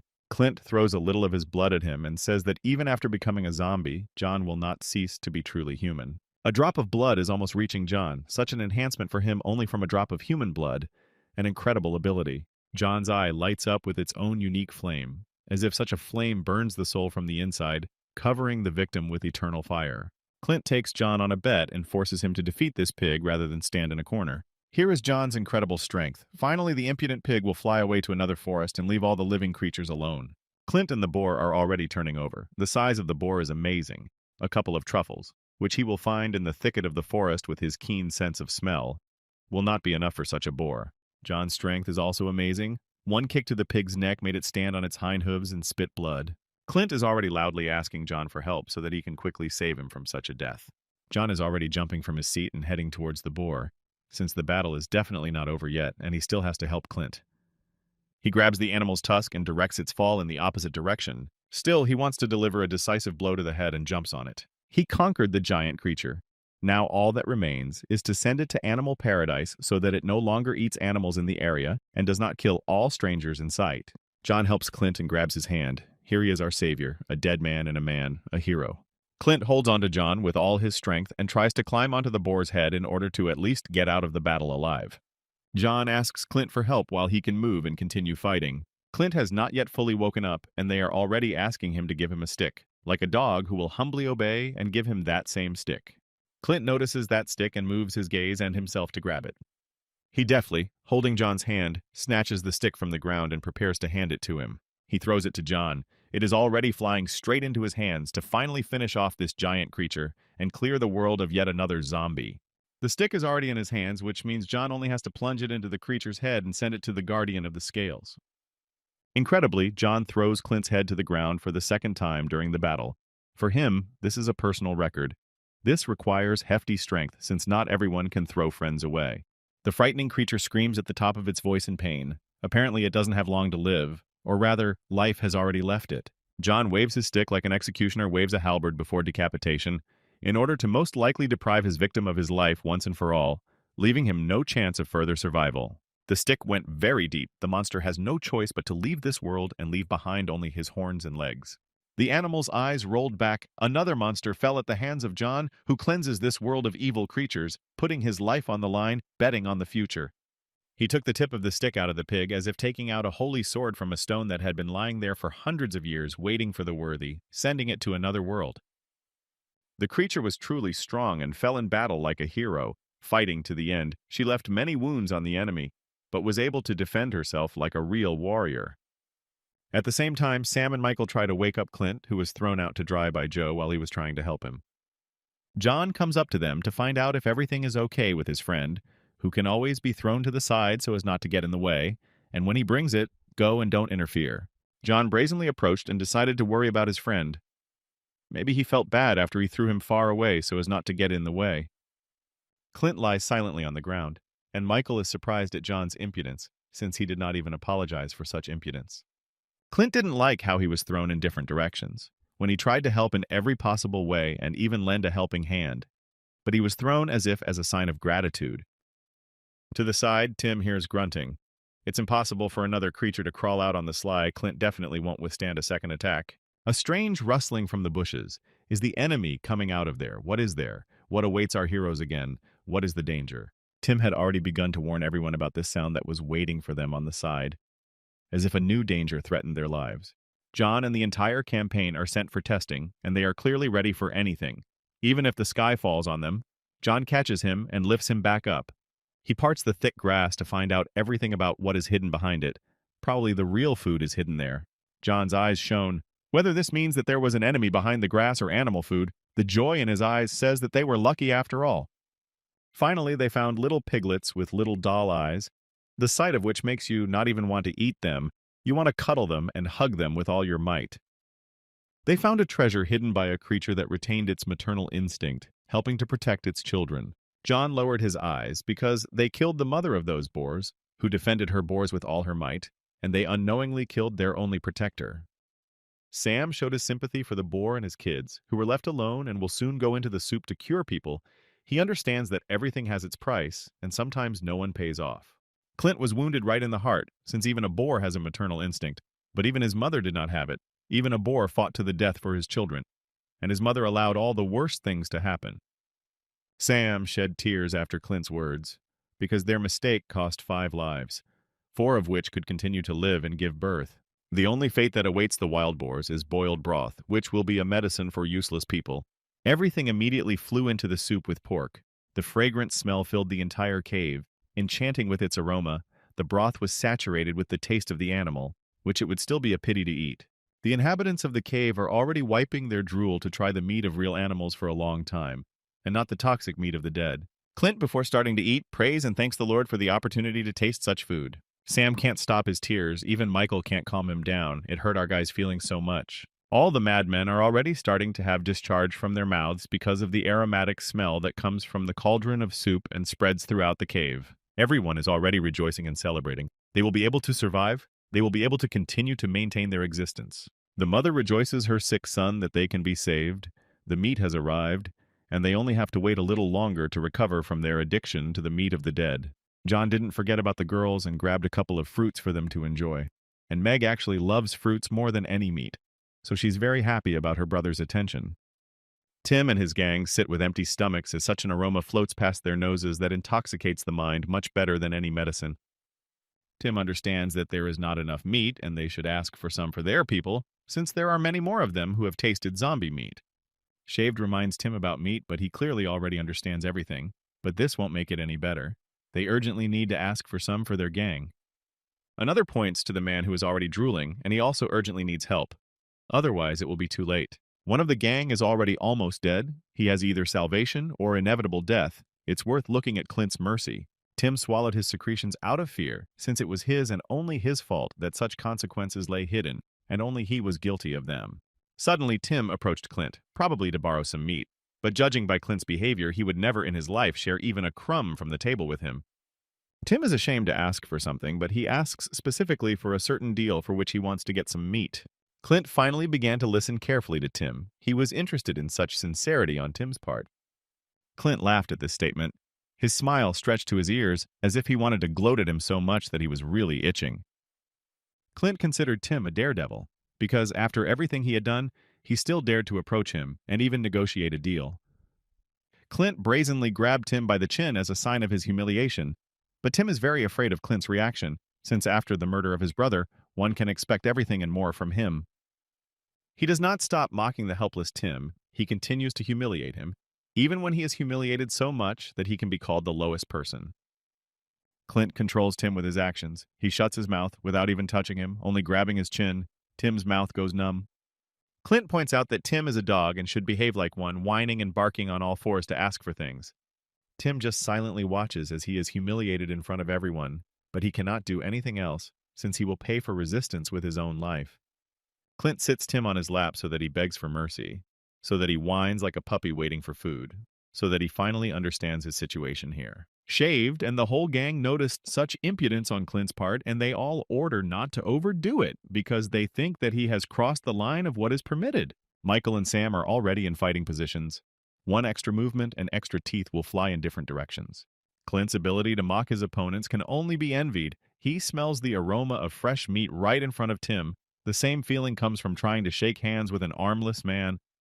Clint invites Tim to bark to earn that piece of meat so he can share it with his guys. He mocks Tim because it brings him endless pleasure, like the most powerful drug. In an instant, the meat disappears from Clint's stick, and his laughter gives way to silence full of fear. Clint was shocked by such speed. After such joy, a moment of fear appeared, which gave goosebumps to his skin.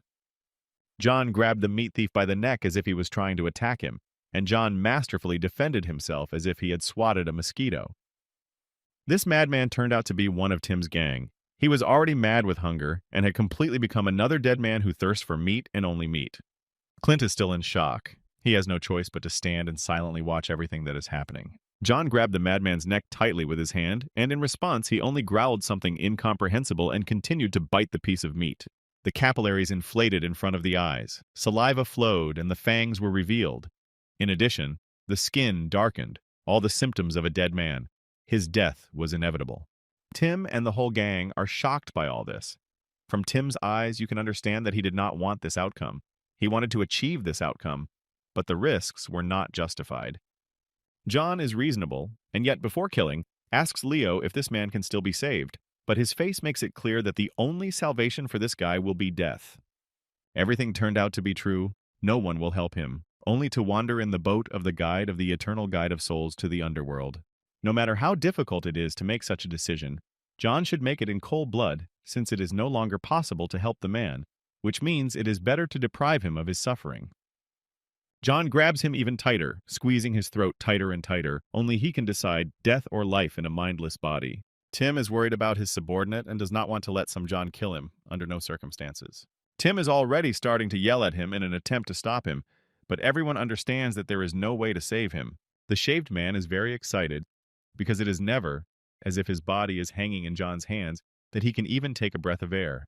The second shouts the name of the virus victim. He cannot believe in all this, that his friend will go to another world at the hands of the enemy. Tim even remembered the promises. He himself never kept them, but as it relates to him, the promise is most valuable. John does not listen to this fool, since he is the only one to blame for all this. Only his guilt lies in his death, and the infection of all people also lies on Tim's shoulders. He still continues to pray that John stop the torture so that he does not kill his comrade and friend, whom he would easily send to be eaten by the dead, just to save himself. Still, John did not listen to him, and his life was over with this. Blood splashed in all directions and the end of the man's life. These are Tim's sincere emotions. Finally, he can show compassion for his people. Something human has awakened in him. Even a tear rolled down his cheeks. His eyes became very wet. He is still a freak, but John's words awakened something humane in him. Tim bowed his head, all because of one subordinate, but one could never expect such a reaction from him, since he was not even so worried about his beloved. Clint stands in front of the whole gang with his arms crossed as if what he was trying to achieve has happened. He has emerged victorious in this battle. Tim is in complete despair. For him, this defeat will become an eternal lesson. He is unlikely to risk his allies, comrades, and subordinates anymore, but as long as he has enough. Meg and Alice could not expect this from John. He was cruel. But he made sure that he did not suffer, so that he did not go wild and start attacking the healthy, since one was sick, death for everyone else. A killer and a savior, 2 in 1. John is like an executioner. With a swing of his axe, he sacrifices one, saving the majority. The world is still not without losses. Regret and compassion are visible in his eyes, but his hands are already stained with blood and cannot be washed off. But still he is not guilty of anything.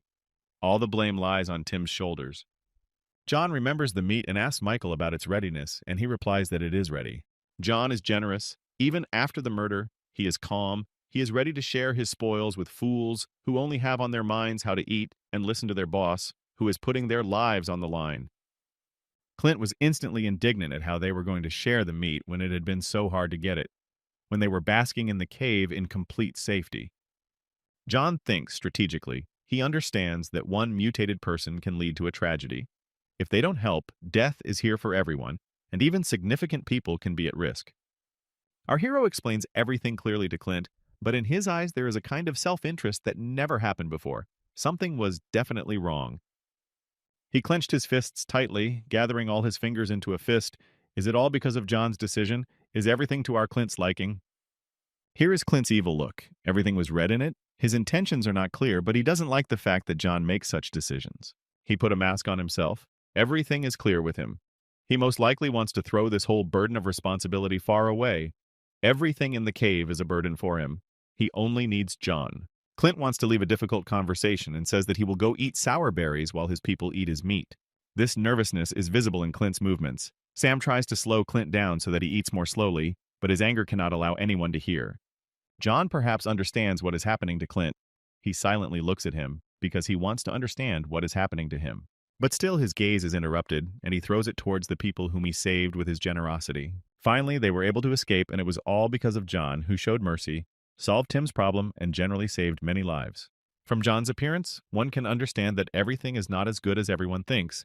He noticed that strange reaction in Clint. Sincere joy for the survivors was not visible in his eyes. He wanted them all to die. Alice wants to reassure John, thinking that for the near future all problems are solved. John soberly assesses that it is not for nothing that there is a downcast expression on his face. He refused Alice and her decision, since the decision was only to delay the inevitable. John's gaze examined everyone in the cave, who eats, how they look, and most importantly, who wants to throw all their people into the abyss. Clint nervously eats the berries that he and John and the whole gang picked after the hunt. Tim and the whole gang eagerly listen to the delicious aroma of meat and perhaps are waiting for it to be shared with them. The rest of the people eat piece by piece, and to survive they only need ordinary meat, which in their time is considered more valuable than all treasures. John understands how harsh the reality is, and also understands that this decision is only a way to postpone the inevitable, only to leave everything as it is, postponing it. Sam looks at all this from a different angle. He believes that everything is fine, since all people have gotten better. But the worst thing lies not in their illness, but in the one who wants to leave them. People rejoice, they feel better. All those who ate zombies have become normal, their powers are returning. Finally, a small salvation has been found for them. Clint's berry falls to the floor. Is he happy about all this? Or is it just a pretense on his part that can be seen? Sam didn't even notice this in him. He didn't consider Clint like that. He didn't understand that Clint didn't care about their lives. It was hard for him to lead them. He would definitely get rid of them all soon. He greedily licks his lips and fingers from the juice, like a bloodthirsty predator swallowing the blood of his prey. Sam is frightened by Clint's reaction. He realizes that he could be next after, in his opinion, useless people. Clint doesn't want to take care of people. He wants to live a quiet life, not get food for people who won't even thank him, who can't give him anything.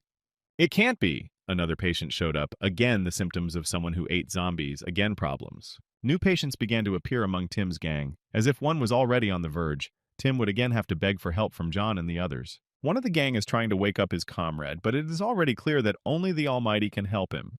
In the eyes of the six, the hope that that man could still be saved had already disappeared. His eyes became small beads. Here it is! He has almost mutated, his skin has begun to darken, the virus is taking its toll. Now he doesn't have long to live. Tim understands the seriousness of the situation. He urgently needs to make a decision that should solve this problem in the shortest possible time. Tim's people are in despair. They all think that soon they will all become dead or die before everyone's eyes. Tim is very scared, he is confused. When he risked their lives, he could not think that he would be so brazenly forced to sit on his knees with his bags tied in a knot. He casts his gaze towards those from whom he can ask for help, and he will again have to disgrace himself in front of them.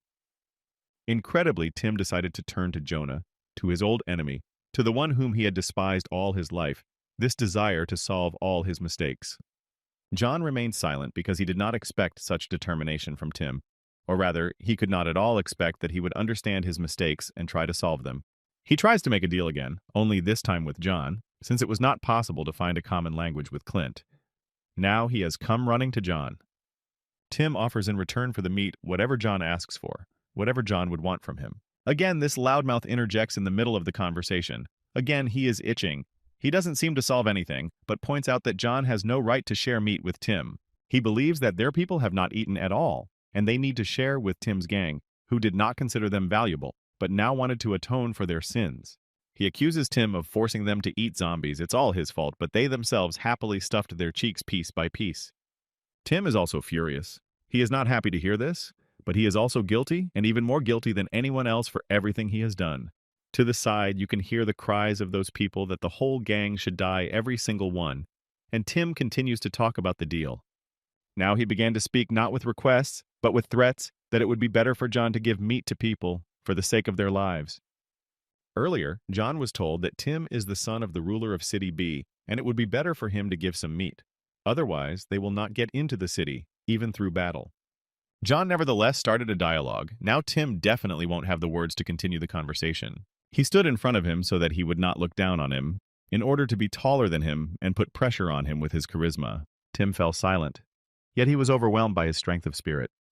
He had no choice but to silently listen to everything that John told him. John points Tim to the reality that if his people don't eat enough, they won't live to see tomorrow morning. All that will be left of them is their horns and legs. Will people care about City B if they don't know whether they will die, whether they will eat today, whether they will live to see tomorrow?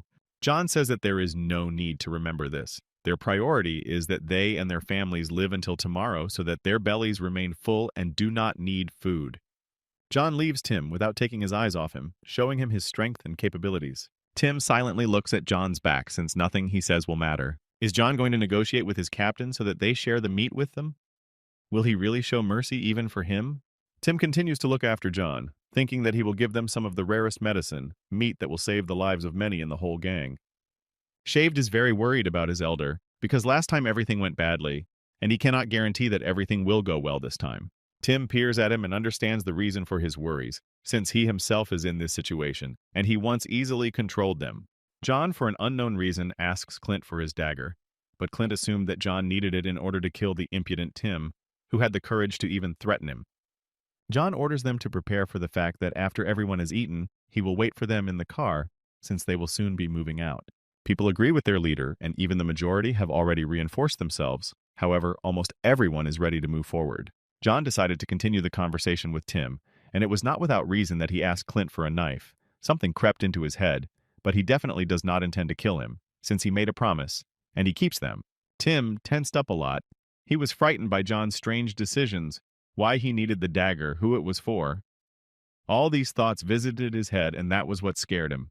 With every step, John became closer to Tim. So many times he pretended that he would kill him, but did not end his life.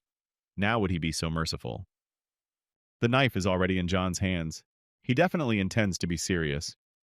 He doesn't care that it's someone's son. He will resolve issues with him like an adult. John has already approached Tim. All he has to do is make one move and the life of the impudent son of the ruler will end. Everything will become as meaningless for him as the lives of those people he dared to risk. Tim is already at his feet, trying to stop him with his screams, because he thinks that John will stoop so low that he will kill the defenseless.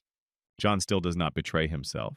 He threw the knife on the floor to Tim so that he could solve everything himself before they mutated, while they could still be killed. Tim's face was covered with a shadow, the shadow of his conscience. It would be hard for him to kill his people with his own hands, but throwing them left and right is nothing for him. Otherwise, John will decide everything himself, and each of them will die tied up at the hands of the enemy, and they will die at the hands of the boss, who will give them a worthy death. Tim doesn't like John's decision. Even if he's guilty of everything, he won't be able to come to terms with killing his people. John continues to put pressure on him. He knows how to put pressure on a weak spot like no one else, even for someone as fearless as Tim. John remembered Tim how he tried to throw his little sister out to be eaten by zombies, back when the apocalypse had just begun, in that very store. What now scares him? Tim is already in despair. He has no choice but to truly solve this problem in only one way. Only killing his subordinates will lead them to a dignified death, but to nothing good. John is very angry. He grabs Tim by the mouth and points out how he fed zombie meat to people, just for the sake of an experiment. He put so many lives at risk. John put a lot of pressure on him. He is ready to kill him. Now he asks if his hand is raised now, if he can kill his people who he put in danger. John didn't leave Tim to save him, not because he's so kind and generous. It's certainly not the kind of decisions that haunted his head. Tim is more scared than ever. He definitely could never feel such fear. He is in adulthood, which means he needs to solve issues like an adult. And this is exactly what John teaches him, taking off his rose-colored glasses. He throws Tim to the floor so that he will finally understand his place, so that he will finally understand what he has done and the fact that John left him alive, so that he will face his sins. John understood that all his sins would not come back to him. He just had to wait a little, and everything would definitely come back like a boomerang. He abruptly rips the ropes off him, freeing him from his shackles, and now he can finish off everyone who is sick. John orders him to pick up the dagger, which in no case will please him. John shows all his superiority. All the superiority that Tim himself used to show over him when they were still students. After a while, now Tim is crawling at John's feet. Now John is telling him what he will do. The countdown has begun. He is already reaching for the knife and preparing himself and his fortune to end the lives of many people. Before it was easier to send a couple to be eaten by the dead, but now he does it all himself. The countdown is over, the last second of life for all patients, and now Tim will raise his hand to cut off the heads of his comrades. Tim begins to bare his teeth as if they are trying to cut off a limb, and he holds a piece of cloth in his mouth to ease his pain. He is already making the first swing of the knife, but now there is one end for everyone, an eternal guide along the river of souls. Will prepare more places, since there will be quite a few deaths. John orders not to waste time, but he has already gotten up, and from his facial expression you can understand that he is dead inside, but he is obliged to kill them. John urges him to make such a difficult decision. His sixes ask for alms so that he does not kill, but it is too late. One of them is already very bad, and John continues to point out that either he or he will kill. The man's eyes are already covered with dew. He doesn't want to die or becomes a bloodthirsty monster, but he can't be saved. Tim is very unpleasant to admit this. The man's tears force Tim's tears to break through the layer of pride. Now he understands the cost of his decisions, no one will help him, and his father is very far away. John never stops rushing him and never forgets to put pressure on him, but Tim orders him to shut up and be completely silent. So he became a dead man, but he didn't have long left. Now he's a dead man, and there's nothing good about it. Tim continues to tell him to shut up over and over again, but his face shows no rage. John continues to humiliate him even when he has already made up his mind, but John still wants to bring him to the point of absurdity. Tim still could not stand it, screaming at the top of his voice. He pointed the knife at his ally with the intention of killing. The horror for Tim is over. They have already moved out, which means the death of that man has already happened, and everyone else moved on well fed. John looks around. Michael has taken control of the bus. Tim is sitting in the farthest seat. Clearly the worst part of his life has begun for him, and it's his own fault. He looks at his hand, which was stained with blood, which was shaking with fear. For him, this day will be a real lesson in life, and John has become a real mentor for him. The elder looked at his hand and could not take his eyes off it. He could only look at it endlessly and was afraid to encounter this again. Clint, without putting in his 2 cents, does not remain himself. He called his comrade a dog and continued to mock him. He shows his power by mocking the son of the ruler himself. For Clint, Tim is a real coward who lacks the strength and fearlessness to kill the dead man he made. For him, everyone was disposable, but here he was afraid to kill his subordinate. The six tries to intercede for Tim, thereby only aggravating the situation, as Tim again hides behind the backs of his allies. Clint confirms that he can only hide behind the backs of the sixes. He remembers the death of Will, Tim's younger brother who protected him. Tim is hurt by every word addressed to him, and Will's death pierces his heart even more. Six is very angry, or rather, he is furious. He is ready to blow Clint's head off so that he will no longer say unnecessary things. Suddenly, Tim stops him since he is already depressed, and he definitely doesn't need unnecessary conflicts. Six is in shock, but Tim has had enough that day, and he's definitely had enough. He doesn't even have a face. He's completely drooping. He doesn't even have the strength to fight. He was killed mentally, even if he himself was to blame. Six is confused, as he has never seen the boss in such a state. Clint's mockery can be heard from the outside, but there is no way to avoid this. Even if you cut off his hands or tie his tongue in a knot, he will continue to talk and mock. It's not for nothing that Tim sits behind everyone and across the aisle, all to make it more convenient for everyone to humiliate him, so that he's a real eyesore for everyone. Everyone hates Tim for what he did, but he understands that he won't be able to say a word, as he will only make things worse. They even remembered City B, thinking that on the same bus it was much better than in this ill-fated city. Clint, for some unknown reason, decided to stand up. What could be on his mind? John kept his eyes on the view from the window. He watches everything so that he is prepared for anything. Clint is delighted with John because he did not expect something like this from a dead man, such an ability to put pressure on people's weak points. Clint puts John in comparison with all people, and yet for him he becomes higher and higher than everyone at once. Clint rubs his chin and realizes that Tim is completely killed. The soul is already crawling out of him. He feels so bad, as if he will soon sell his 21 grams to the devil and find absolute emptiness. John believes that every person must pay his own price for the desire to live. If you want to live, you must pay, and often this is not money or treasure. He casts his suspicious glance at Clint, as if sensing some kind of immense self-interest in him. In response, he sincerely smiles at him. Some thoughts must have left his head for how long. Suddenly, they stopped. What made them hit the brakes so suddenly? Michael is alarmed by something. Puzzlement is written on his face. He is excited. He does not understand what is in front of him. He presses the brake pedal hard to stop the bus as quickly as possible, as something mysterious met on their way. After a sharp braking, Clint almost took off, but John managed to grab him. Michael points out what made him stop moving so abruptly. A frightening van appeared on the road. Its nose was completely stained with blood. What could be there? These are the thoughts that come to all the bus passengers. Michael is very surprised by this, even. According to him, the van appeared there out of nowhere. John's gaze was intensely interested in what could be in this van and who its owner was. John ordered the others to sit on the bus while he went to investigate. John's feet are already stepping towards the van. With every step, he is getting closer to solving the mystery of this van. There is no surprise in John's gaze, which means he hasn't noticed anything wrong with this van yet. The van was not destroyed. There was no evidence of battle experience on it, but the blood on the bumper spoke of something completely different. Were its wheels crushing many dead people, while the owner was driving away from them? Initially, John decided to inspect the interior. Perhaps it was there that the whole secret of the mysterious van in the middle of the forest was hidden. There is not a soul behind the wheel. No secrets have been revealed, but many more questions have arisen. Suddenly, someone rushed past the van, whether it was the owner, an enemy, or an ally. John instantly noticed him and fixed his gaze on him. He definitely needed to hurry up to catch up with him. The unknown person is trying to hide in the shadows of bushes and trees. He is also definitely not a zombie, but he is the same as John, with intelligence. John looks at the stranger and listens to every rustle, and even managed to hear the ringing of the links of an iron chain. Our hero decides to immediately go to him and find out what kind of vans are standing in the middle of the road in a dense forest. John intends to catch him and even tells him to stop. How long will he run from him?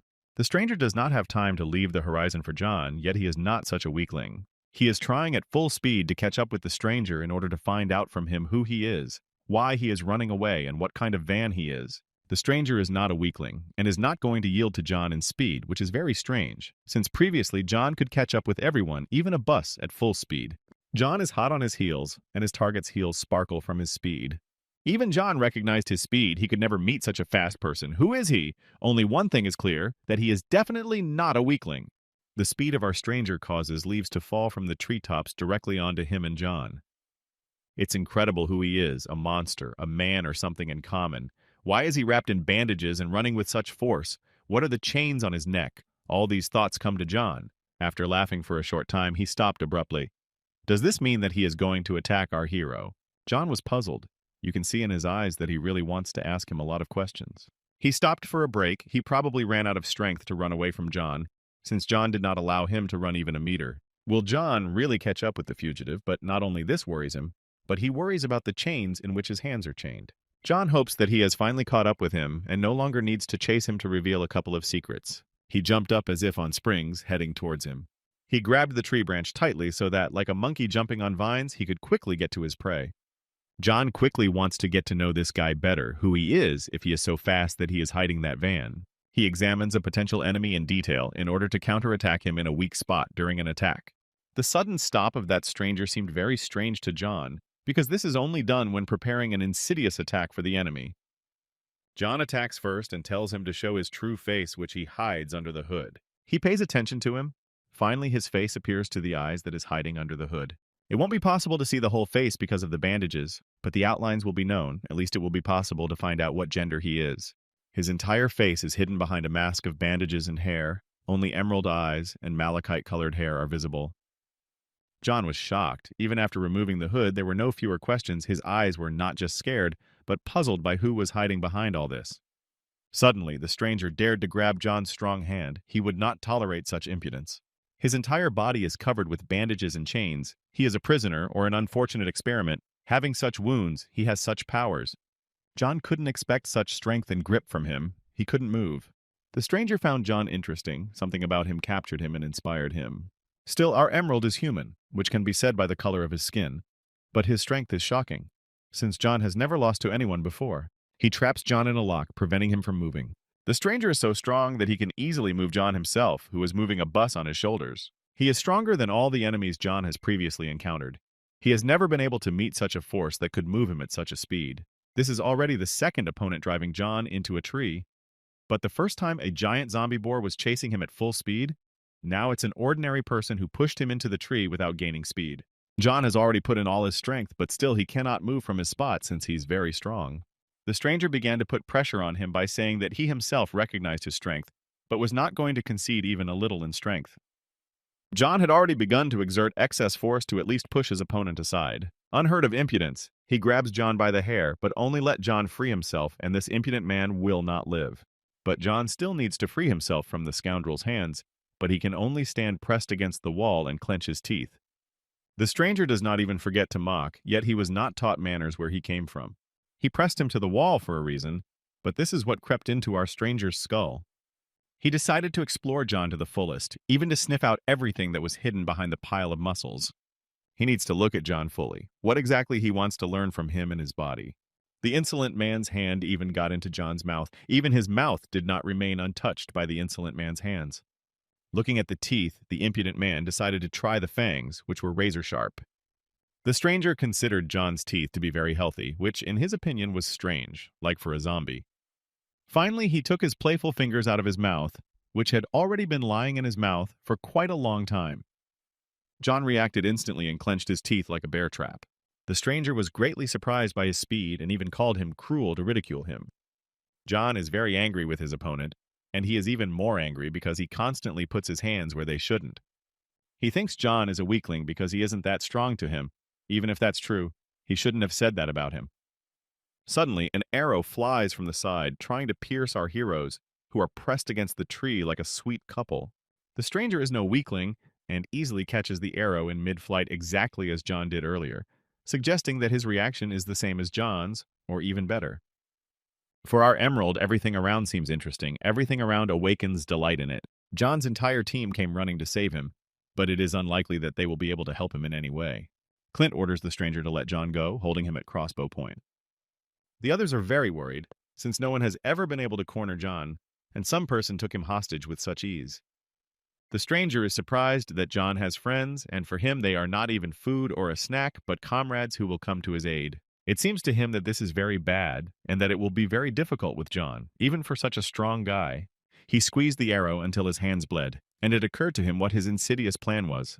He decided to kill John's friends and send a bloody arrow in their direction, but it is unknown why he wet the arrow with blood. The arrow is already flying towards Clint. Any minute it will overtake him and send him to another world. He froze. The speed of the arrow amazed him. He did not have to use any devices to throw the arrow with such force and speed.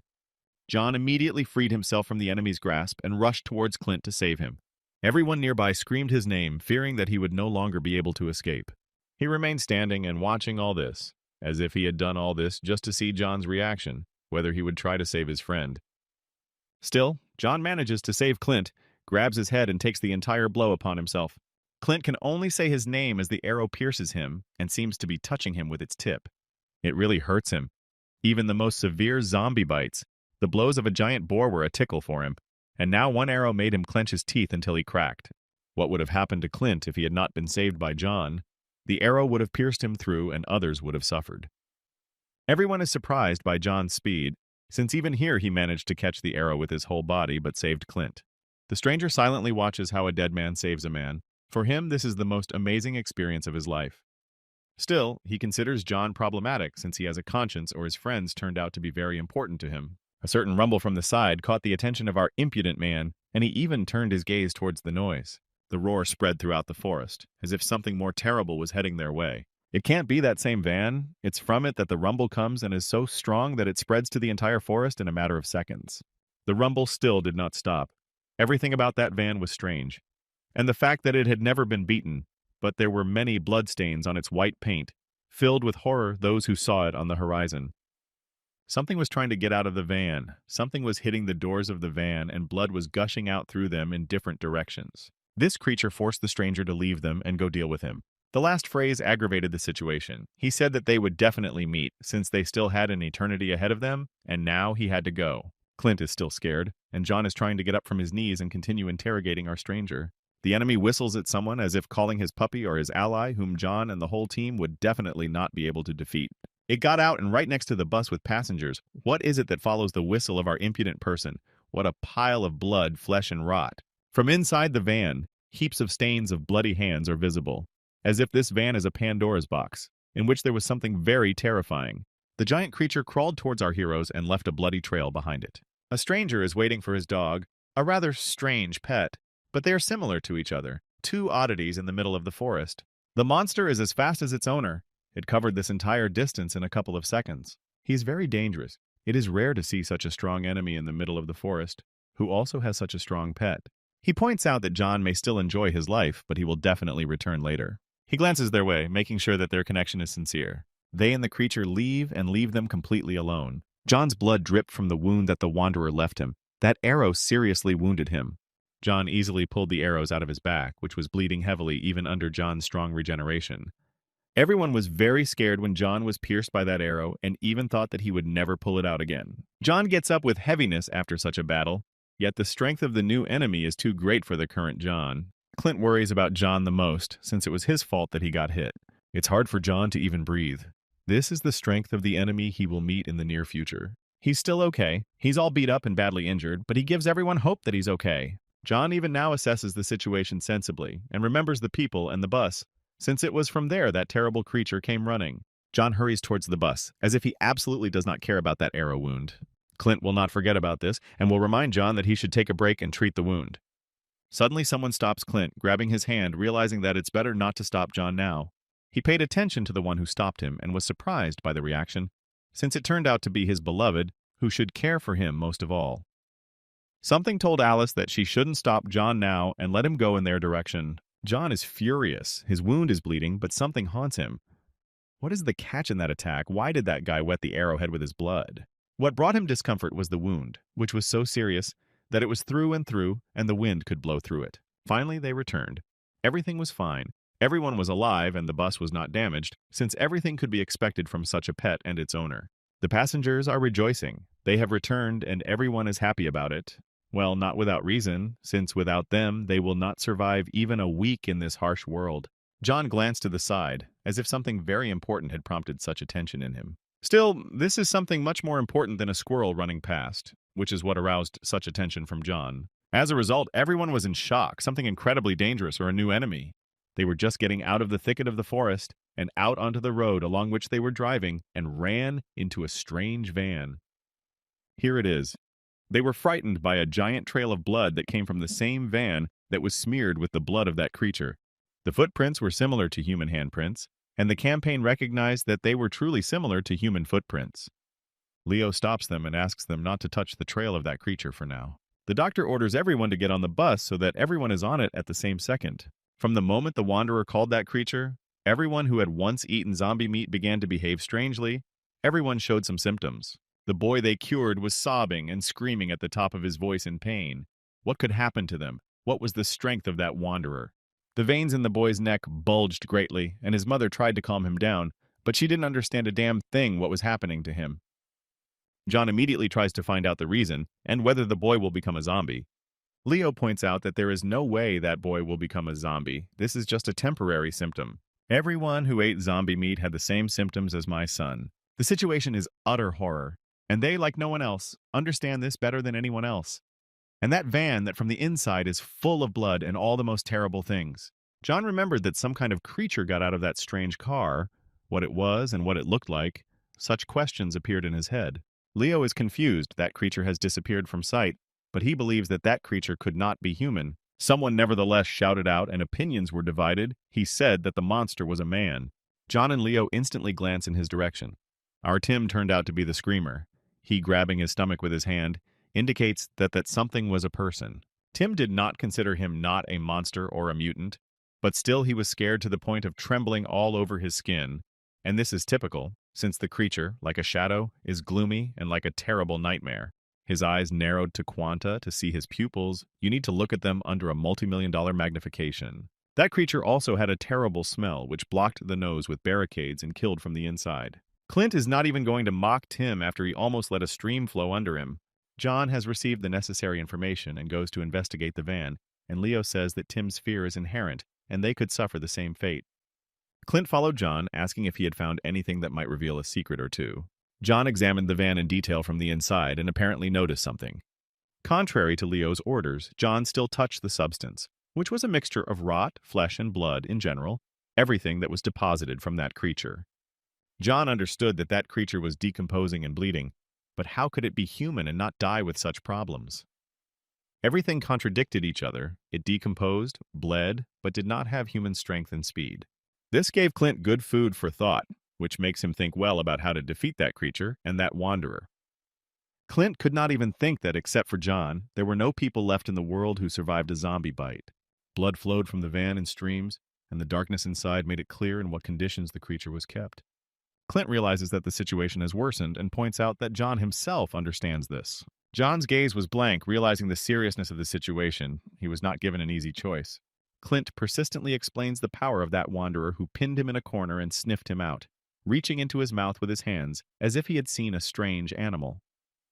John opened his mouth wide and began to understand what Clint was trying to understand. Suddenly, someone grabs him by the shoulder to call him or draw attention to himself. It turned out to be Leo, who pointed out that the boy was getting worse and worse, and he urgently needed help. His eyes became empty, he begged for help, and Leo asked to get some meat for him. Still, Leo comes with bad news. The symptoms are getting worse, and even those people on the bus may not last even a few days. That's all. Clint decided to start that conversation that he had been keeping inside himself for a very long time. Holding these thoughts inside himself for a long time. Keeping a conversation that John definitely wouldn't like in any form. Clint points out the harsh reality that he cannot be sure that he will live to see tomorrow, and even those creatures they met today may come again. The Wanderer and his pet are like two shadows that leave the thicket of the forest, like the guardians of the forest from whom they must obtain permission to continue their journey. Clint is hesitant. He tells the merciful John that he cannot carry so much responsibility on his hump. He cannot solve the problems of all those useless people. Leo tries to shut Clint up, even raises his voice at him, since you can't take responsibility for people and abandon them at the most difficult moment. Clint orders Leo to shut up now. Clint has long since taken off his rose-colored glasses, but has not stopped being a child who will throw away an unnecessary toy when it is no longer needed, like a disabled person throwing off his crutches after treatment. Clint grabs John by the collar and remembers Alice and Meg, who also need to be saved, and how he needs to keep track of everyone. Nothing could be more important than their lives. Then why don't they leave those people to their fate? These are the thoughts that have been in Clint's head for a long time. The child's mother ran out of the bus with tears in her eyes and asked them not to abandon them, since she herself understood her hopelessness. It was in vain that she intervened between the conversation between the furious Clint and John. She could definitely get into trouble, since Clint, in a rage, does whatever he wants. She nevertheless approached them. They turned their attention to her, and soon she would drive Clint to the point of absurdity. She walked up to John, grabbed his hands, and begged him not to leave them. She grabbed his arms tightly, letting him know that her requests were sincere. She laid her head on his chest and continued begging, but John couldn't even say a word. He had a very difficult choice, as if the captain's place was occupied by two people, Clint and John. Only Clint had already decided everything. She understands that they cannot watch their loved ones turn into dead people. John is immediately reminded of this situation, a moment from memory when his parents became dead, and every time these images pop up in his memory and lead him into darkness. Here it is, a grimace of fear on the fearless and valiant John, who cannot move his tongue after such an influx of problems. Incredibly, now Clint is definitely furious. He is ready to tear and throw. He grabs his mother by the hair, and she is unlucky to fall under Clint's hot hand. He throws her to the floor, absolute rage. Even after getting his hand shot, he wasn't this angry. The boy was already becoming a zombie, and his mother was thrown to the floor in front of her eyes with such force. Clint grabs her by the collar and makes her understand why they want to leave them. They are weak and useless. That's what an angry Clint, who is full of rage, thinks. He points out that they can only cry, from no help and no gratitude. Clint's words scared even Alice and Meg. It was difficult for them to hear this. But it was much more difficult for the other passengers, since they were the ones who were going to be abandoned. Everyone began to leave the bus. All the passengers understood where this was all going and saw no point in being a burden for them. All the patients heard Clint well. Everyone began to leave their seats. The bus became lighter and lighter, and this was precisely the load that was beyond Clint's strength. Alice agreed with Clint, since even she, without a leg, protects John's sister and manages to give him joy. Clint had already pulled out a dagger and was ready to chop up that impudent mother who dared to go where she shouldn't have. Clint puts a lot of pressure on them, even if he's partially right. but he shouldn't get away with such craziness. Clint is cruel to those who do nothing. Everyone is equal to him. Be she a mother with small children, be a wise old woman, he will not take them into account and put a knife to their neck. John is silent. Something in his character doesn't add up. He would never allow Clint to do whatever comes into his head. Clint was determined to send every single burden out the door so that they would never cause trouble again. Mother begs for help. Wrinkles appear on her face from fear and pain. Still, one of the passengers decided to show his character and hit Clint very, very hard so that he would stop doing all this. Michael tries to catch the falling Clint, and his offender brazenly stands and watches as his enemy, and once his boss, falls from his blow from behind. They are real impudent people without doing anything. They demand more than anyone else, as if important persons, to whom everything is offered on a saucer, also dare to beat their protector. The man decided to mention a certain rescue once upon a time when Clint saved them. Clint is also wrong in giving complete protection. He himself taught them not to do anything, when he himself solved all their problems and allowed them to sit under his wing. The beginning of the apocalypse. The dead literally walked under the eyes of the doors and looked for their future victims behind every door. That man at that time was very frightened, trembling, and the sweat dripping from his face confirmed all this, as if he was a rooster whose head would be cut off any minute. It seems like the dead have no mind, but they were able to find out about the people in the apartment, even behind the door. Everyone was paralyzed with fear. Small lightning passed through the nerve endings, adrenaline played at full strength, and the body froze. As if shrouded in chains, the body could not take a single step. The man grabbed a knife from the closet. How will it help him against the crowd of zombies, just not to give in to them too easily? He was very weak in spirit, literally. Not yet fighting back, he decides to commit suicide, but his wife stops him in time. The dead were already on their heels and peeking out between the cracks of the doors, showing with all their appearance that they wanted to devour everyone here. Suddenly, a dark silhouette appears behind you. Be it the shadow that saved all those people from inevitable death within four walls. The corpse of a dead man falls face down into his own pool of blood. They are saved. This man spoke about this salvation. People still can't believe that they were rescued, and it turns out that they even tried to find them. Clint pointed out to his people that there would be people in this house, and he turned out to be right. Clint didn't expect there to be so many people here, so he was very happy. He brought the pipe to that man and pointed it at him, which made him very scared. It was then that Clint said that they could follow him. Then there was not a drop of self-interest in his words. But now he drives them away without even giving them a chance to show themselves. Clint made a promise to them that they could be under his protection, and now people point out to him that it was his fault that he saved them. Clint was enraged by such impudence. He could not believe that such a useless burden began to contradict him and talk about justice.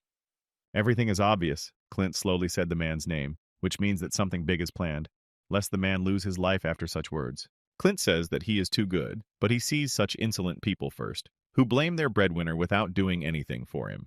His veins bulged with anger, his fangs sharpened, and his gaze became frightening. He was ready to send every rebel to the next world so as not to meet with them.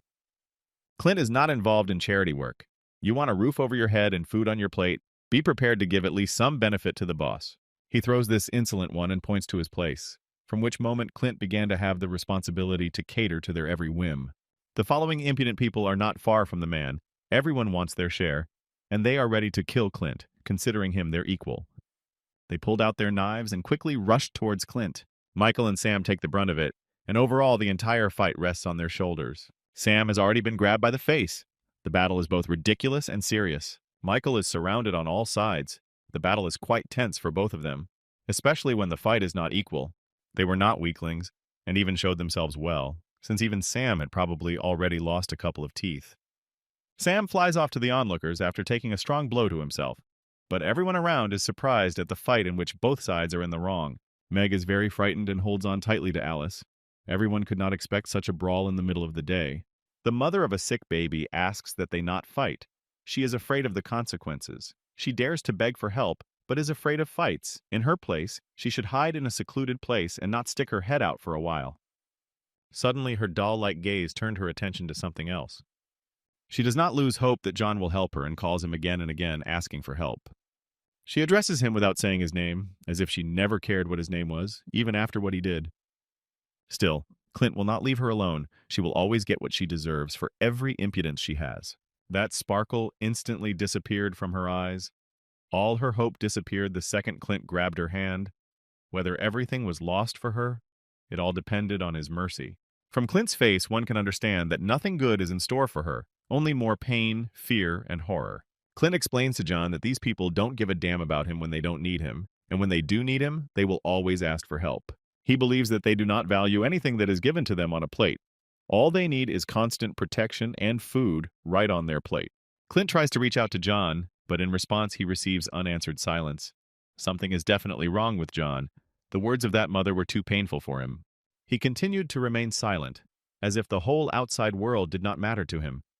Perhaps the attack of that wanderer, the arrow, the tip of which was smeared with his blood, was to blame for this state. Clint endlessly explains about the personalities and character of those people who beat Michael and Sam at that very second, explains to him that for all of them he will always be a monster whom they will honor as a god and pray as needed. There was anxiety in John's eyes. What happened to him was known only to him. The wanderer's blood began to act and metastasized. There was an uncharacteristic trembling in him. The spread of the poison had begun, yet John's behavior had already told everything long ago. Clint is worried. He just now noticed the oddities in John's character and began to ask him what happened to him. Blood gushed from the wound. Clint's eyes showed all his fear. They had the same fear as 15 years ago one night. John was spitting blood. Clint was trying to catch him and somehow help with his condition. John's fall could no longer be stopped. The poison was very strong. That wanderer was very dangerous. Even his blood brought many problems and even incapacitated John. What kind of power is hidden in that stranger that could send John to a hospital bed with his incredible regeneration? Clint is shocked. He could previously understand the strangeness in John's behavior, but he reacted too late and may have lost his friend. Our hero collapsed to the ground. He had no face before, but now his powerlessness and malaise are even worse than before. It's all due to the blood of the wanderer. What are his goals? John lost consciousness and was bleeding. It was very strange for him to lie in such a state. No one could bring him to this. Mother immediately reacts to everything with screams and screams. She is more afraid for herself than for our character, since without him, Clint will abandon them, which means that they will all die. Alice is sincerely scared for John. What's wrong with him? Whether the wanderer is guilty of this? These are the questions that come to her mind. Finally, everyone stopped fighting and looked towards John. Oddly enough, they were scared. But who was scared for John, and who was scared for themselves? It is clear that only Clint's team is afraid of losing John as a friend. John did not want to wake up. Nothing was written on his face, but only he knows what pain he is experiencing now. Clint was trembling with fear. His hands were shaking. He did not understand why this happened to him so suddenly. He lay at his knees like a lifeless corpse, did not react to anything, did not respond to the call, and did not show any signs of life at all. Clint, afraid of doing something unnecessary, lightly touched his face, as if he were a museum exhibit or an archaeologist with a new fossil. You could tell from Clint's face that he was worried. He didn't understand what had happened in such a short period of time. After a while, the situation became calmer, countless fights ended, and all attention turned to John. Alice was tearing out pieces of gauze with her gentle hands to bandage John. They had already tied him up tightly, put a bedding under him. Everything was sterile and safe. John was well taken care of, but it was too late. Clint scolds Leo for negligence, since he did not notice the injury, although the doctor. Clint completely scolded Leo, but Leo refused his words since he was always there and was in the dark himself. Leo accurately indicated that he is a specialist in treating people. He certainly has not encountered treating the dead. Everyone was severely beaten and seemed to be placed side by side in a corner, but the man decided, without asking silently, to leave in an unknown direction. Clint reacted to him immediately, and his intentions were only to go to the restroom to relieve himself. He immediately screamed and ordered to sit still and endure, while he mumbled something like an apology. Clint was very angry with them, and even no need bothered him. Our boy instantly calmed down, since he cannot scream in front of John, so as not to worsen his condition. Everyone gathered around John and monitored his condition in detail, but now they won't miss anything. Clint put his hand to his forehead and realized his temperature had risen. Clint finally understood the reason for John's condition. It was all the fault of the wanderer who smeared the arrowhead with his poisoned blood. Nevertheless, the fears were confirmed. The stranger squeezed the arrow until it bled, wounded himself in order to finish off his enemy. John saved Clint at the cost of his safety. Only the speed of the arrow would have been enough to kill Clint. But the wanderer was serious and decided to kill him without mercy. Clint's hand was shaking. He was afraid that he and his carelessness were to blame for everything. It was he who was attacked, and it was him who John saved, covering him with his body. He felt guilty. There was sadness on his face about what he would have to do to atone for his guilt. John's sudden cough pulled everyone out of the abyss of despair, and he finally woke up. Clint immediately started bombarding him with questions about whether he was alive, how his condition was, and whether he had woken up. John opened his eyes. He is still alive. He is not such a weakling that someone's blood would kill him. Everyone rejoiced, shouted his name, a bright smile appeared on their faces. The world was filled with new happiness. For John, it is a joy to wake up and see familiar faces in front of him. His smile begins to shine better than any star in the sky. But still, this does not make his condition better. He needs to ask for help just to get up, but still no one will refuse him here. John's gaze became clearer. He stopped being so empty and drooping, and finally you can expect an answer from him. He touched his face and wondered why his face was so dirty, as if he were with his little son who had gotten dirty in the sandbox. John's behavior was just as strange. For some reason, he cared so much about Clint. John noticed the parasite passengers sitting nearby, whom Clint had left alone while the hero was in oblivion. Clint did not like the way John behaved. In his behavior, he saw excessive concern, as if he was not of a traditional orientation. John couldn't stop praising him for working so hard to keep things in order. Clint began to become cocky in response to John's affection, since, in his opinion, he was vile. He explains everything by saying that he was obliged to do so. If everything had been different, Clint threw overboard all the unnecessary ones. John remained silent. He beat every rebel, every single one of them got what they deserved. Everyone got a couple of bruises and bruises. Clint pointed out that John would never get the chance to save him again and appear so holy. Clint even judged him for caring about everyone, but always forgetting about himself. John began his speech again, which should touch Clint to the core. He explains to him that even if he returned to the past, he would save him again. Even knowing that the arrow was poisoned and could kill him, he would expose his back to the blow. Clint stopped. John's words pierced him much deeper than that ill-fated arrow, and it remained deep in his heart. For Clint, this John's arrow was not in the back, but in the heart, and he took it into himself, be it medicine. He was captivated by these praises. He could not even finish the sentence as John bombarded him with compliments. John gets up and explains that Clint doesn't owe him anything, because he's not just comrades, but friends. Clint protected John's little sister, as well as Alice. This is what elevates him above everyone. This is why John considers Clint a true friend.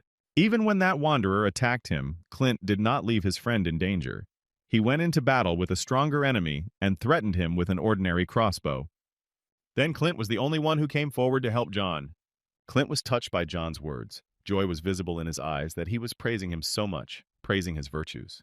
John sits up and lets Clint finally understand that all his good deeds mean that they both don't owe each other anything. John considers such signs of relationships to be characteristics of sincere friendship. Clint froze in one place. John's words struck him so much that he was petrified at that very second, as if he had been standing in the bitter cold for a very, very long time. Clint's mouth opened very wide. He did not understand how to react to such praise, since he had probably never heard such words from anyone. Here is Clint's real smile, full of joy and happiness. He finally heard what he so wanted to hear. He was very embarrassed, but continued to pretend that John's words sounded vile and disgusting. He did not stop praising him, but others reacted to this with their contemptuous silence. Alice was the most unhappy about this reunion. There was no joy in her face, only obvious disgust. What use was a blood-stained t-shirt for them, that their hands were shaking just from the mere sight of it? Clint's entire team couldn't even put on bloody clothes, but why did they need them? Sam wonders what is special about this clothing, why it was smeared with blood from the van. Clint listened to John again and ordered them to do as he told them, because if he said so, then it was certainly true. One of them decided to express his dissatisfaction and explained that under no circumstances could he even throw it on himself. John coolly pointed out that if they did not wear these things, they would meet death much earlier than fate predicted.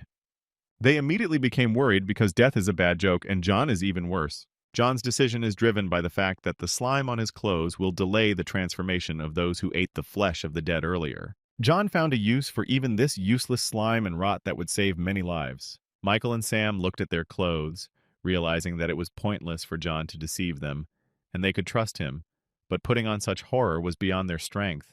Is Tim really up to something again? His strange hum can only mean one thing, that a new thought has crept into his head, how to annoy John and Clint's entire team into the bargain. The shaved man and the whole gang reacted to their boss's grunt, and were also confident that he had come up with something again. Answering a question, without even turning around, suggests that Tim's insidious plan has begun to take effect. He wants to survive, although this is not strange for him. but there is a hidden intent in his words, since his methods of survival can reach the point of absurdity. Tim's gaze was more determined than ever. He was excited, but also cool about everything and everyone. His feet stepped towards all the people and passengers to pick up his clothes. Something is not right in this van, but for sure, a lot of rot, flesh, and blood. This whole mixture of everything kills the desire to approach it. Tim had already approached Sam. He tried to push him aside to get to the van. What happened to Tim? A minute ago, everything was normal with him. And suddenly, his look changed. In his eyes, one could tell about everything that was bothering him. The capillaries swelled and painted the whiteness of his eyes blood red. The stench and filth. Only this was reflected in the insides of the van, all the worst things gathered in one place. Tim was suddenly plunged into memories, as if his head were filled with old photographs, which prompted him to return to the past. In these memories, he was defeated in fencing. Whether his opponent was strong is known only to Tim. It is clear from his face that he is not happy about defeat. Otherwise, he was afraid of something. Defeat for him is not just one time. He will constantly remember it and torment himself. Everyone praised the winner. All this was a lot of pressure for Tim, since they are obliged to praise him, and not some winner. The stands rejoiced, as if their biggest bet, which they had placed on Tim's opponent, had won. They praised him and called him the most pleasant words. Only one was not happy with the outcome of the fight. He chuckled contemptuously in Tim's direction. The non-rejoicing fan turned out to be Tim's father, and it was he who brought him the greatest fear. Defeat frightened Tim, since his father's reaction would be too cruel. The father got up from his seat and went in his direction. There was nothing holding him here anymore. His cruelty was too extensive. Even when Tim shouted at him, he no longer reacted to a single word. Tim asked his father for forgiveness, asked him to give him another chance to prove his worth. He calmly answered him that it was not worth it, since for him personally it had no value. The most terrible and influential person in Tim's life has always been his father, who was influential for everyone and not only for Tim himself. The father had no hope for his son. He initially considered him a weakling, and nothing could change his decision, not even an ill-fated victory. All hope of rising in the eyes of his father disappeared from him. His eyes filled with emptiness in the same way as his fortitude. All efforts were in vain. All hopes for elevation before his father fell to the ground. Hope left him first, followed by everything else. Even if it was a real fight, even if Tim was pierced with a real blade, none of it would bring the same pain as the pain of disgust from such an influential person as his father. He was chilled to the point of trembling in his bones. He bowed his knees and did not stop trembling, as if one defeat stopped his life. Time passed more slowly for him. He suddenly cried out towards his opponent as if victory would have made a difference. Behind the mask, the face of the opponent was not visible, who had deprived Tim of such a good opportunity to rise at least a little in front of his father. He grabbed him by the collar of his suit and began blaming him for all his failures. Tim was furious. His opponent was his pillow to vent his anger. He was ready to cut off his head. Our lover of winning does not allow his opponent to enjoy the victory and sends him to the floor with one blow. Tim is trying to improve himself so that his father is happy, and this freak stands between him and his father and prevents him from achieving his goal. His opponent paid in full for his impudence and received all he deserved. Tim tore off his abuser's mask for protection and continues to blame him for everything, like a real child. Screams, attempts, everything came from Tim. He cannot accept defeat with dignity. There is no other way to achieve his father's recognition. For Tim, this is no longer just a dream, but a real nightmare, since even in his memories his main enemy turned out to be John, who haunts him even in oblivion. Again, Tim's screams and fears awoke. The one he never wanted to see again appeared in his dream. The dream turned into a real absurdity, and now he was an adult and met an adult John. He decided to look around, since nothing could be expected in this place. Everything was new to Tim. Now the stands are filled with the dead. They have driven him into a corner like cattle. He is surrounded. There is no hope of salvation, and only inevitable death awaits him around the darkest corner. Tim orders them not to approach, but it is unlikely that any of them will hear him. Each will reap his own peace and will not leave a living place on it. The lifeless bodies of the dead spun in a round dance, like dancing with the devil under the moon.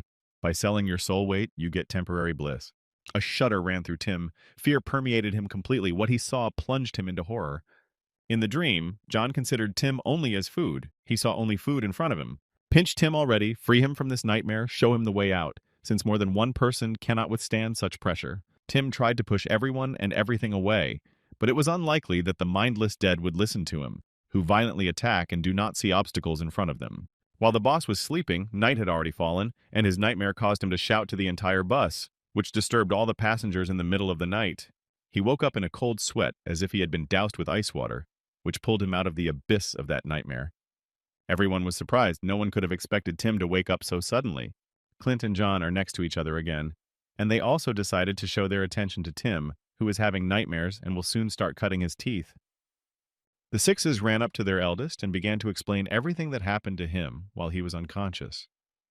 They began to speculate on the cause of the collapse and pointed out that the foul aroma of dried blood from the van had caused Tim to pass out and fuel his dreams with nightmares. He grabbed his head. It was clearly in great pain, since the dream was truly terrible from beginning to end. A silhouette of his father from a deep past appeared in Tim's head, a past that appeared in his dreams and plunged him into even greater despair. He breathed a sigh of relief and said that his father would no longer do the same to him as he had done before. The night continued. The stars shone with small lamps but could not outshine the moon with their light. They suddenly stopped and were ordered to hurry up and vacate their seats. Shaved continued to explain what happened while Tim was unconscious, and he said that all the women and children were hidden in a washed van, as it was safer. They stopped here to wait out the night and live until tomorrow, and for complete comfort they lit fires and began to warm themselves. In the dense forest it was not so gloomy. It was quite light, and the light from the fires provided not only this light, but also warmth and comfort in addition. The boy is getting worse and worse every second. The scar on his mother has healed, and the man is trying to ask for help. He asks to get some meat, but Clint instantly reacts to him with aggression. John no longer gives a damn about how Clint behaves. He is absolutely indifferent to his goal and does not see any obstacles. Clint is absolutely right, as he orders them to find a way to get the meat themselves, and not endlessly hope for salvation from John and Clint. John's vision with Clint's blood gives him an incredible advantage, being able to see the body heat of his victims and know their location in advance. John gathers everyone who is dressed in bloody clothes, and apparently he is going to teach everyone to hunt and get food on their own. They were very surprised. They hoped for free help, and John was not a fool, and to prove that the men among the passengers were hunters and not cowards. John put forward the most correct solution, did not throw anyone overboard, but found a method to train everyone and avoid a lot of problems. It's unclear whether Clint is happy with this fair decision, but John is right, as he gave them the opportunity to prove their worth. Everyone else despaired as they were heavily criticized. Even if they were wrong, they certainly did not want to hunt. Tim and the shaved man glared at John, but still remained silent, as they were given the opportunity to feast on the animal's meat. The boy was already coughing a lot. His condition was getting worse and worse every minute. He urgently needed help. The man began to understand that his son urgently needed help, and it would be better for him to hurry up and get meat for the family. Otherwise, he would lose his offspring. He clenched his teeth. There were many contradictions in his head. He could not decide to hunt in the dark forest, but at the same time, he really wanted to feed his son and heal him. Nevertheless, he pulled himself together, gathered his fingers into a fist, and made up his mind to get meat for the family. John clearly knows how to manipulate people. He is good at creating contradictions for them, putting pressure on them and forcing them to dance to his tune. Everyone instantly gathered their courage, took their will into a fist, and headed after John. Clint, Michael, and Sam were very surprised by the activity of these hopeless people. They certainly could not expect such a reaction from them, but it was as if someone was holding them. Clint considers their behavior crazy, but Michael contradicts him because he believes that they should stick together. Tim remained silent again. His intention to survive had disappeared somewhere, or this was a trick to show his desperation. He decided to go with everyone. The shaved man tries to call him, but he doesn't seem to hear him.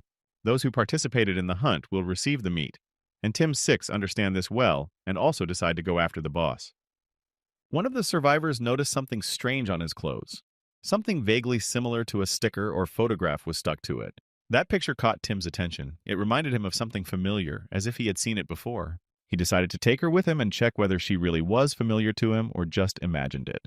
The hero brought the bloody photo to his face. His reaction would tell him what was hidden on the other side. Still, the photo did not give him any pleasant emotions, but even frightened him, plunged him into shock. It covered his face with black silk. Another drop of sweat flows from his face. Nightmare after nightmare haunts Tim over and over again. Six noticed the boss's reaction.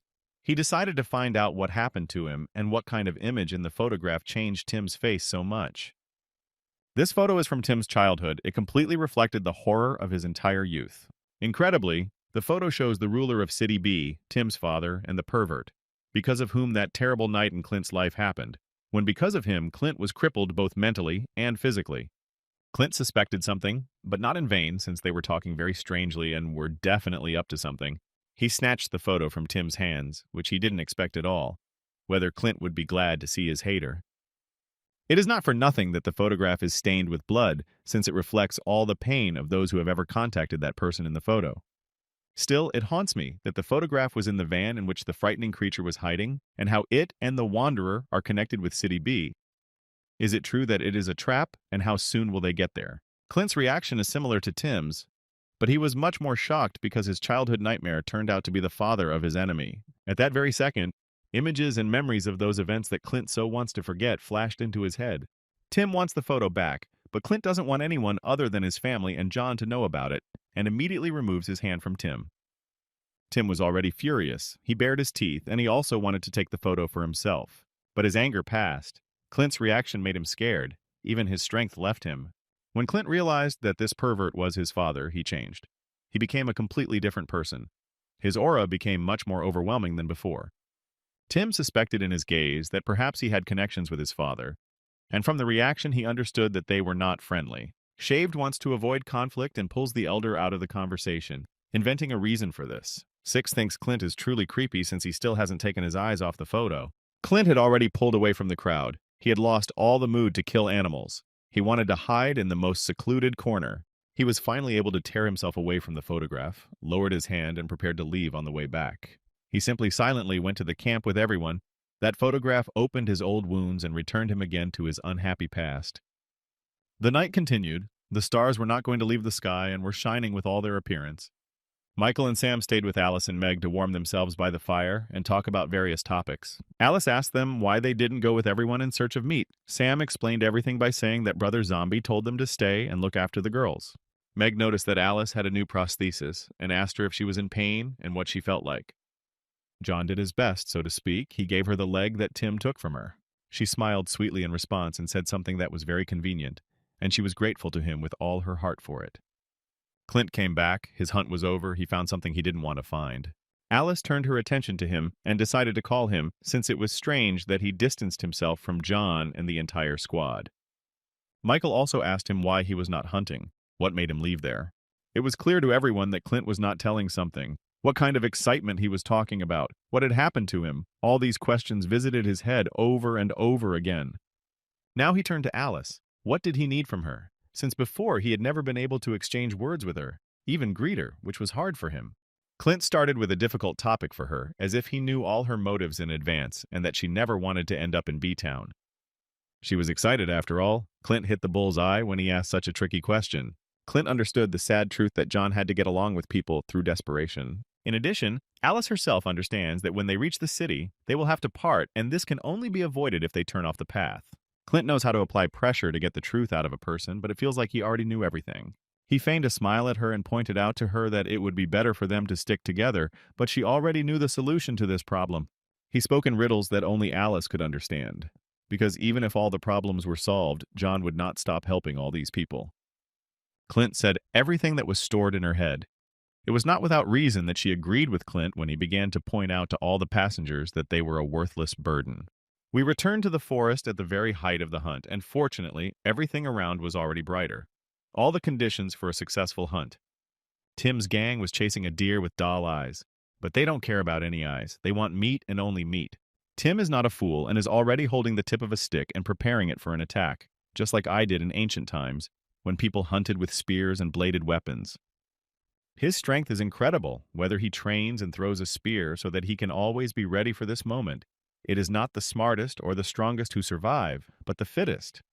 The spear hit the target and pierced the deer in the center of the belly. Now all he could do was run into the hot broth. Such a spectacular throw and such a ridiculous fall, Tim failed immediately after such a pathetic attack. Everyone immediately forgot about their eldest and rushed at the deer, as if they had found a pot of gold under a rainbow. Still, the deer will kick to the end for its life and will do everything to escape from these greedy people. Six shouts to Tim to quickly get up and run to the rescue in order to finish off this animal. The hunt is not so easy for them, Tim falls, but gets back to his feet in time to get his piece of meat. He grabs a large boulder. Apparently the deer's death will be quick, but not painless. The deer continues to kick, and Tim walks for a long, long time with his stone, but you can rely on the sixes since they are able to hold one deer. In the eyes of a deer, as if nothing ever happened and will never happen, the eyes of a doll have a sweet appearance and complete defenselessness. Tim delivers the final blow to the deer and finishes it off, blood gushing out like a fountain in all directions. Still, Tim did his best. They realized that it was not in vain that they went hunting, since they were able to taste such delicious meat and did not even need to share it with anyone. The sixes praise their eldest for the beautiful murder and offer not to share this delicious meat with anyone. Shave still can't believe that John was able to survive, and also became a reasonable zombie. And all the problems are because of him. If it weren't for him, they wouldn't have gone down like this. They can't trust John and want to escape in their van, replacing the wreck with a nicer car. The sixes do not have time to finish chewing, but chatter constantly. Only Tim remains silent while he eats and enjoys every piece of food he gets. Still, the six are itching, and he needs to ask Tim a tricky question about the photograph they met on the eve of the hunt. That photo was in the truck where that creature was sitting, and the six noticed it well, since it was very important information. Tim pushed his subordinate away since he did not like such information, yet all the memories with him were very terrible. Tim agreed with the plan, but the discussion of the photographs asks to be postponed, and perhaps for a long time. Tim has already made up his mind. His eyes are filled with confidence, and he is ready to crush them. How on time John arrived at such an interesting conversation. He considers Tim a real person of any kind of fear. All their faces changed dramatically. John destroyed their entire plan at the stage of its discussion and eliminated it at the root. Soon John will have the joy of catching Tim in the midst of executing a plan. He's about to lower Tim from the moon to Earth and grabs him by the collar to show him where the crayfish spend the winter. In addition, he asks to compose a song about everything that has been said, and to perform it in tears, so that he can listen to this symphony. Again and again his plan fails and he can't finish it, as John catches him at the most inconvenient moment and chops him down, stopping them. John will not even let him reach the camp in peace. He will do everything himself and drag him to the people on his own. Finally they returned. The entire fleet was in place. Every car was in place as it was. John throws Tim to the ground and clearly shows him his place. He must not leave the camp even a meter. He's distracted by shouts from the side.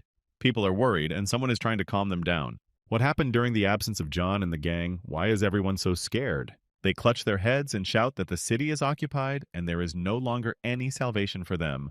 Tim was pierced by new information that they would not be able to make it, and perhaps his reaction was connected with his father. On the radio, they say that the city is under attack by someone and there is rustling noise due to interference. Such news is the worst for all survivors. Tim crawled on all fours and could not believe that the city was no more, including his father.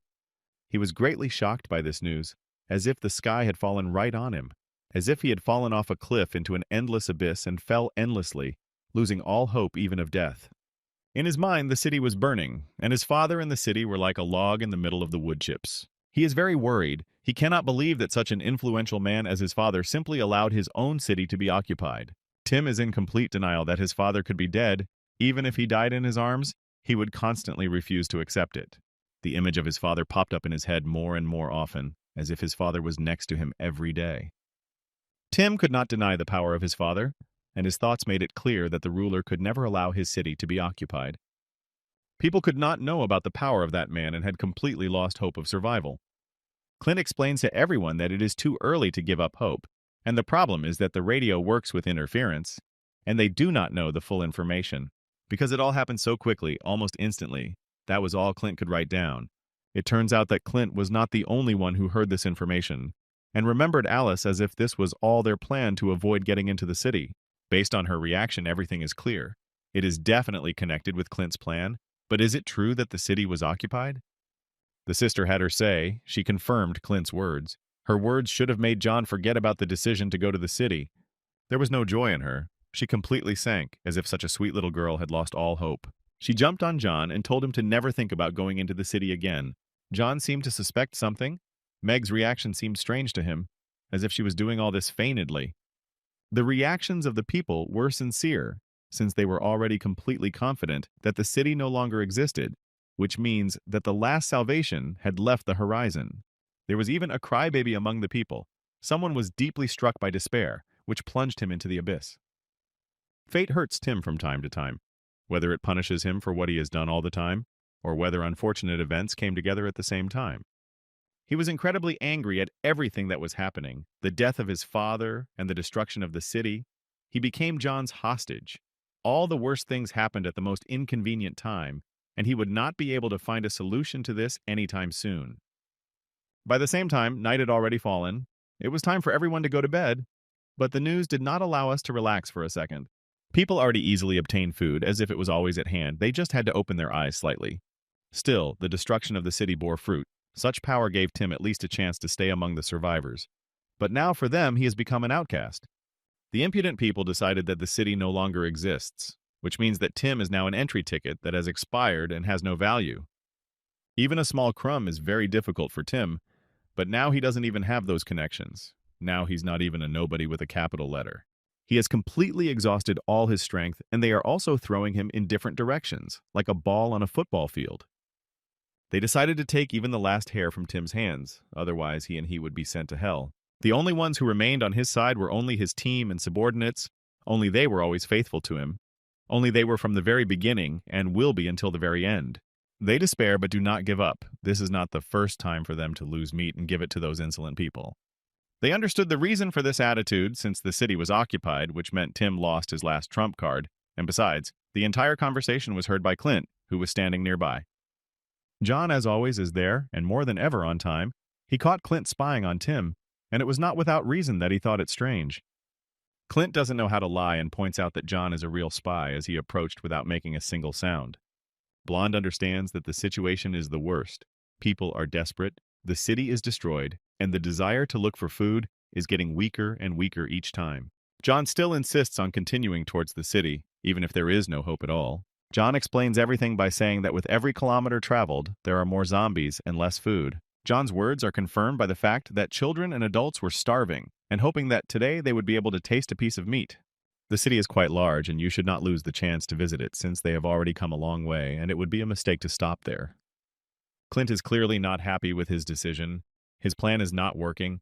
No matter how much he wants to tell John that he should stop, he does not hear a single word. Tim seems to have noticed the strangers who have been looming for quite some time and listening to their entire conversation. Shaved and Tim noticed them. The two gangs are plotting around each other. Clint realized that it was too crowded here, and it was worth finding a secluded place to talk with important information, since an extra word and all further actions would be in vain. Clint points out the truth that people can constantly circle around John with his abilities. John does not like this truth, and he remained silent. He was able to squeeze those words out of John. He won't be able to defend them forever. He means Alice and Meg, whom he will leave on Clint's shoulders. Clint was shocked by John's words, as he understood the consequences that would happen after John left them. Nothing will influence John's decision, in any case. He will leave everything to Clint, so to speak. He will leave a legacy. Clint is simply furious. He will not allow John to do whatever he wants and began to yell at him at the top of his voice. He doesn't like the way John thinks. He believes that the consequences will be irreversible. Tim and his whole gang will not allow his girls to live in peace. They will always intrigue and bother in any way possible. Now everything is clear. John did not try to bring up something fair in Tim. All his actions were only for profit, and he is alive only because there is still hope for the city. John is not so stupid as to give a potential killer free rein to kill everyone in his path and feed everyone with the meat of the dead. Tim hears the entire conversation. Now all the cards are revealed to him. All he has to do is run, since he is already digging his own grave by still being here. Tim's father is the ruler of the city, and he can give them the opportunity to enter the city without any problems. He can't do without mistrust, but he needs to use it as a free ticket into town. Tim is terribly angry with John. His show of justice and mercy was just a mask. In fact, John is hypocritical for the sake of profit. Tim is only John's ace up his sleeve as long as he is confident that the city still exists. Tim would be very valuable in the city and could easily be traded for a quiet stay in his city, but Clint was just as scared by John's words as they were by Tim. John is confident that Tim will always follow him and will not leave him alone even outside the city. He has the right to live only when people's lives are in complete peace and protection. Only one deviation from the condition, but he will not be able to come to an agreement, and something very bad will definitely not be avoided. John puts his hand on Clint's shoulder and makes him a real promise that he will definitely keep. He swears that he will end Tim's life with his own hands if there is something in his agreement that does not suit him, just one hitch, and he will deprive him of his neck. Tim was very frightened because his words were sincere. He was determined, but he believed in his justice. He believed that his life would be safe. The weather completely reflects Tim's well-being. Now all the elements are raging in him. He has one foot in the grave, on the edge of a knife. Tim is running away from here. There is no longer any purpose for him to stay here. His face was covered in shadow, as if a black veil was covering him, as if every second was killing him. Even bumps and stones do not give him a chance to escape from this unfortunate place. Everything is against him. Every centimeter is permeated with danger for him. Tim absurdly falls into a puddle of mud. He is already all worn out, exhausted and weak, but everything around him finishes him off. His fearlessness disappears with every minute. Out of rage, he grabs the dirt with his hands, and his hand begins to shake. His fear knows no bounds. Failure after failure pursues him, as if lightning will strike him any minute. Tim will not allow himself to be offended in any case. But these are just his words. He is weak in comparison with John and the others. He can only run. Still, they won't let him safely escape. Clint overtook him at the most unnecessary moment. Clint understood that Tim had heard the entire conversation, indicating that Tim himself was already lying in a grave that just needed to be buried and left forever. Does it make sense for Tim to continue to fight? Will he have a chance to escape? Will he see a bright future? Tim wanted to grab Clint's leg, but he was faster and removed it instantly. Clint was amazed by Tim's fortitude. Even now, he was climbing the slope of the abyss. No matter how high its peak was, he climbed higher and higher. The obstacles that fate gave him, he passed with ease. Only now he was overtaken by a dead end. He bared his teeth at all his enemies, no matter how strong they were, no matter how dangerous. He always showed his fangs and claws just to survive. He rises further. No matter what bumps there are, he will get up. Tim pounced on Clint. His strength never left him. His adrenaline was constantly pumping. Clint thinks he's stupid. Even if he was the most fearless, he's very stupid. Tim's pressure is stopped by one unfortunate umbrella, which turned out to be another obstacle. The grin doesn't leave Clint's face. He's ready to solve it at every moment and will always find a solution for it. Tim clearly did not expect such a move. He attacked first and will fall first. His methods of fighting are useless. He was pierced again as once upon a time, a long time ago, the enemy's rapier did not allow Tim to win the battle, and now he was pierced with an umbrella. He no longer fights strategically. He fights thoughtlessly, simply throwing himself at the enemy, becoming cannon fodder. Again he fell. Every enemy of his brought him to his knees. He was never strong enough, no matter how hard he tried. Clint no longer had the same rage towards him. All he wanted was to punish him. He never enjoyed it. He already with force steps on Tim's head and shows him to his place, since he cannot take his side to stop John. Even Clint cannot convince John. He feels compassion for Tim, but cannot help him. He can only hurt John and mentions people eating zombie meat with the intention of using them against John. Tim is already empty inside, but now Clint humiliates him. Even fate, which was previously favorable to him, has turned its back on him. Clint is going to use him to stop John. Even Tim's gang will be part of his plan. He hints to him that he better find a good way to say goodbye to his people, since soon he will no longer be the boss, and his 6 people will no longer be people. Drops of rain were dripping on him. He had already fallen face first into the mud. There was no way to help him. The situation was one of the worst for him. The rain continued to pour in buckets, spilling tens, hundreds of thousands of drops of pure water onto the treetops. Tim will not be swayed by the words of some people. He always finds the positive in things, a true optimist, whom one can only envy for his willpower. Even now he stood up and showed all his hefty strength. Even now he spits in the faces of Clint and John. Even now he laughs at their every word, even if he is already a winner. He is already laughing like a crazy person who is determined to win. Even if he's not destined to survive, he will take a dozen like John with him. He will die, everyone will die after him. He is a suicide bomber who will take him with him to the Guardian of the Scales, and it will be he who will decide who will go where. The rain stopped along with Tim's madness. The sky became completely clear and reflected that things were getting a little better. John tries very hard to help his beloved, whether it's all for the sake of leaving without any regret or genuine concern. The prosthesis is getting better and better. Now the bones will become a strong support.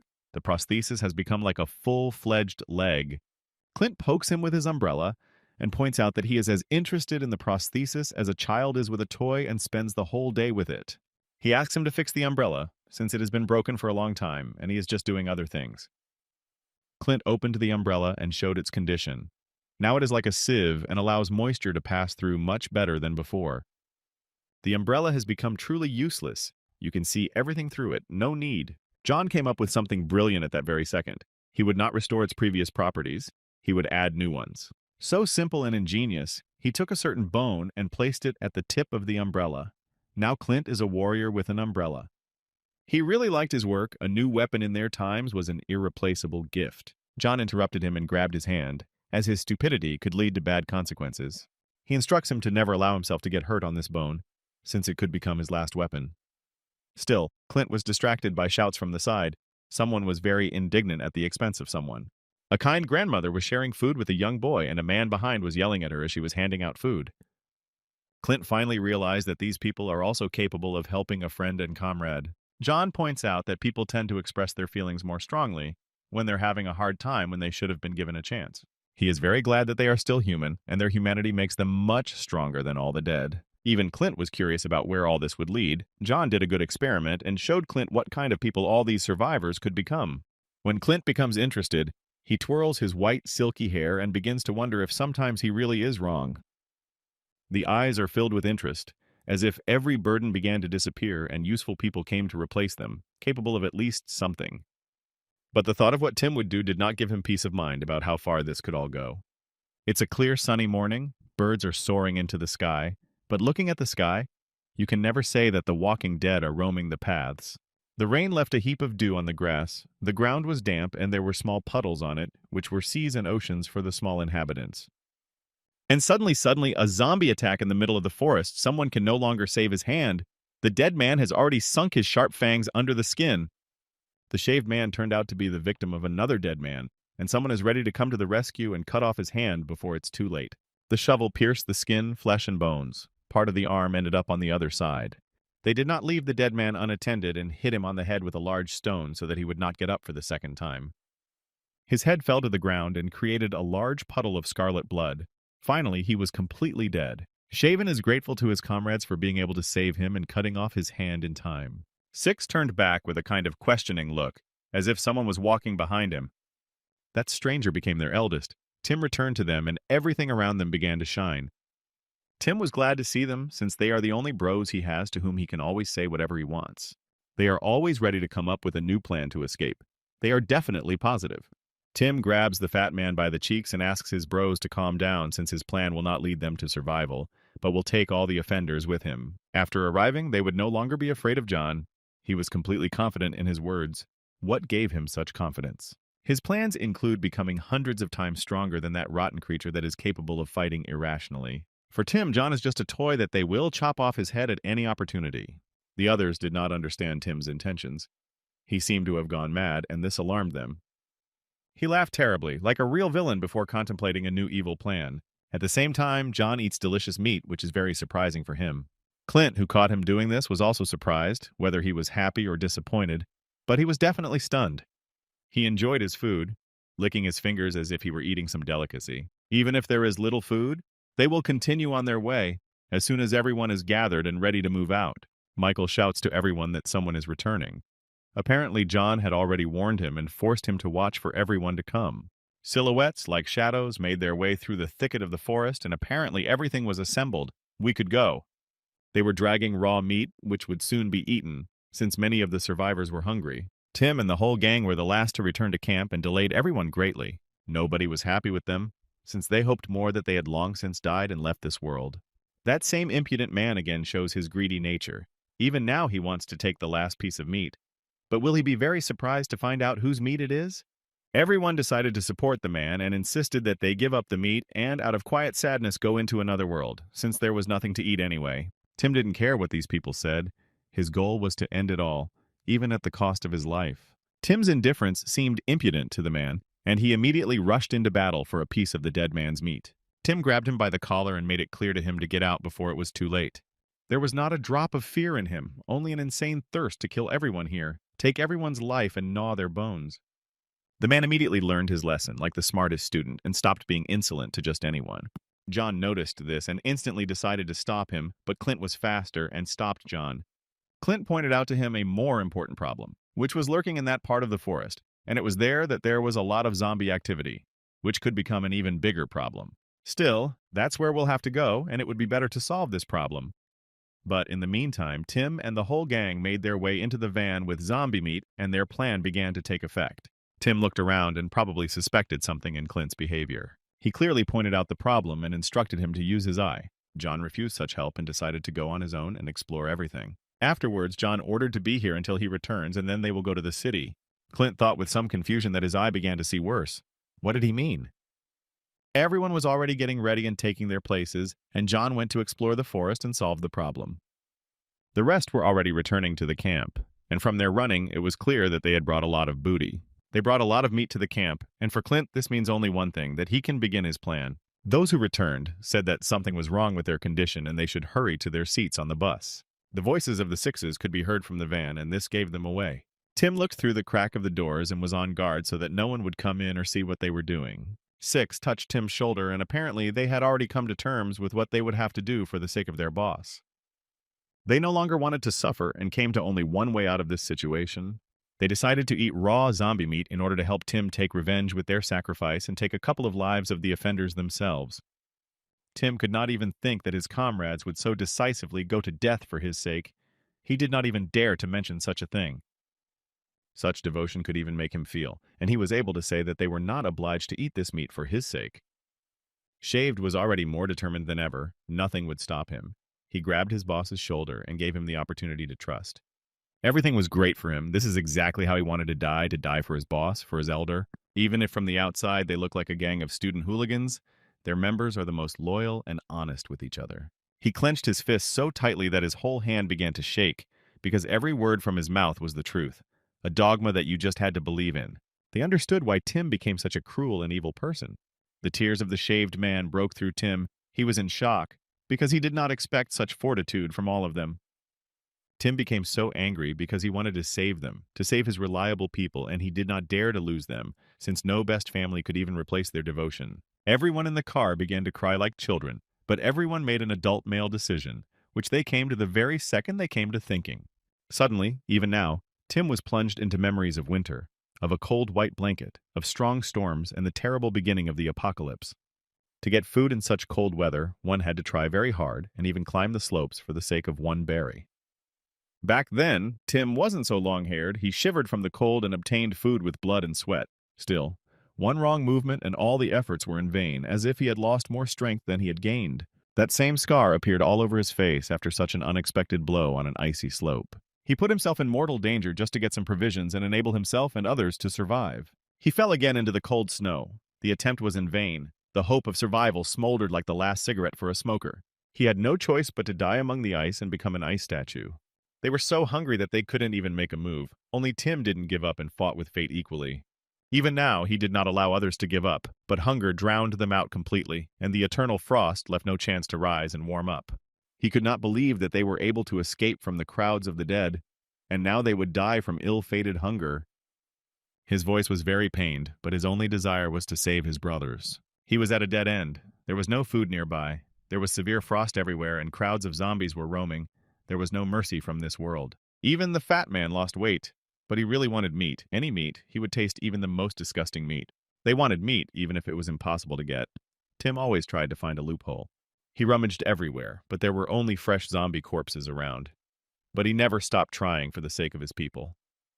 The dead were everywhere, as if an anthill had poured out of them straight onto the ground, and now their lifeless bodies lay with empty eyes. Tim thought that this was the solution, the dead as a substitute for meat to fill the empty stomachs of his brothers. He lit a fire and was ready to cook dinner for everyone, which would temporarily postpone the inevitable death of his comrades. Everyone greedily devoured the meat and could not believe that Tim was able to find the only salvation for them, meat, which was once in abundance. But now they have to fight just to take a bite.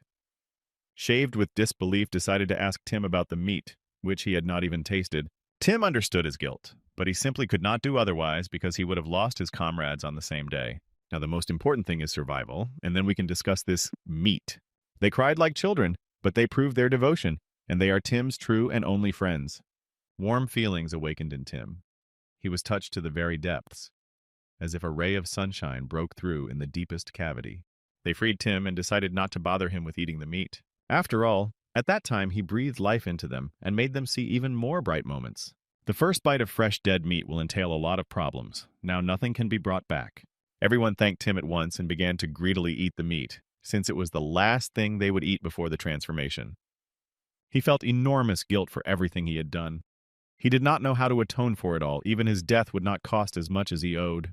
Then he only pretended to eat zombie meat to convince them that the meat was safe.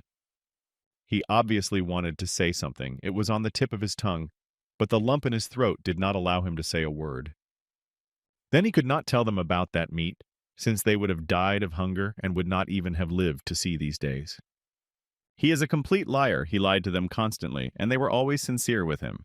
This is it, the beginning of Clint's plan. He locks everyone inside along with Tim so that he can be eaten in addition. He closes them from the inside so that the last ticket to the city will die among the dead. Tim noticed a strange click outside, now even he has no hope of survival. Before their death, Clint even remembers to laugh at them and calls their actions cute. These dogs are ready to give their lives for their stupid owner. That's exactly how Clint spoke about them. The last click and movement of the hand and everything that was in this van will remain in this van. Hunting has already become a favorite place for survivors, but hunting for John means killing hundreds of monsters to the sound of their screams. Another dead man attacks again and again without even thinking about who is standing in front of him. With one flick of the finger, the insane creature is decapitated and sent to hell. The monster fell, but Clint didn't lie. This place really isn't calm. Everyone was defeated. The forest was filled with silence. Only the rustling of leaves gave life to this place. But still, there were far fewer zombies here than John might have thought, which is exactly what he was surprised by. He remembered everything Clint had told him before he sent him here to scout. He was confused as to why Clint sent him here since there wasn't much activity here. In addition, that strange smile on his face, all this haunted John, since everything in Clint's actions was unusual and for good reason. Suddenly, everything became clear to him. His eyes opened wider. He finally understood everything, and he should hurry up. Still, Clint's plan went as he wanted, as if he knew all the actions in advance and was 10 steps ahead. Screams could be heard from the car, they begged to be let out, and Clint stood and pretended that nothing had happened. They tried to extract from him what he had in mind, but received silence in response. There were many eyewitnesses around, but Clint didn't care. He calmly left there with a pure soul. He took his mother by the hand and was already dragging her onto the bus, ordering everyone to take their seats as they were moving out. The mother decided to ask her beloved son where they were going, and he asked not to ask unnecessary questions and just go. They shouted after them, but it's unlikely that anyone will hear them, since they definitely have no more salvation. Clint called out to Alice, and she instantly responded with surprise. He ordered her to take Meg with her and take their seats so that they could leave. She clearly follows Clint's plan, takes her sister by the hand, and she obediently obeys her. They heard this noise and rumble from the truck, but they were not going to do anything, but only go and follow Clint's instructions, since it was very beneficial for them. Screams, roars, and screams came from the car, but everyone had to hurry up and become passengers on the bus. Everyone was disturbed by the roar from the car, and they wondered what was there and what was hidden in it. Nobody understood where they were going and began to be indignant about it. They put forward the right thoughts about waiting for John, but none of this was part of Clint's plan, so no one will hear this guy. Clint makes it clear that they better go quickly, otherwise their flight will end and they will not go anywhere. The man was indignant, but could not contradict him as he would have lost his rightful place. But he was also haunted by the truck with its screams and roar. What was in it? Such questions were circling in his skull. Nevertheless, they decided to follow him. Since they have no other way, he will abandon them at any convenient opportunity. First, they all have to come in, and later they will talk about everything that is tormenting their head. Clint sometimes glanced at the truck, something that brought him discomfort. The screams continued. No one could shut them up from the inside, but what was also frightening was what could come out of there in the end. Clint glanced at the ignition button and clearly decided to hit the road so that John wouldn't catch up with him. He pressed the button too sharply and too hard. Now he must take full responsibility for the consequences in the future. Old men and women were left out. There were no places for them. They were late. Clint is not going to feel sorry for anyone. To enter the bus, you need a ticket. They didn't have one, which means such passengers cannot even be present in the baggage area. He grinned brazenly and made an arrogant grimace to prove his cruel intentions. Clint orders Sam to head towards John. He definitely didn't want to get into the city and killed Tim for this. All those who dropped out ran after the bus, but it turned out to be faster than them, and soon they would leave the horizon.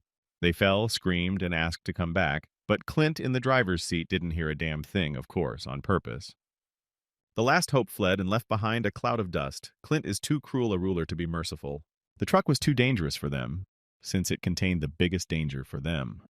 Zombies that would devour them. Tim kicked the door with all his might, but it was too strong for him. He was surrounded. The guys would soon become mindless monsters, and the door was locked from the outside. He tried to get out, investing all his remaining strength. He fought against this ill-fated door like a monster. He wanted to open access to survival for himself. The boss was in despair but tried to find a way out of the situation. He was like an experimental mouse that was locked in 4 walls with predators. He hit the door over and over again, but it was all in vain. There was no longer a chance for him to get out. He could only resign himself to fate. No one heard all the screams and calls.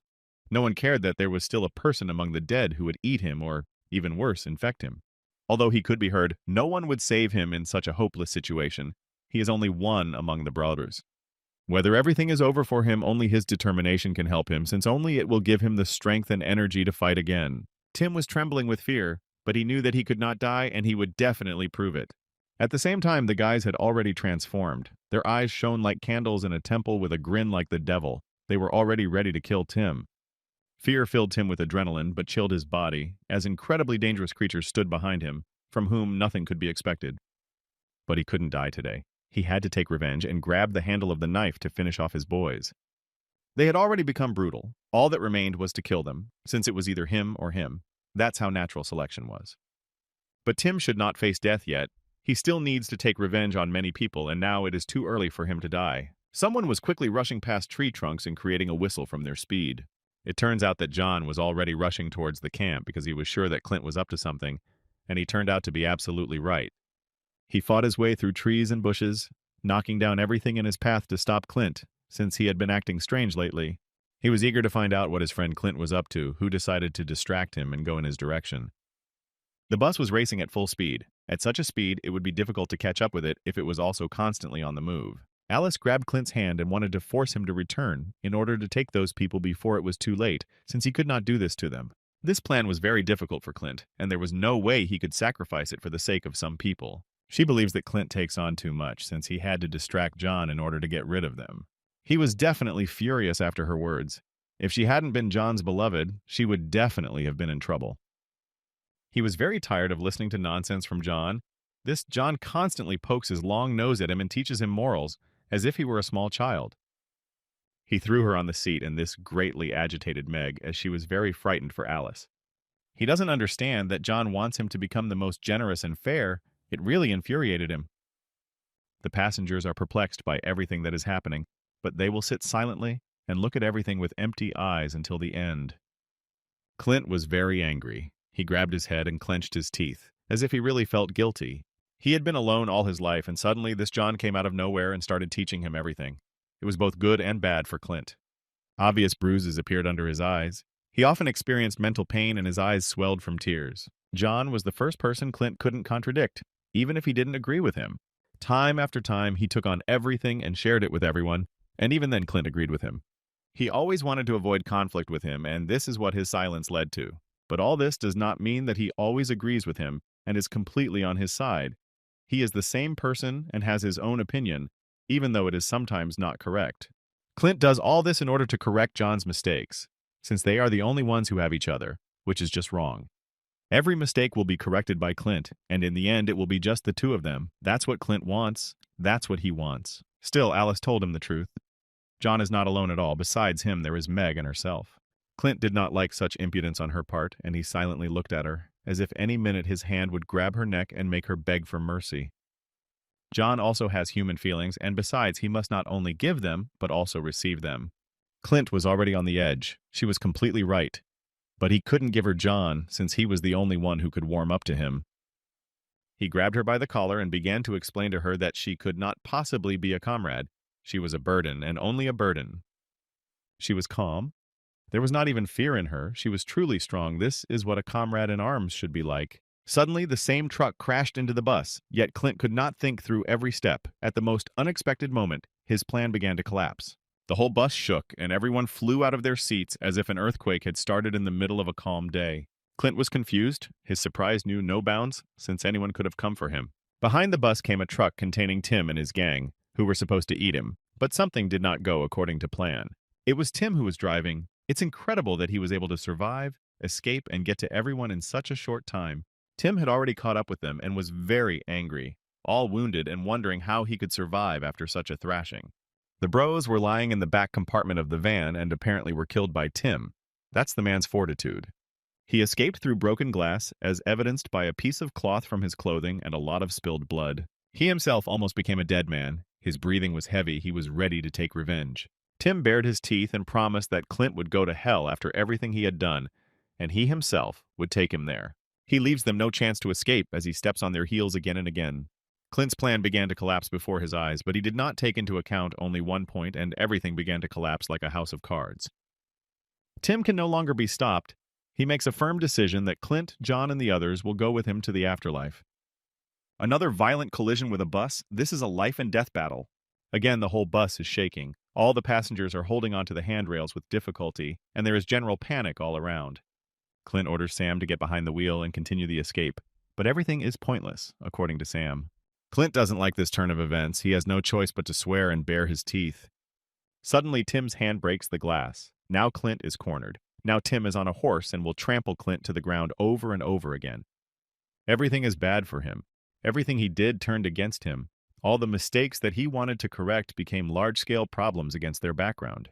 Tim was already ready for death. He survived with all his might to take revenge and take a couple more people. Meg and Alice are very frightened. Both are holding on to each other as if something immense will separate them any minute. Clint didn't have a backup plan just in case. Now his plan is ruined. John is already heading towards them, and Tim is already on their heels to kill everyone. The atmosphere became very tense for him. All his actions brought only harm. He turned out to be a complete coward. As soon as everything began to collapse through his fault, he leaves everyone to the mercy of fate. His mother grabs him by the leg and begs him to save it, not to abandon it under any circumstances, and to keep it under her wing until the end of time. In her opinion, Clint is obliged to save her. Since she is his mother, he must protect her from all bad weather. There is complete bewilderment in his eyes. Such impudence on the part of his mother. She dares to ask him for something when she acted worse and worse over and over again. She continued to crawl at his feet and beg for salvation. She was already distraught for her life. Her son had previously meant nothing to her, but now he is a savior for her. For a long time now, Clint had been screaming and whining in the same way. He asked to be saved, but his mother stood behind everyone and silently looked at all this. Even if they put a knife to her neck, she could stop this pervert. She could stop the vile father, who was already destined for a place in the flames of Inferno. Clint, of course, will save her. He will save her and sacrifice his most valuable things for this. Only it was she who taught him one thing that he must do in the first case. She taught him to initially save himself. Then you can think about your family. But he's right. Even if he abandons all these survivors, only his upbringing is to blame for his character. He runs from his mother's arms. Now she has the same face as Clint's once 15 years ago when he was tortured and cut. Clint can no longer be stopped. He has already run far away from his mother, since earlier it was necessary to establish contact with him and then whine for help. He jumps out the window, leaving all the passengers alone without a commander, as if his biggest mistake. For many years she hasn't even changed. About herself and only about herself. She doesn't care what happens to her son, only how she feels, nothing more. He will soon leave their horizons, but his mother still continues to point out to him that he cannot live even a minute without her. And then the memory struck again. He was a little boy running away from his mother. Then it was not too late to establish contact. He tried to shout out to her. He had once wanted to run away with her far, far away, to leave all his problems here. Just the two of them to go on a trip and forever forget about what kind of life was prepared for him here. At the same time, his smile dropped. His mother refused him. She cannot fulfill even one of her son's most cherished wishes. Only now did she begin to realize her guilt. So many years had passed, and only now did it creep into her head that she could be responsible for everything that happened to her son. But it's too late to sob and cry. Tim is already breaking into the bus and is ready to take many lives before he himself dies. Now Tim is not such a trash. Every offender will be chopped up by his hand. It's not without reason that he decided to do this. The survivors were very scared. They could not do anything to the zombies, especially when Tim became one. They begged for mercy, but Tim's eyes burned with a different desire.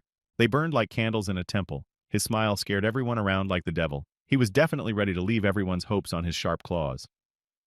Clint made the biggest mistake of his life. He left John's girls right in Tim's hands, and if even a hair fell from them, John would destroy everyone. Alice protected Meg with all her might. She covered her with her whole body so that he would definitely not touch her. Tim was already very close. He looked into their frightened eyes. John had to hurry before it was too late.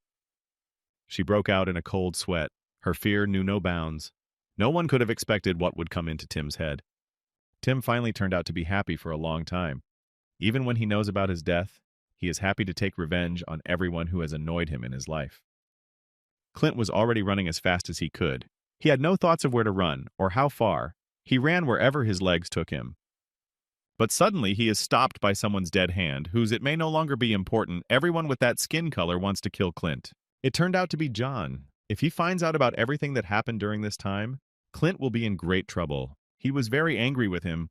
John was ready to drill his angry gaze all over Clint in order to finally pierce his lying heart. He still wondered what had happened during all this time, and how such a plan had crept into his head to distract John and escape far and long.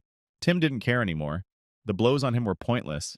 They only did what irritated him and drove him to rage. Alice threw herself at him. Even if she was a fragile beauty, she could easily fight back the crowd of men in the alleys. But Tim will definitely not fall for such naive attacks. He easily catches her leg with the intention of depriving her of the other one so that she cannot kick as before. He squeezed her leg tighter, grabbed it with such force that it would crack any minute. It will not be easy for Alice to get out of his shackles, and she understands this well. Tim is now not the same as before. Now he is a dead man who does not care about death. Now an ordinary person is unlikely to defeat him. Tim is a real madman. He survived even after what happened to him. Anyone would easily accept death and go with it to the afterlife, but he is not like that. He laughs in the face of death and walks away from the swing of her braid from time to time. But Tim completely forgot that John added a good accessory to her. Not only did he become stronger, now she, having 2 legs, can give good blows. Still, for Tim, such blows will be a trifle, like a mosquito bite. Now even a pistol bullet won't kill him. She was amazed by his strength. No matter what blow she tried to throw, he always deflected it. Tim believes that Alice can only be taught something by force, and all because she is trying to fight him on an equal footing. Her willpower is the envy of everyone. Even when her neck is squeezed, she bares her teeth to her opponent. Even if her legs are cut off, she will not stop kicking. Tim is truly cruel. It's not for nothing that he came out of that truck alive. It's not for nothing that he's trying to take revenge. The last breaths of air were gone. She couldn't even say a word. John was too far away. It was unlikely that anyone would help her. Her hands were shaking, but never out of fear. She was shaking due to lack of air. She was not afraid of death. Tim wanted to turn her into a dead man, and only then they could be together. Only then he could achieve her. But she contradicted him. Tim was amazed by such impudence. Alice grabbed his cheek while he was strangling her, and brazenly said that he would not dare to do this. The elder didn't understand why he couldn't do this, why she thought so, why she was so unsure of him. She smiled back at him. Even in such a difficult situation, she did not despair, but only because she knew him well. No matter how cruel he is, there is one weakness of his, one weakness that she will tell him right to his face. The mask slips from her kind and naive look, and she is now the most furious warrior who puts pressure on her enemies only with her charisma. He is a weakling. Tim again left his guard along with his head in a completely different place and lost his eye. Fragile like crystal and strong like steel. It was she who was awarded the phrase that beauty saves the world. It is she who remains strong and beautiful, smart and reasonable, the best woman for the best man. Tim again remained a joke. Alice made fun of him, and he continues to kneel and prove his helplessness. Beauty is no longer the first to save her sister. Even now she manages to accomplish the impossible. Even now she does not let her down at the most inconvenient moment. She orders Meg to save herself and run away from here while her little sister detains this madman. But the most important thing is that Jonah's youngest runs away as quickly as possible. Meg didn't want to leave her friend alone with this monster, but she was categorically against it. She tells her to forget about her and run without looking back. The little sister wiped the tears from her cheeks and ran as fast as she could to fulfill the instructions of her commander so as not to let her down at the most inconvenient moment. Alice looked after her to make sure that she had already left the horizon, so that she was already so far away that no one could track her down. The battle is still not over. She turns her gaze to Tim and prepares to take a new blow. This monster tells her to stop, but now she is unlikely to find a new weak point for him. One wave of his hand, and Tim is able to cut off the head of an elephant, leaving hope in its claws. Tim's claw swing was so powerful that it sent Alice flying and off the bus. Tim was already bursting with anger. He was exhaling steam from his mouth like a steam engine. The impact with the ground was not weak. Her back took the full impact. This picture is very tragic. A young girl lying in front of the bus. An incredible tragedy, a mistake by the driver who hit the sweet beauty. She fought to the end, but now she doesn't even have that fire in her eyes. He didn't have that life. She doesn't even have the strength to get up and fight back against Tim. Once upon a time, it lay in exactly the same way, when the end of the world had just come, when the whole world was suddenly filled with the dead and left no chance for humanity to develop. That time Tim was very scared. His whole face was smeared in blood. but it is no longer known what would have happened to Alice if he had not cut off her leg before it was too late. From the shock of pain, she did not even have the strength to scream. She quietly said that she was in pain. She did not complain and did not interfere with her salvation. All this suggests that she is incredibly strong. Tim was very scared for Alice. She could have died in his arms, but he certainly could not survive the death of his beloved. Tim ordered his six to take off his t-shirt in order to help stop the beauty's bleeding. He instantly snatched the t-shirt from his subject's hands, his hands shaking due to fear of loss. He bandaged the bleeding leg. Only one thing is unknown: whether such first aid will save her or whether everything is in vain. He sincerely hoped that she would be able to recover. He cared for her as if she were the rarest jewel. He touched her face and said that her leg had finally stopped bleeding. This was real luck, even a miracle. He promised her that it was with him that she would always be safe, no matter who stood in front of him. Now Tim was in complete madness. His mind was clouded. He could not utter reasonable words, but it was clear that he wanted to kill her. He grabbed her artificial leg and squeezed it tighter and tighter. Tim tears and destroys everything to smithereens. Even Alice's prosthesis is destroyed into the smallest pieces. Like a wild beast, he rushes at Alice. He is ready to die with her on the same day and take her with him to the afterlife. The willpower has dried up. Now she has lost the strength to survive. All hope remains in the Savior who will arrive from time to time. She has already said goodbye to her lover, to her chosen one, with whom fate has brought her twice already. But now she is ready to meet only in another world. How harsh this world is! Even such a beauty is taken away by this cruel fate, which initially gave everything that was most valuable and took it away for no reason. Her whole face was stained with blood. It was unclear whether she would live on and delight everyone with her beauty and strength.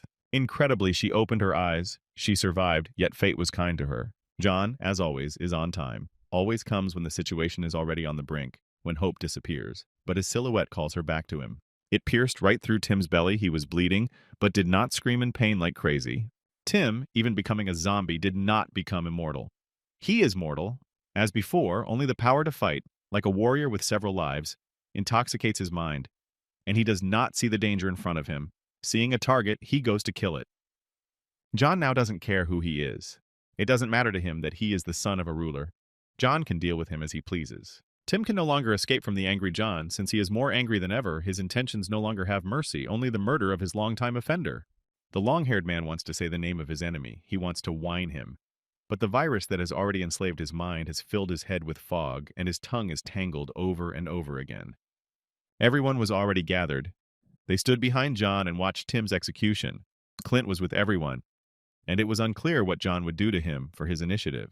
An ideal warrior, without fear of death, without feeling pain, he does not care about enemy attacks. He will always attack the enemy until he becomes a corpse. Tim rushes at John again. Not a single blow will teach him that John is much stronger than any dead man. Every dead man can only strive for his strength. John was well aware of his strength and grunted at every arrogant attack by Tim to mock him. He again begins his show-off speech, which sincerely will never mean anything to him. Everything is decided for Tim. He would have taken his life in any case, even if he had not become a dead man. Tim's rage knew no bounds. He had experienced too much in such a short period of time to leave this world without taking any of his offenders with him. Even here, John is trying to humiliate Tim. He cannot send Tim to the next world without further ado, as a righteous warrior who did not die for revenge against his brothers.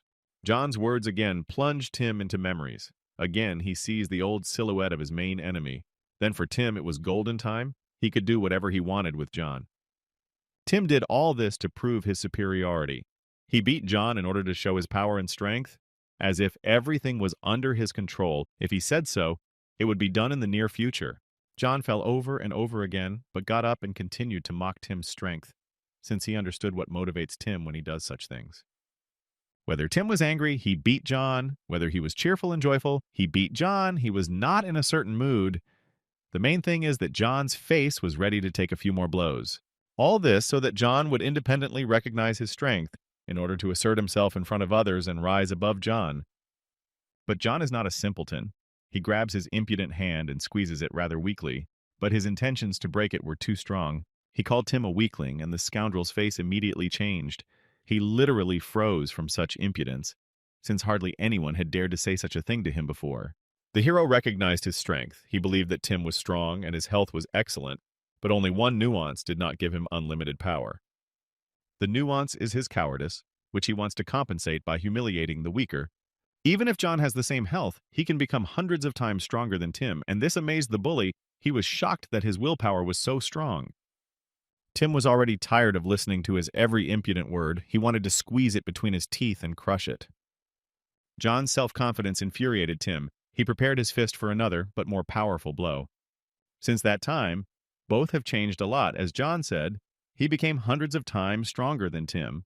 Tim became a dead man. Only he remained at the same level as before. The main character does not even give a chance to win. Tim can take blows like a punching bag that cannot respond. Tim was confident that he would easily defeat everyone in his new guise, but remained disappointed because he understood that he would die at the hands of the one whom he had always towered over. John didn't even give him the opportunity for a break. Tim no longer had any salvation. He had lost his last hope of victory, since you had to be lucky to become a rival for John. One more blow, which will not be the last, but one day one of the subsequent ones will still send Tim to another world and hammer nails into the lid of his coffin. John, even before Tim's death, tries to teach him something, as if his words even mean anything. Tim was already completely destroyed. His whole face was beaten, his gums were flying out, and blood was flowing like a fountain. John believes that only Tim is self-confident here. Only he fights at the expense of his willpower, at the expense of his pride. He's too strong for Tim. Just one blow sent Tim flying. In the clouds of dust, Tim's face is still visible, which seems to be asking John to hit him, which really wants to take a couple of blows. The character does not resist his desire, and with every step gets closer to Tim in order to finish him off. Tim spat blood. He no longer had the strength to stand up and fight back John. Only despair in front of this world. Fate punished him for everything he had done. Now he is destined to die at the hands of his main rival. He was shaking. He was growling like a monster, but John would not be bothered by his pitiful appearance and would not force him to show compassion. Tim, even in the guise of a zombie, began to see danger in front of him. His eyes spoke for themselves. John said that Tim was very tired. He was tired because it was quite hard to take, but he had already taken a person's life. Tim cannot come to terms with all this. John understood all this well, but spoke with a certain mockery in order to finish off all the moral readiness to fight in him. John slammed Tim hard into the front of the car. He was already trying to get up and prepare to fight back. He growled in response to John. He was very angry with him, but more like an animal he fought for territory. John doesn't even allow Tim to stand up. It's too much for Tim to even get to his feet. John remembered everything that happened to him, how all the survivors treated him. When he beat John, John remembered all this, and it greatly ate Tim's heart. John explains to Tim that he, having so many good friends, the one he loves, kind parents, received nothing but hatred. His beloved, who always refused him, called him arrogant, which is why she didn't love him. Meg always hides behind the backs of our beauty and her friend. For her, she is not a criminal, back and for good reason. He did not receive any warmth from all those who praised him, all his faithful friends, loving parents, and so on. Tim ordered John to shut up. He was ready to kill him, but John's leg pressed him hard against the car. According to Tim, John does not understand anything. Everything he says is real nonsense for him. But he is right. Since John does not know his entire life, he does not know what kind of life fate has prepared for Tim. Yes, he had a loving mother who constantly played with him in his childhood. He received the warmth that John spoke about. And Tim had sunny days in his life, and he could feel it all, and his smile shone brighter than the sun in the sky. But no matter how hard Tim tried to hold on to these sensations, they went away and closed the door with a roar. All the good memories were shattered, like a photo in a frame. All these memories for Tim meant only pain, as if these pieces of glass were sitting deep in his head. Well, in the end, everything he tried to protect, everything he tried to hold on, left him. Everything was meaningless. A certain sheet fell, an important document that could mean a lot, but there was nothing good about it. Tim's mother was crying. That paper brought a lot of grief into her life. Tim understood this well. He approached his mother, collected all her tears with his finger. He tried to calm her down and keep her closer to him, so that she would not be completely desperate. She hugged him. Everything seemed to be fine. He tried to calm her down, and she reciprocated, moreover. Tears from her cheeks flowed down onto his shoulders. But what she said completely killed Tim. She regretted that he was born into this world, and these words hurt the most. That's why Tim became so cruel. John will never understand the pain of betrayal. He is nothing like Tim. Even if his family was powerful, there was nothing good about it. Tim makes it clear that John will never be able to find a common language with him. Since he was not betrayed, even the pain of loss will be weaker than betrayal. But even John was able to envy Tim in some ways. Yet even John lacked something and had to resort to envy. Tim was amazed by his words. He couldn't believe that John didn't have what he had. As insufferable as Tim was, he had truly best friends who became real brothers to him. From John's words, Tim doesn't feel any better. Before his death, he has to remember the silhouettes of his brothers. They shone against a brilliant background. Their smiles were warmer than any sensations that Tim could get in his entire life. Will, who was the first to give his life for his elder, his younger brother, who made a promise that they would always be brothers. Tim was bursting. He was trembling after such warm memories, since he had lost everyone and all because of a harsh fate that took away a lot of valuable things from many people, from millions of people. John did not stop reminding Tim about his friends. He wanted to teach him something a second before his death. But John tried to convey to him that he himself killed his friends. All his brothers died through his fault. But it was also his fault that they lived to this day. He destroyed his brothers. Now his brothers will destroy him. He is destined to die one day with them, and apparently he cannot avoid this. They attacked him without any thought. They were ready to kill him, even if he was their best friend, older brother, and boss. The whole gang attacked Tim with shouts and screams. No one in front of them saw their own brother. Everyone saw prey that needed to be killed immediately.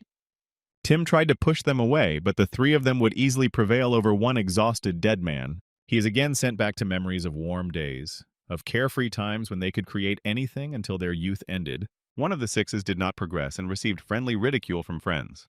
Their smile shone brighter than the garlands on the holiday tree. That was the warmth that warmed Tim and gave him hope.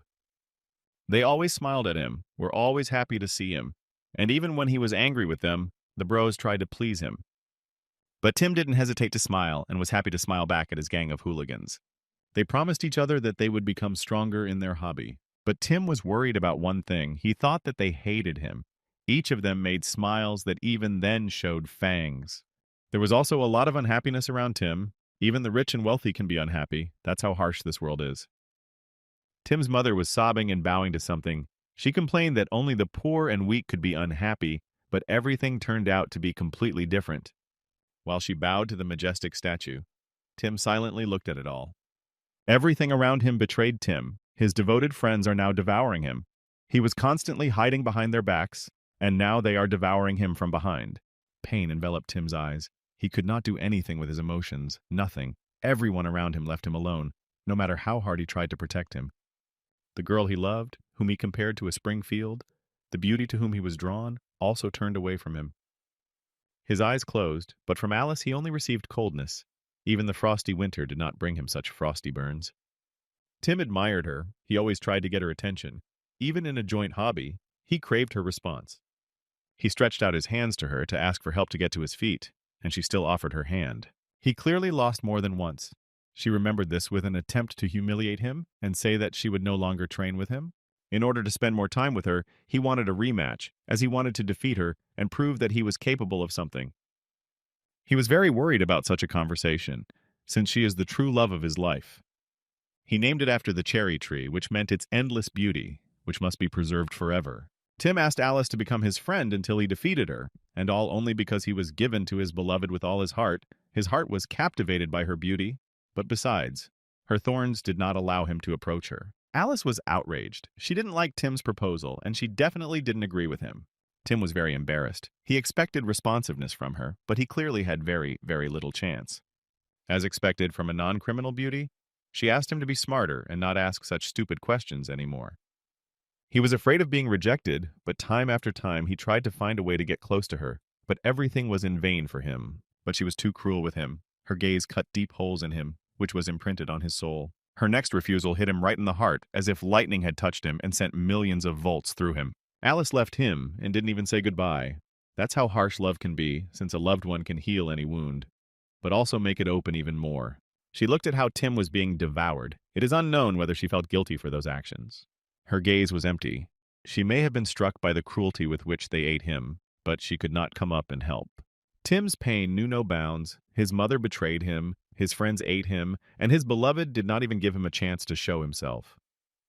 Tim was initially pushed into a corner. He was always lonely, and he lost all the loved ones to whom he devoted his soul. Now he too had fallen. Blood was dripping from his hands. He was to blame for what he had done, but he could not do otherwise. Everything around him stood against him. Everyone looked at such a spectacle. Everyone froze in place after Tim was torn to pieces by a crowd of his own bros. A real tragedy, Everything in the world was proportional. In appearance, he is a real villain.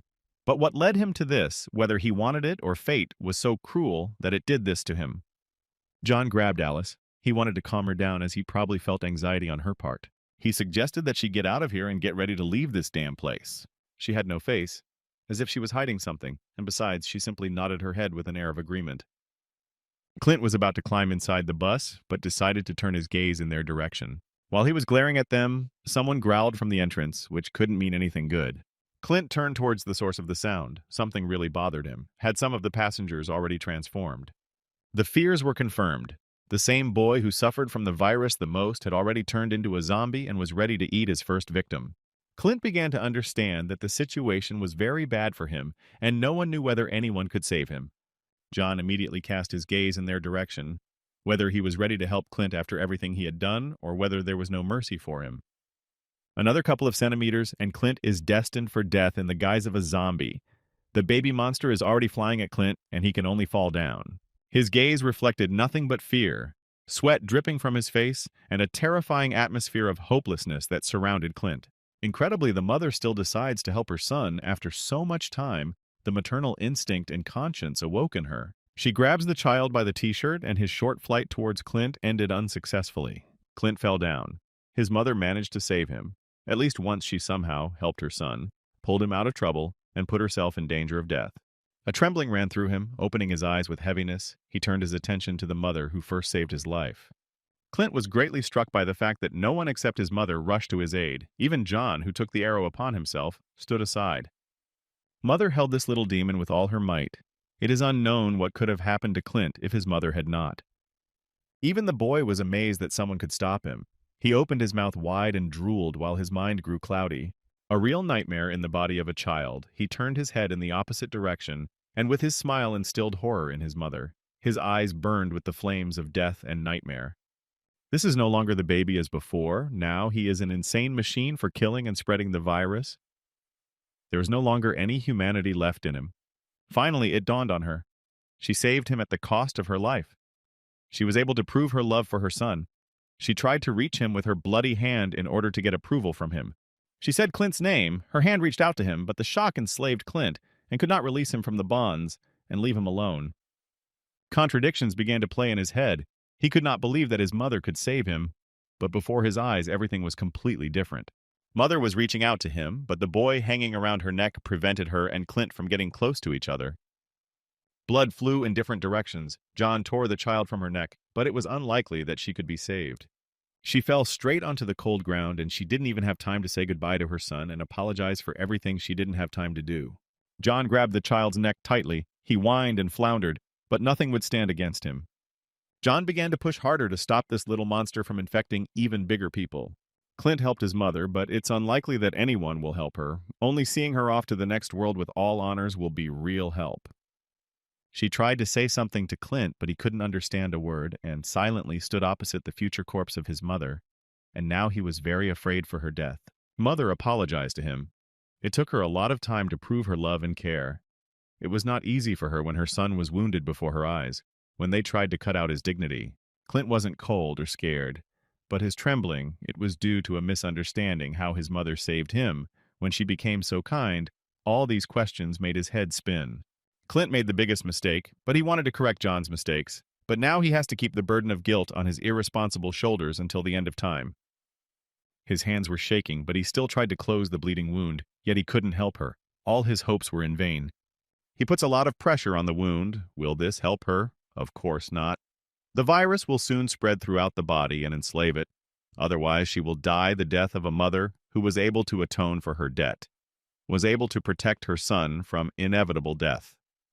She said goodbye to him for a reason. She thus said goodbye to Clint once and for all, but he no longer wanted this. The soul was already leaving her body. The tears were drying on her cheeks, but now she was able to repay the debt that had been returning for too long. Clint was ordering her to stop acting like she was before. Again, she wants to just walk away and leave him all alone. She was bleeding. Death was already looking her straight in the eyes. All that remained was to cut off her head with a swing of her scythe. 15 years ago, Clint extended his hand in the same way when he asked for help, but no one gave him a ladder to rise from this abyss. The pain was insane, but the mother did not even touch her child then. yet both parents are guilty of what they did. She languidly said his name, as if she wanted the trash father not to hear anything unnecessary, and she could save her son while he was not looking. The hands were almost joined, but the scum of society decided to intervene even at this moment when his son needed help. The trash wanted a drink after everything that this freak had done, and he also incited his mother to run him for another bottle, which she was not happy about.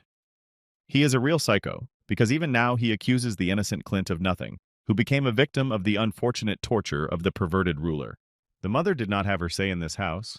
What kept her from taking and driving this scum and spendthrift out the door? Why couldn't she help her only son? So she left him again, he was left alone again. While the blood dried on his outfit, his mother ran for a drink. He remembered how she didn't even touch him back then and was very angry with her, but today he can finally forgive her. She had already completely reincarnated and continued to apologize to him, but still she died with pride that she was able to atone for her sins. Then she didn't understand what it felt like when you needed help, and a loved one ran away in fear in order to survive. Now her son abandoned her, left her at the mercy of fatum, and gave her to the dead to die, but now she extended her hand and expected help. Her hands were shaking and bleeding. She tried to reach her son, but it was too late for an apology and everything else. Only death awaited her. Clint shouted at the top of his voice that no one would have wanted to die for his place then. No one would have stood up for him and covered his back. She was still sobbing. The pupils disappeared from her eyes, only terrifying bloody streaks and an empty look. Even her mind was leaving her. Then Clint just needed a warm hand, just to grab hold of support, just to give that warmth that was taken from him. But even then, he didn't get it. Clint's tears flowed like a river. It was impossible to describe the emptiness in his soul. How many seas of tears he had accumulated. He could have cried days and nights to pour out every drop. He wanted her to simply learn from other mothers, become like them, so that he could boast to his friends what a good mother he had. Now he cannot let her die. His heart does not give such an opportunity. He cannot lose the one with whom he just established contact. He could not say goodbye to the one who saved his life in exchange for her own. John sees how much bad weather Clint has endured. Only his parents are to blame for his character. Not only did they not give him enough, they shed his blood before his eyes. They left in his head the image of his parents as maniacs. The boy greatly bothered John. Even his size did not frighten the boy. As he attacked thoughtlessly, all his actions were based on the virus. Strong aggression and insane rage, the virus was to blame. John has already decided to kill him, but otherwise his recovery cannot be achieved. There is no way to save him. He finally squeezed his neck. The boy is dead.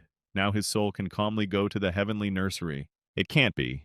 The dead man was not alone on the bus. Apparently, all the passengers had already turned into zombies and became slaves to the virus. John threw the imp at another dead man, and he should do something before everything reaches the point of absurdity. He ordered everyone not to approach and stay away from the bus. John was very angry at the whole situation and was ready to vent his anger on everyone. He tore the bumper off the bus and was probably preparing it for a severe thrashing by the walking dead. The others shouted after him, but out of anger, John didn't even hear a single voice. No one could reach him. A certain plan crept into John's head on how to finish everyone off at once, so that the dead would not have a chance to get out of the bus alive. Fuel and short circuit. Everything is ready for mass arson. The genocide of a bus full of the dead is ready for action. The flame blazed. Now all the sinners who sold their souls for a piece of dead man's meat are burning in the hellish flames of inferno. Everyone looked at the fire and regretted that they had relatives and friends there, whom everyone treasured greatly. One can only envy John's ingenuity, but still they lost 2 vehicles, and yet they still need to get to the city. Some had their mothers burned before their eyes. Others had their wives and acquaintances. It's a pretty terrible sight when your mother burns alive in agony. They shouted the names of the dead, and in the fire only their ashen silhouettes were visible, burning before the eyes of their loved ones, relatives, and significant others. John began to be accused of burning their relatives. The survivors considered him a madman who decided to commit genocide, but they did not understand one thing, that they were to blame for all this. John pointed out to them that they are the madmen. They are the ones who do not understand what they have done, since the entire bus is filled with the dead, and the only way out for John is to burn everyone in the flames. It seems that he understood what John was talking about. He understood his guilt, which was hidden precisely in him. Their and only their guilt lies like a stone on their souls. It is the survivors who are guilty of destroying each other. Everyone here killed their relatives. He understood what his fault was. He knew that zombies could not be eaten. He knew that he could not feed anyone. He saw how Tim and his gang collected zombie meat and could not resist the temptation. The guy said that he gave his mother very little, a small piece, because he thought that she would die, but John listened to everything with a saddened face. They began to understand their guilt. They grabbed their heads and began to sob. No one could hold back their tears. Some lost too many relatives. Many lost children, mothers, wives, and many other relatives. No one could believe their death. Everyone apologized to their relatives for their mistake. The bus was blazing with an orange flame. All the dead were burning to the bones, smoldering in the wind like a cigarette. Their loved ones were burning, and with every second their despair became stronger. It devastated them from the inside and made them hollow. John and the girls were already leaving. They no longer had transport.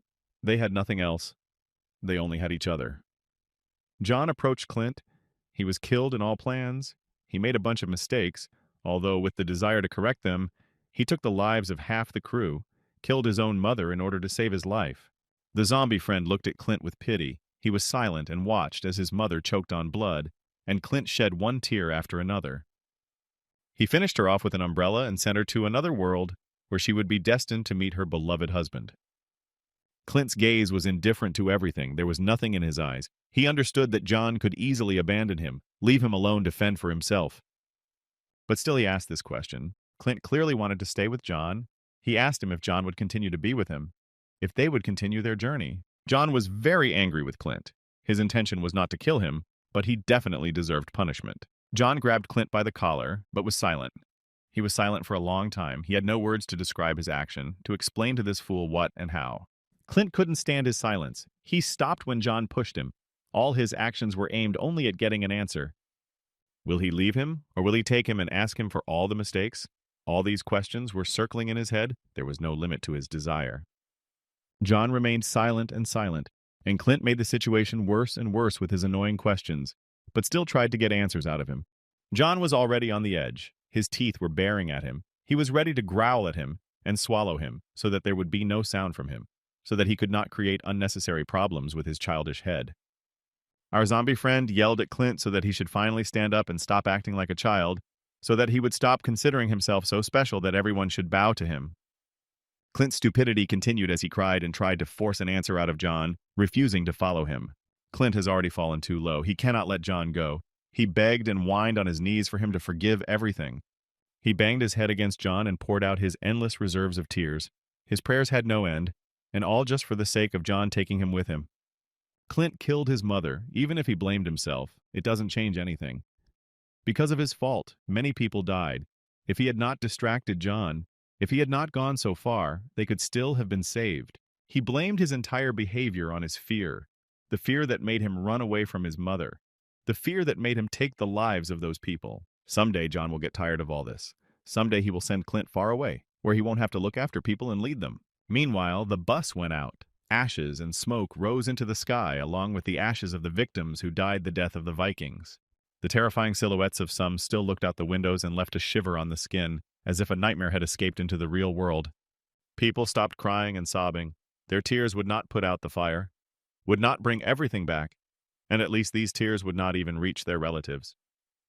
John was already tired of listening to Clint's nonsense. He understood his motives, but earlier he had already helped people become more useful. They stopped being a burden. But Clint was itching for something. John had no face, no reason to rejoice. It was the most painful thing for him to lose so many people, since he had sacrificed too much to save them. He pulled his hand away from Clint. He had become a real burden for him today. All of John's efforts were in vain, and all because of one mistake Clint made. The zombie's friend explains to Clint that no matter how much he tries to understand him, they are completely different. No matter how much effort John puts in, Clint doesn't care about them. He was very angry. He understood that Clint didn't trust him, but he didn't understand why he couldn't trust him, why he couldn't be patient. Now John's patience has come to an end. He is already at the limit. Since Clint speaks only about his problems, only they worried him. Everyone around him did not matter to him.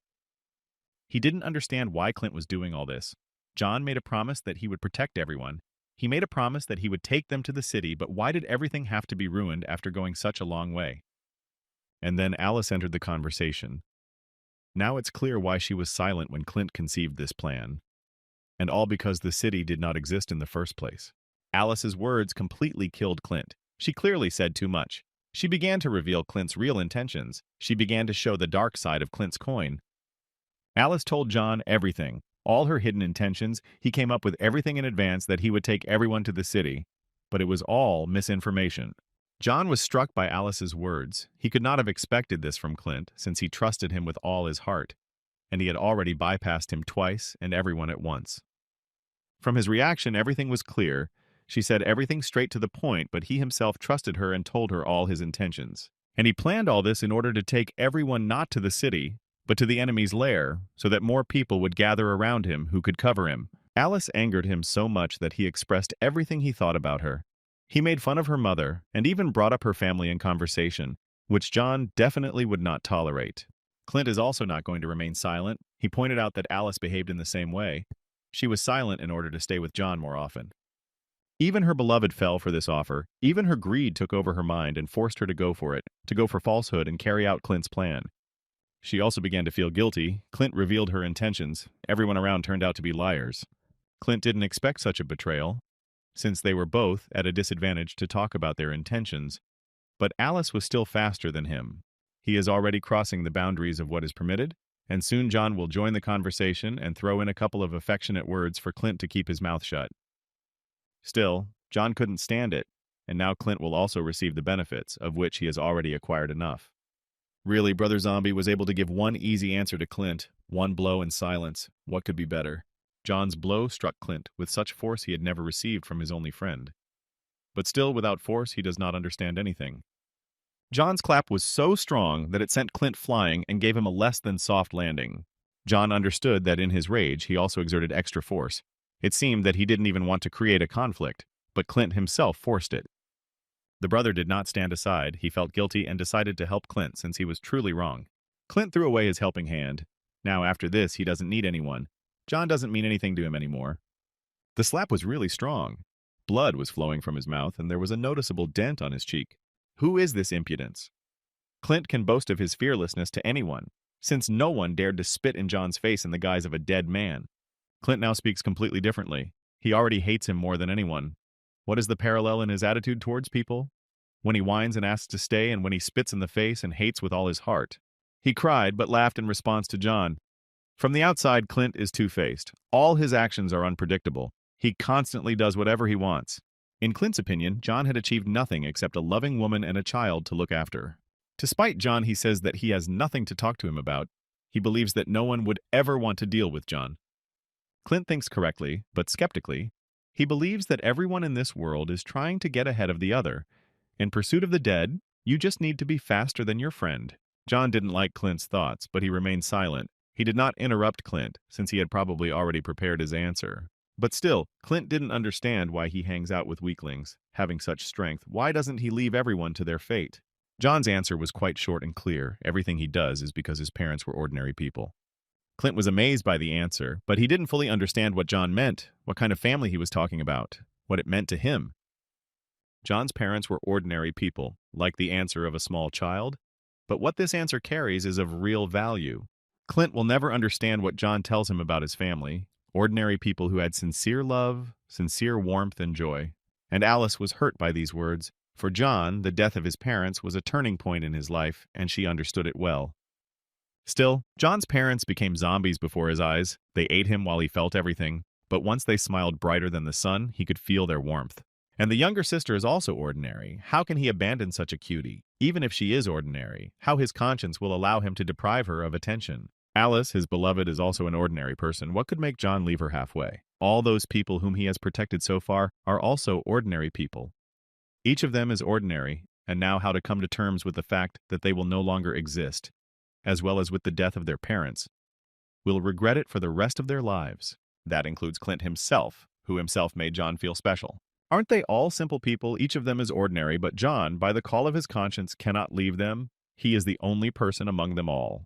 Everyone understands that in order to live in comfort, one must become stronger, but still the strongest bear the most responsibility. In the first half of my life, when everything was normal, when the end of the world did not come, John was constantly beaten until he bled by Tim and his gang. He could never fight back even one of them, and he never had a chance to compete with the crowd. While he was being beaten, he could not respond with anything, and the only way to emerge victorious was an insidious trick. His eyelids opened with heaviness, his strength left him, and any minute he could find himself in the world of dreams. Tim and his six were truly cruel. As they beat him until his fists bled, it was clear that this brought them incomparable pleasure. Tim's smile was very sinister, but John couldn't do anything to him. It was all because of his connection and his father. Even Tim himself said that John should not come up with anything unnecessary and keep his mouth shut. Otherwise, his family would be in serious trouble. John understood the situation he was in. He could not answer anything since his parents were ordinary people who could not defend themselves in any way. Brother Zombie points out to Clint that he can't even contemplate the idea of leaving someone. The point is not that he can live in complete peace, not that he is destined for an easy and measured life alone. Throughout John's life there were bright moments. There was happiness and joy, but grief, despair, and tragedy also found their places. John suppresses anger for a reason. His whole character has its own catch. He endures all this not in vain, but for one purpose. The reason for all this is incredibly simple. There is nothing difficult to understand that John is doing everything for a bright future. After another bullying, interrogations awaited him at home. His parents were eager to find an answer. His little sister constantly looked at all his wounds. They were worried about him, but he couldn't tell the truth. He had to constantly lie and avoid answering so that Tim wouldn't touch them. He was always silent in response to them, but someday they would have suspected something and would have definitely gone out to investigate. Still, they decided to go to school to find out if he was being beaten there, which is exactly the truth. The parents smiled again and wished John all the best, even offering him dinner like real parents. He always wanted to protect them. His lies were a way of protecting them. He always did everything for their benefit. John wanted to protect their warm smiles, their joy and happiness, to watch and even admire their sincere kindness and humanity. All John needs is to protect ordinary and inconspicuous people who, together, like a puzzle, put together a harmonious picture. His words amazed everyone. Everyone was touched by these words. Since the survivors could not hear anything better, everyone expected John to demand benefits from them. These are the values that drive John. This is what John sought in order to hammer this into the head of Clint, who always wants to be alone. These bright images for Brother Zombie were the most valuable in his life, and they are truly beautiful. Every smile warmed him more than the hot sun. John simply must see all this again. These bright smiles must flash before him again, which warm to the depths of his soul. Even if he cannot go back to the past, even if everything cannot be returned as before, but happy people who will walk along the alleys and give sunny smiles to this world. Every survivor burst into tears at John's words. No matter how simple they were, they truly touched and warmed everyone around them. John still has hope that there will be a person like him in the world who can find true happiness. People survive only so that the world is ruled not by the dead, but by ordinary people. For John, there is no choice, since wandering around the world completely alone is not at all in his mind. John points out that the death of his mother was very scary for Clint, since they only managed to make peace. This kind of thing kills you inside. Clint won't be able to come to terms with his mother's death after what she did. Finally, Clint's memories began to bring him warmth, and his mother's smile was no exception. It was no longer possible for him to hold back his tears since he was wrong from the very beginning, but John should have explained this much earlier. The brother fell silent. He was finally able to convey to Clint about real values. Clint refused his words, but his face spoke of something completely different. He was sobbing and well aware of his guilt before everyone. Even if John's words are truth, dogma, it's all meaningless in Clint's opinion. After her death, Mother did not think that she would be able to repent for everything she had done. What is the value after such salvation when you die, having only recently atoned for your debt to your son? John now listened to Clint about how he was alone all the time and never felt any warmth from someone's side. Throughout his entire thorny path, Clint had never experienced such precious happiness. He wiped his tears and said that it would not be difficult for him to continue to remain lonely, without any happiness. John grabbed Clint's head between his hair and prepared him for a man's embrace to soothe his soul. A masculine act on John's part. Even after everything he had done, he accepted and forgave his mistakes. Even the men were moved to tears. Each one poured out streams, rivers, seas of salt water, and yet there was only one serious conversation.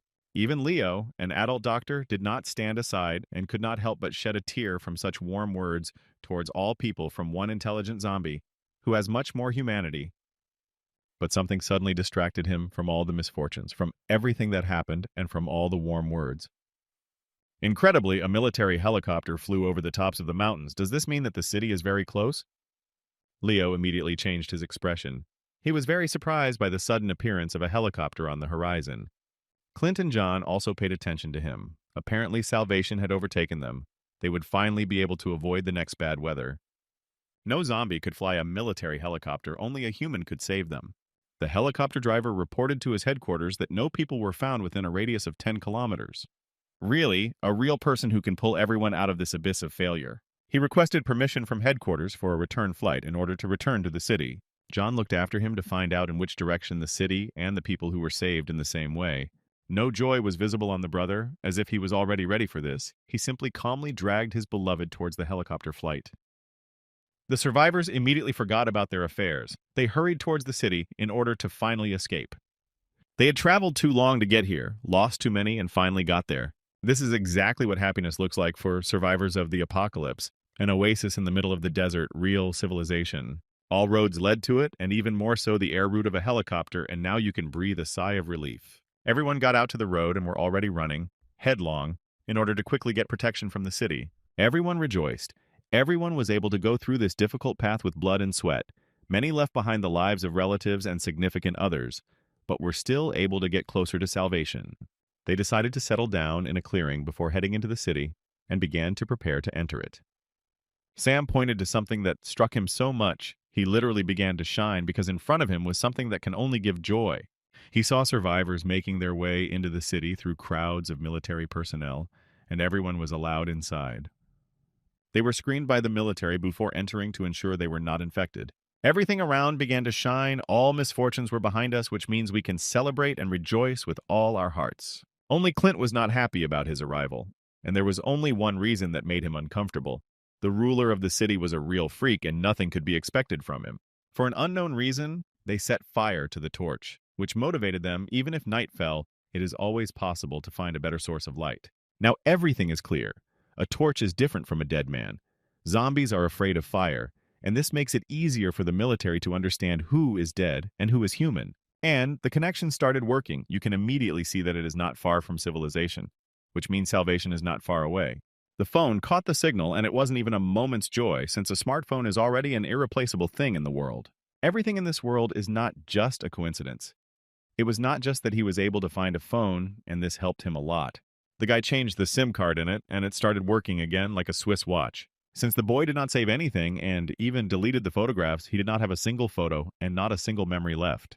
This upset him very much, since he had lost everyone, and he couldn't remember anything. The zombie brother could understand the survivor, since relatives and memories of them are all the most valuable. Joy gave way to sadness. What a fine line there is before these states, and how terrible the pain of the absence of memories. John doesn't know why he needed this guy's phone. There is no one to call him. All his relatives are right at his fingertips. The boy could not expect such a request from him, but his conscience would not allow him to refuse. John was ashamed to ask him for something, although he could ask anyone here. But his sense of justice does not allow him to do so.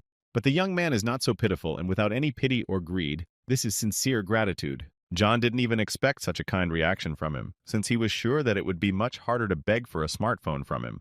But still, the smile indicated that he understood that it was not all over for these people, and that future generations could be safe. After such travels, people truly begin to value their own life, and the one who saved it will be a kind of deity for them. The stars shone between the trees, and John, who knows why, needed Clint, who probably wasn't expecting him very much. Clint finally noticed his presence and was able to pay attention to him. Clint pointed out to him that he would be going into town, and John knew that better than anyone. John also knows what kind of person was really hiding behind Clint's mask, what his nature was, and who he was. From the very beginning, John was right. He was almost always right in any situation. His every word meant the truth, which must be believed without evidence. Clint made it clear to John that he realized that they were completely different. Initially, there was nothing similar about them, and this was not at all pleasing. But John doesn't need boring conversations at all now. In the middle of the conversation, he called Clint's number, and that's why he needs that guy's phone number. Clint was surprised by John's suddenness. Maybe he couldn't have expected John to know his phone number. He asked him to save the number, since now he has a phone and he can call him at any time or report danger. John was alarmed by something in the city. He asked to contact him if something suddenly happened, and this city was the real lair of the main enemy. If Clint ever forgets his number, he can ask the person he was traveling with for it. Clint didn't stop screaming at John's back, but he was unlikely to respond to even one scream. Clint wasn't sure that the city existed, and he couldn't be sure of the safety of all the survivors while they were in the city. He asked to leave him alone and never appear in his life again, but all his emotions spoke of the opposite. He thought completely differently. He understood that John would no longer want to see a man like Clint, would not want to deal with him under any circumstances. Alice and Meg were waiting for John and wanted to get out of here as quickly as possible, so as not to meet again with this pathetic child in the body of an adult. Alice partly felt guilty, and that she was also to blame for their separation, since it would be difficult for John to recover from such a betrayal. Clint screamed and screamed, but John did not pay attention to him like a parent who, when offended, begins to remain silent, giving him the opportunity to understand his guilt himself. John was about to leave without exchanging a few words with Clint. He picked up Alice in order to carry her away from here. Clint kept shouting to attract attention to himself, which could not be won in any way. The brother took his sister by the arm, carried Alice in his arms, and silently left, leaving the horizon. If suddenly the city didn't exist, Clint asked John to take him with him on a big trip where everyone would finally become friends. He stood there for a long time and waited for an answer from Brother Zombie, but he didn't get anything. With each step, they got closer to the horizon, and left Clint's horizon without saying anything. Alice decided to turn her gaze to Clint. He was filled with curiosity about what she wanted to see there. Suddenly John stopped. Did he really dare to find the strength to reciprocate Clint's feelings? Which means only one thing: they can have many new adventures. Incredibly, John stepped over his pride and allowed himself to give Clint a chance. But will it be as bad as they think? There was some fear in Alice. She turned to him. But it is unknown what bothered her so much. John smiled sweetly back at her and said that they would go look for a new home, which for their entire little family meant only a happy future. Those words touched Alice very much. Salty water flowed down her cheeks. They did not stop flowing down, like a waterfall, the most beautiful waterfall of tears of happiness. She wiped away her tears and sweetly agreed with such an excellent decision, since she was very scared that he might leave her at the end of this path. Meg's joy knew no bounds, and Alice did not know where to go after such a sweet confession. The beautiful moon shed its pale light on people, but the fact that it is full suggests that unexpected events await our heroes. The same wanderer with whom John is still obliged to meet, and the one who is somehow connected with the city, and most importantly with the ruler, with Tim's father. That creature was truly terrifying, and it was exactly what Tim called a man. According to the stranger, this monster was very tired and was also badly damaged after some work for some family. The wanderer was looking for someone, and this search brought him a lot of problems, since he would be very angry if he did not find his goal. That creature had human faces on it. That's what scared Tim so much then. It was this monster that was hiding in that mysterious truck. The stranger could talk to this monster and even reacted to its aggression with laughter. If this creature is a side effect of the city's experiments, then what could be waiting for our heroes at the entrance inside? The wanderer noticed nearby that the dead were greedily eating someone, but it took him a long time to realize what was going on under his nose. He decided to pay careful attention to them and even got up from his corpse car and rushed towards the zombies. It can't be how lucky he was to once meet a gang, and even Tim himself, whom they devoured. The wanderer again shows his gigantic strength, and it amazes again as he throws two with one kick soaring in zero gravity. Still, he found what he had been looking for so long. Everything was written before his eyes. Like an open book, you can read everything about him. It's not for nothing that the eyes are the mirror of the soul. It seems that even signs of intelligence were able to remain in Tim. Since his eyes were not empty like those of the dead, he could still think. The stranger looked at him clearly and examined him completely from head to toe. The chains and handcuffs in which he is shackled haunt him, and the bandages with which his entire body is tied are even worse. From his cloak he began to pull out a certain photograph. Surely that family would be Tim's family. He brought up the photo and compared the dead man's body with the photo of the one he was looking for, and it would be really bad if Tim was the one he was looking for. All fears were confirmed. The wanderer is directly connected with the ruler, and it is for his family that he works.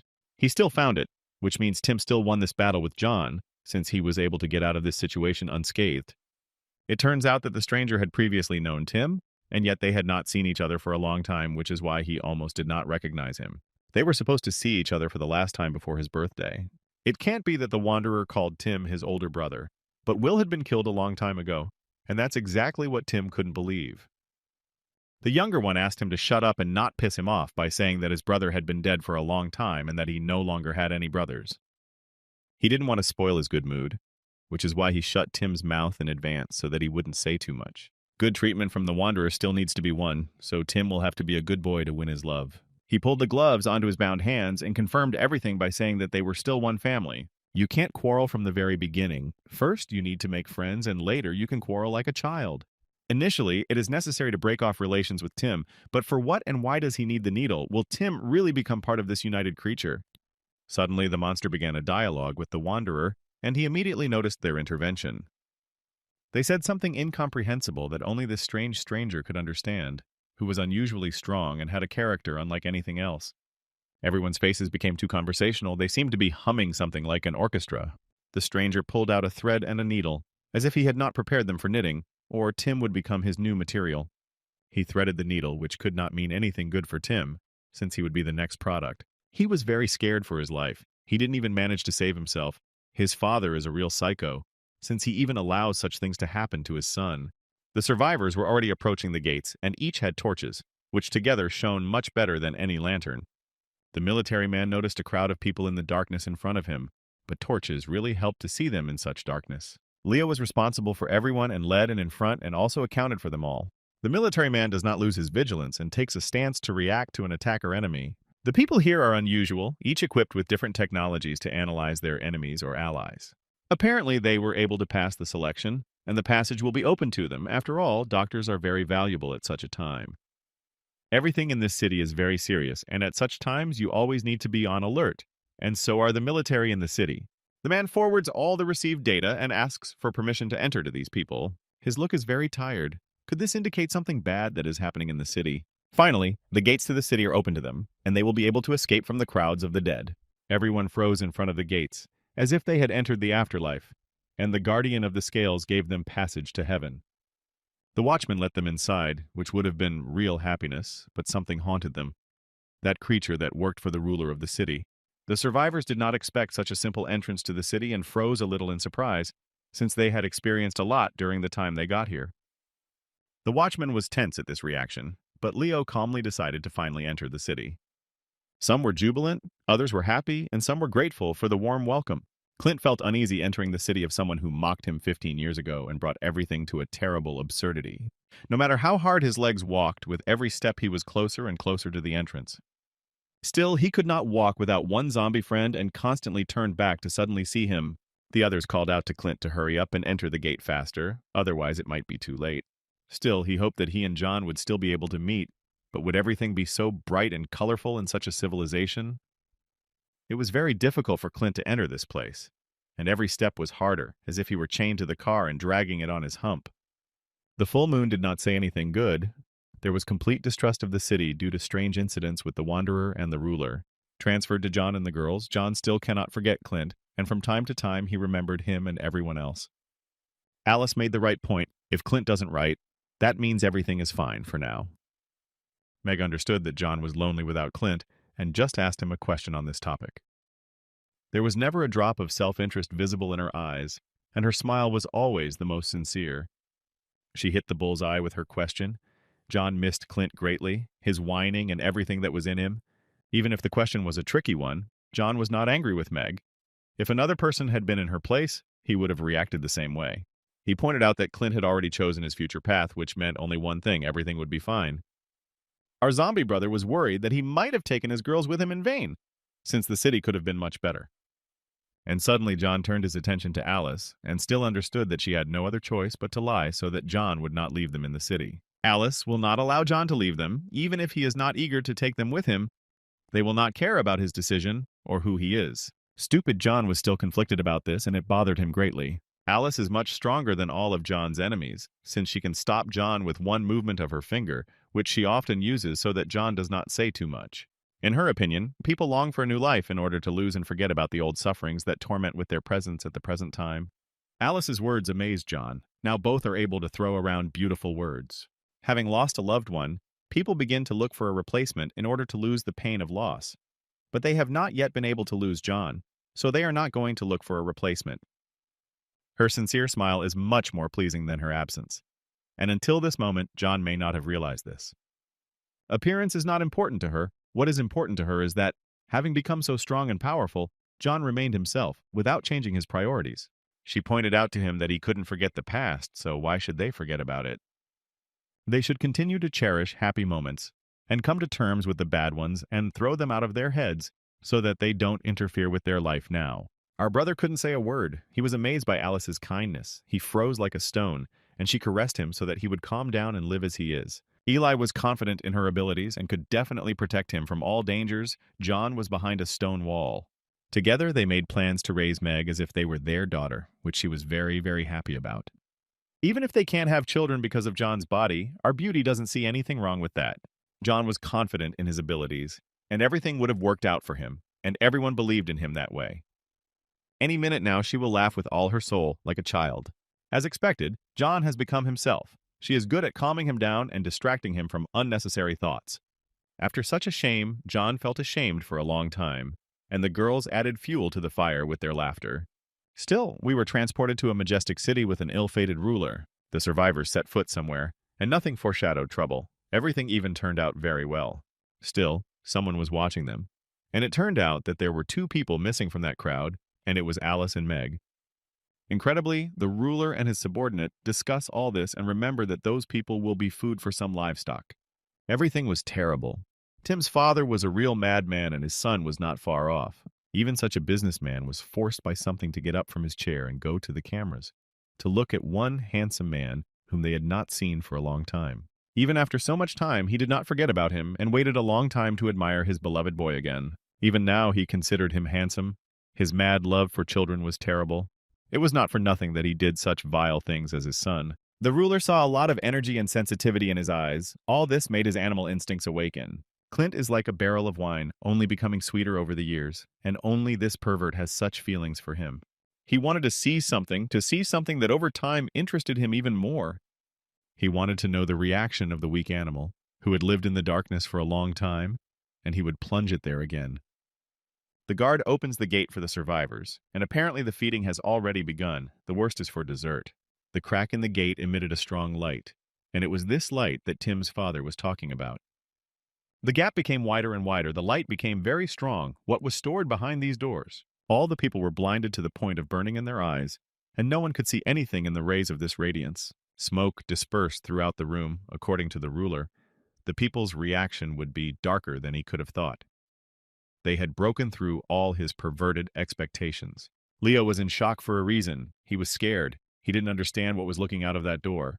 It was a real nightmare, the likes of which they had never seen before.